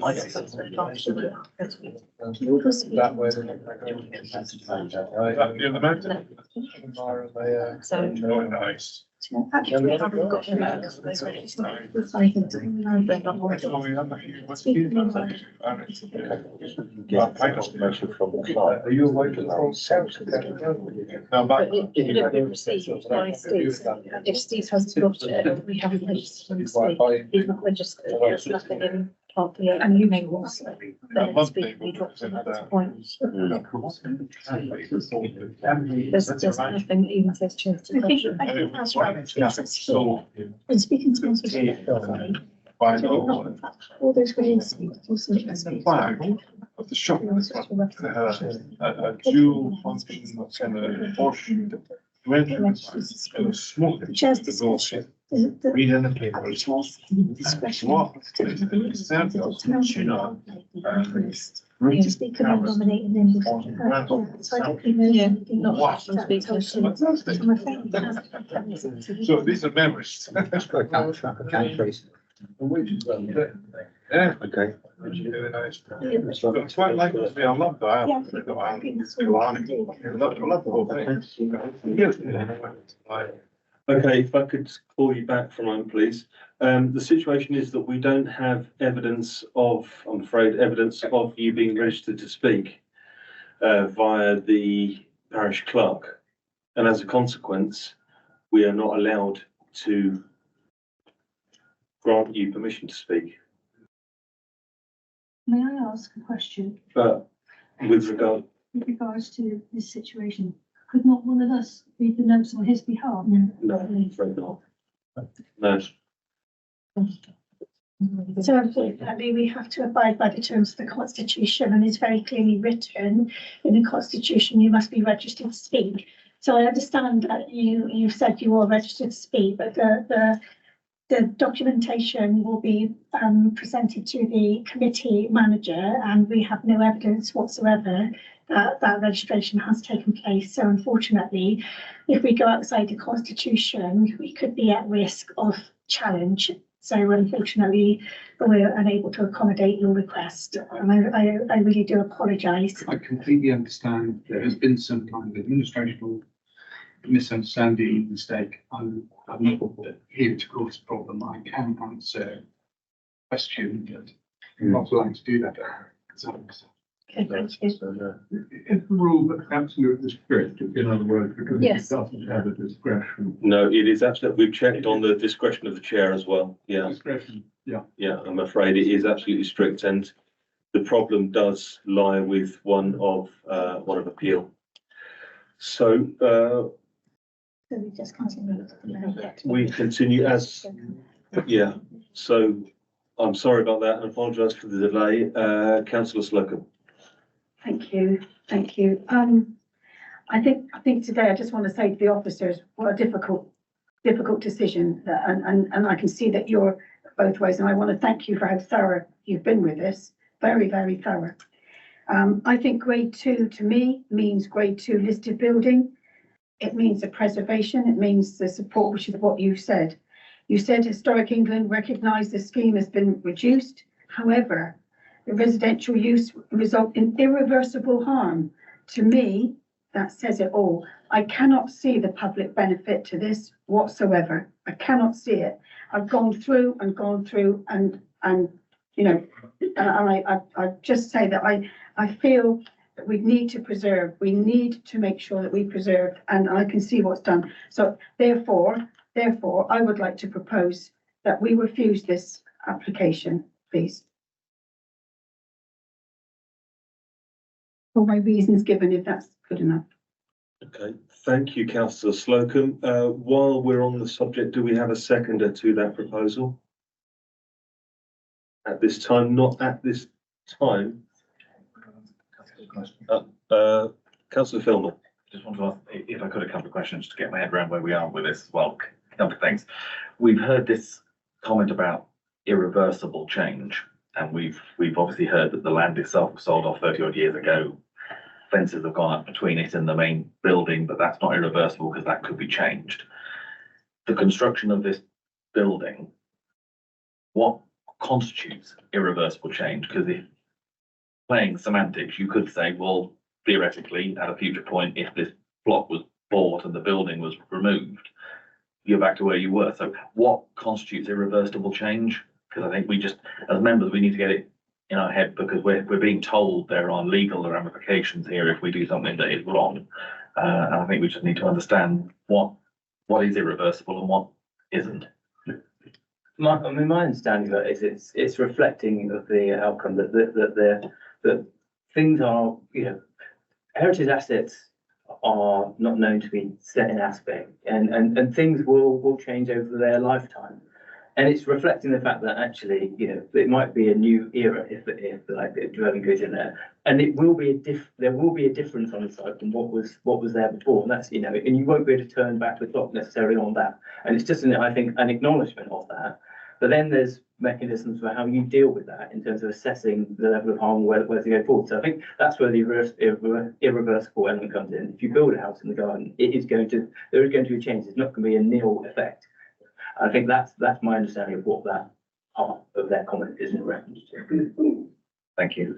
And the other couple of questions, if I can, is there's been discussion about an access being built for pedestrian access to get access to where the car would be parked. How is whatever is being constructed within this walled garden going to be constructed? Because if the only access is currently a pedestrian access, and we're talking about the second pedestrian access, how does anything physically get built in there? And if that needs part of the wall to be knocked down to do it, surely that in itself is causing damage to the heritage asset. Yeah, I mean, and it's a very good point, and something that's made a lot of representations by members of the public about how it's going to be, how that could be undertaken. It's something that in our discussions with the conservation officer about how we might deal with that. There is a condition proposed in terms of a construction management plan about how that will be physically undertaken, because it is going to place a limitation on how you physically do those works. It's going to place a significant limitation on the size of the equipment you can get through any threshold, because actually you're talking very reasonably narrow gauge equipment. It may well require reliance on maneuvering materials over the wall into the site. There's different ways it can be done, which is why the construction management plan is on there. But it is going to make it harder, no doubt, to build it because of the confines and constraints that the site places on it. But that's the nature of the site, because it's a listed building, a listed wall, and what we wouldn't want to do is consent anything that sort of tries to do greater damage just so you can make the construction easier. So they have to work within that confines. If the details aren't acceptable when it comes in to discharge it, then it won't get discharged. Yeah, but that will need some careful scrutiny at that point. Yeah. One final question, again, coming back to the parking area. Could you show us the plan again of that? Because could you just clarify that at the moment there's this big wooden fence in front of the wall that you can't see behind it? How much space is there actually there? And is it really adequate for 2 vehicles and turning area to get out safely? Yeah, so the Highways Authority have checked back, and one of the things they commented on in discussions with me is that they scaled off all the measurements to make sure that they're satisfied that you can get the vehicles in and you can turn them. I think I would accept, and I think they would note that it's a relatively tight area in terms of you can see in terms of coming in off the highway here. There's a limited amount of space to be able to pull off the manoeuvre. But in their view, they are satisfied that you can undertake the manoeuvre and emerge from the site in forward gear. So I'm satisfied that they've been to the site and they've done their checking in terms of the scaling of the plans. I think it is a bit, acknowledgement that you're on the limit of can it be done, but they're satisfied it can. Thank you. Okay, thank you. Thank you, Councillor Filmer. Do we have any further comments on this? Or indeed a seconder for Councillor Slocum's proposal to refuse the application? Or any other proposals? I'll second that. You'll second Councillor Slocum's proposal? I will. Councillor Mike Murphy will. Going to just consider the refusal before we visit the bank. Yes, Dawn, did you write, sorry, did you write down the reason for? Yeah, I'm assuming that members would be satisfied with the same reason for refusal for both applications, because it's planning application and this building consent. And the concerns that I've heard around the table are impact on the setting of the listed gardens through the introduction of a residential use, resulting in sort of segregation of the plot, and negative impact on the setting of the heritage asset. And also negative impact on public benefit. Can that be added in some respect? Did you say that? I do wonder if you're going down that line, whether you can say that the benefits of the scheme aren't significant to outweigh the heritage harm arising from the impacts identified. I think that would be the phrase we'd want to see introduced. And that would reflect the language of the NPPF in that case. Yeah.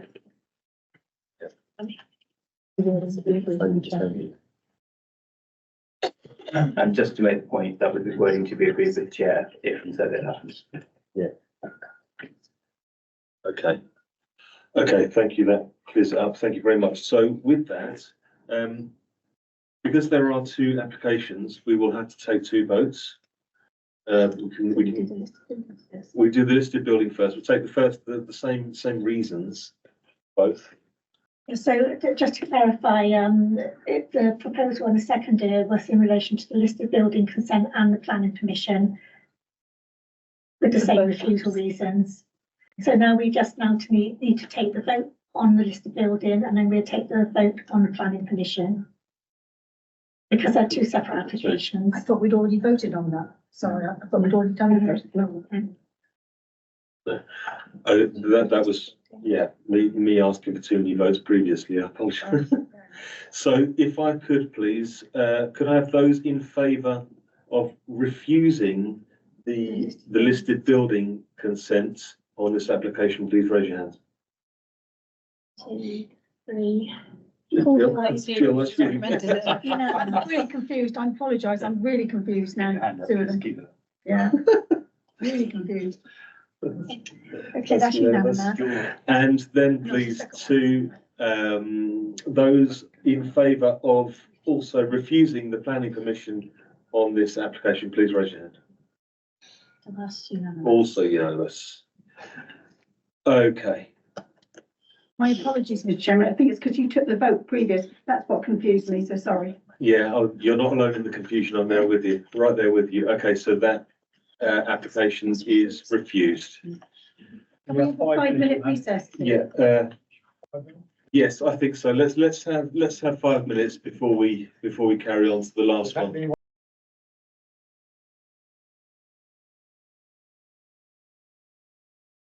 Thank you all for your diligence today. I will ask for Amelia. Hello, Amelia, to take us through the presentation for the Carefree Amusements application, please. Thank you, Chair. Good evening, members. This is the application at the Carefree Amusements in Breen for the demolition of the existing amusement arcade and first floor flat, replacing that with a new building with an amusement arcade at ground floor with 6 holiday lets and a single replacement flat at first floor, alongside works to the pavement, access and parking provision. So the application is at committee because the parish council are objecting to this application for 4 main reasons. Increase in traffic congestion, visual dominance and lack of consistency with street scene, lack of electrical vehicle chargers, and overlooking and privacy concerns.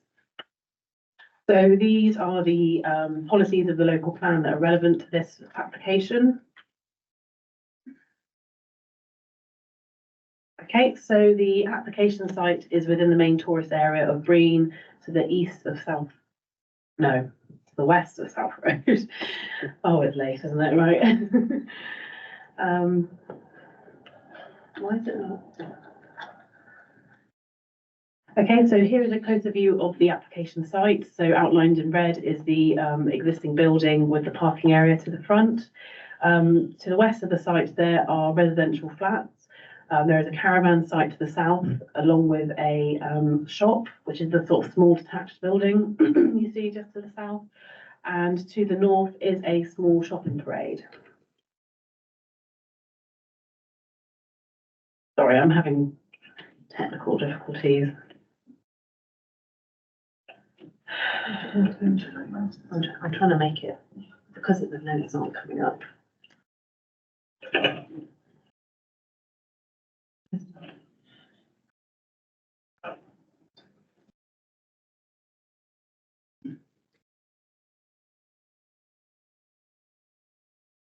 Oh, is it at the bottom? PowerPoint slide, sure.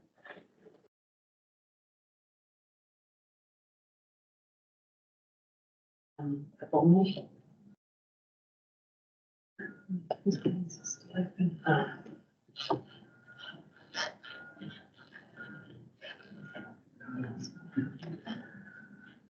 Apologies, I hopefully have this sorted in a minute.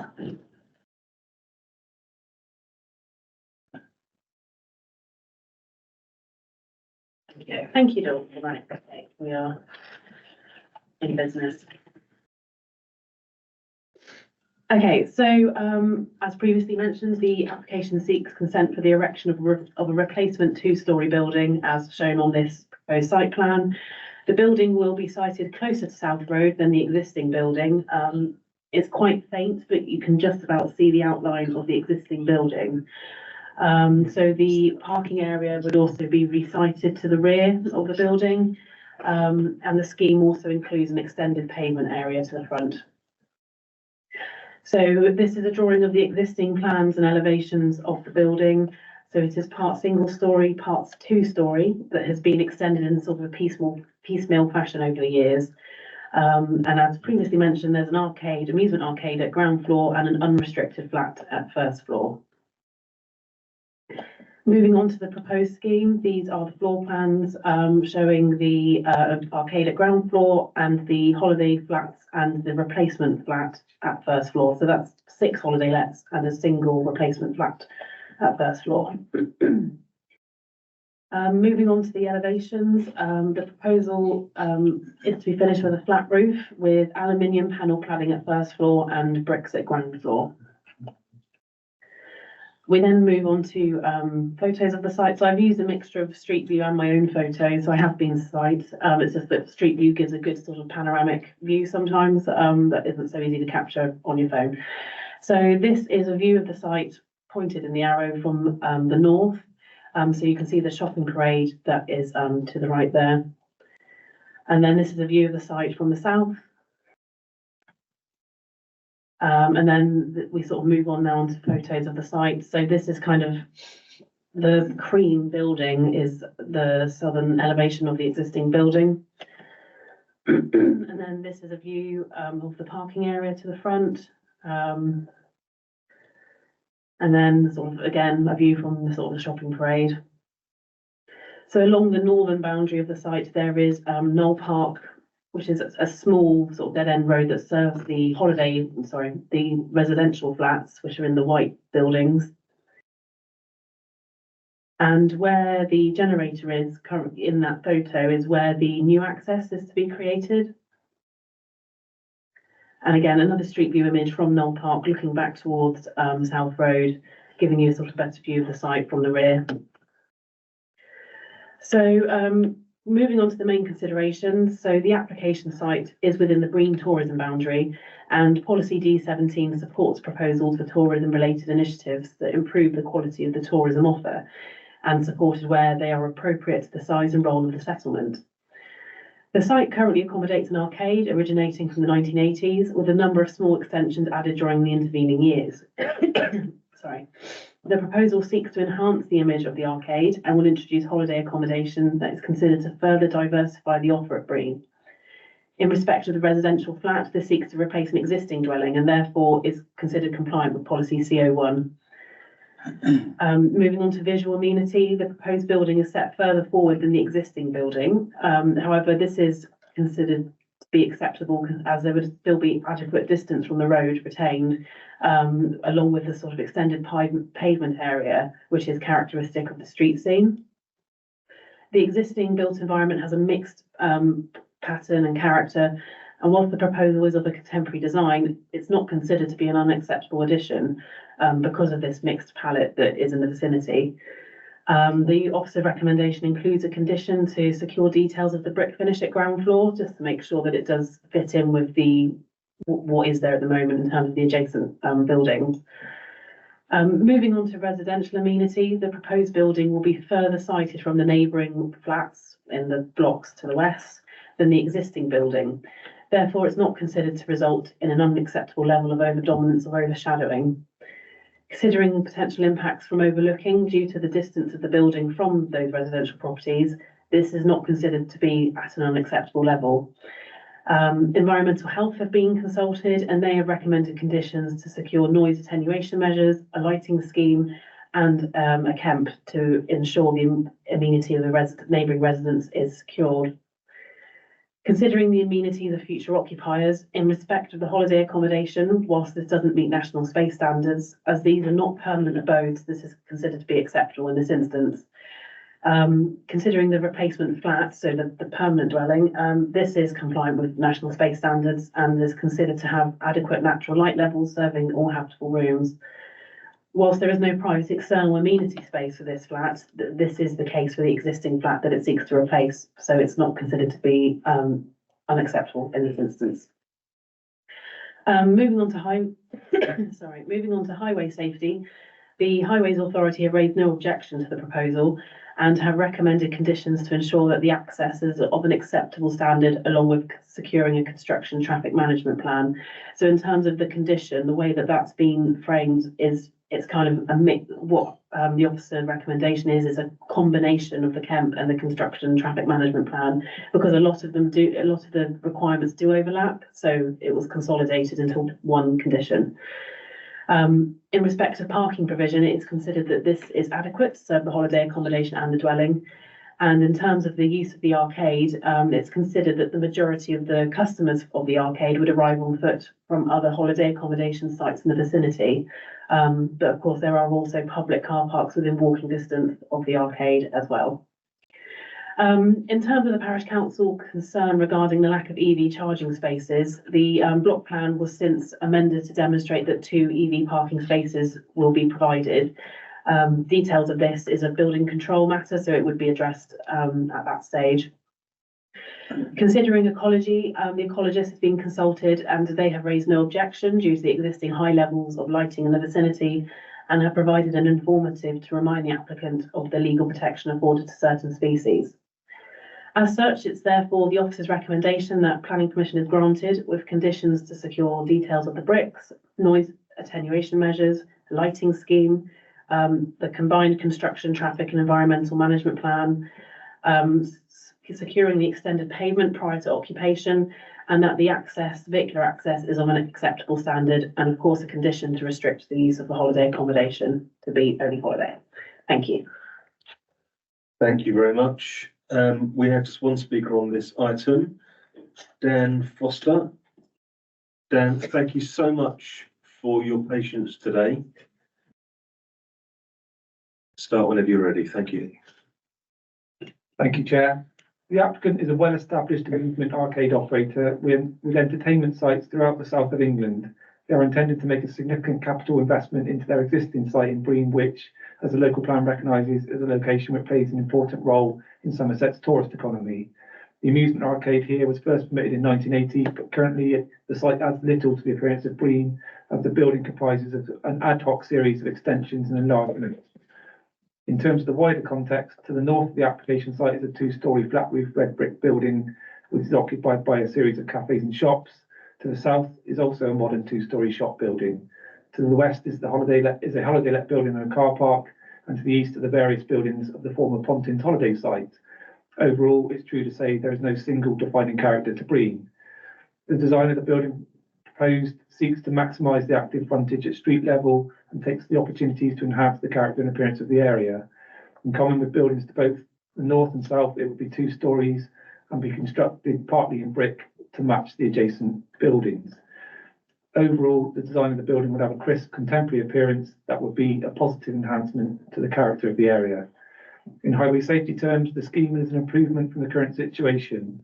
The 2 existing vehicular accesses would be removed, one of which has no turning provision for vehicles emerging onto South Road, and the other access is positioned dangerously on the corner of the existing junction. Instead, a single new access will be formed away from the junction and with appropriate visibility and turning. In addition, there will be a very significant safety benefit for all members of the public via the formation of a new section of pavement in Knoll Park, which means pedestrians will no longer have to walk in the road as they presently have to do. The highway officer considers that the scheme would be safe and provides an adequate amount of parking, including for electric vehicles in a location close to public car parks and the bus stops. In terms of neighbours, the proposal would see the demolition of the existing 1- and 2-storey building and the erection of a new building further away than the nearest neighbours. The new building would be 12.2 metres or 40 feet from the western boundary of the site, which is bounded by the parking area and a holiday let. The officer's report makes clear there will be no harm to amenity. Overall, the development proposed would represent a significant investment by the applicant, which would improve and support Breen's image as a key tourist location.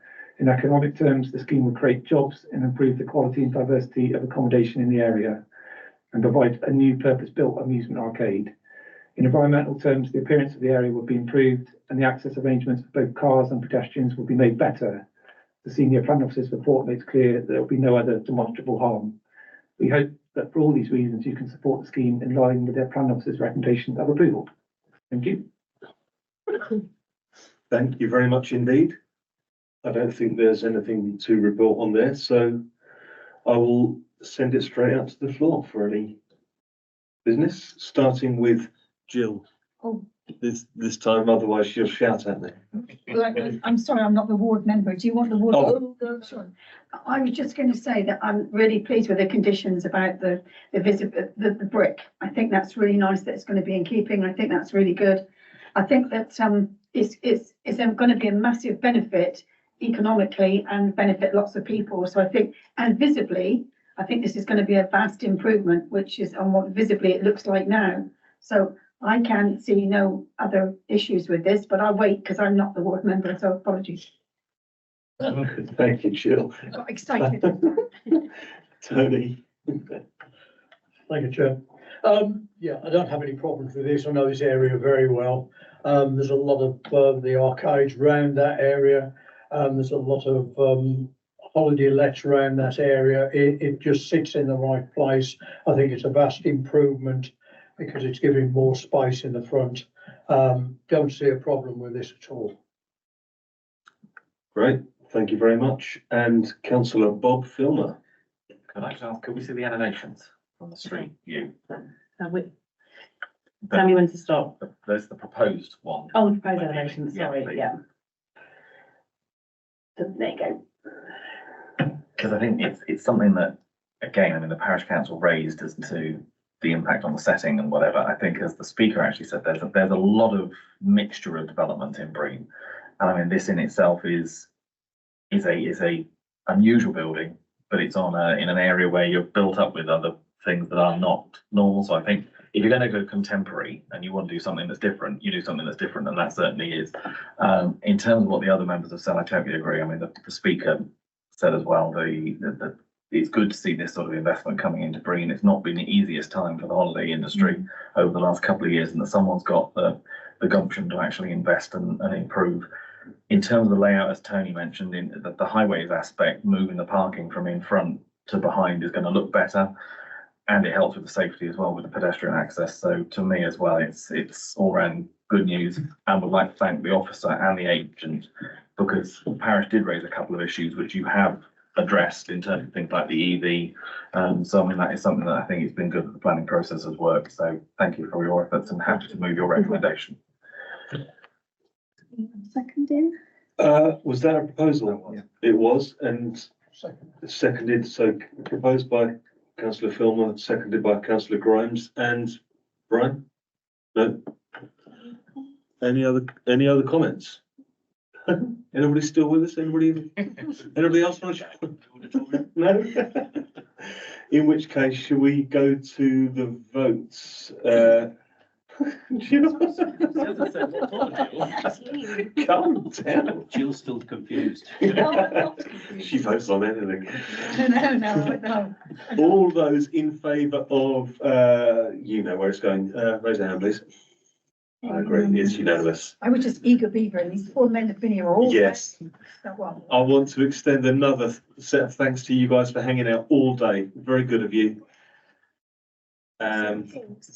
Thank you all. Do we don't have any other business? Oh, do we? There are more. No, I just thought that one was more. I can cover this really, really quickly. Okay, thank you, Dawn. Right, we had a number of appeals. They're on page 183. There's no decision on those, so unless you're particularly keen or interested in any of those, no comment.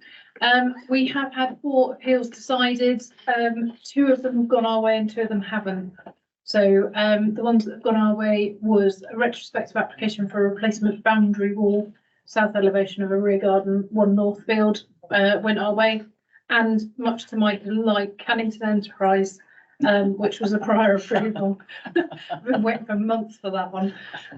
But yeah, we won that. It turns out it's not an agricultural enterprise. So the ones that didn't go our way was retention of a caravan for a rural workers dwelling.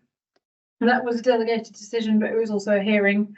So we lost that one. One that went to committee was well, it was change of use of the agricultural land to dog training, and erection of the training shed.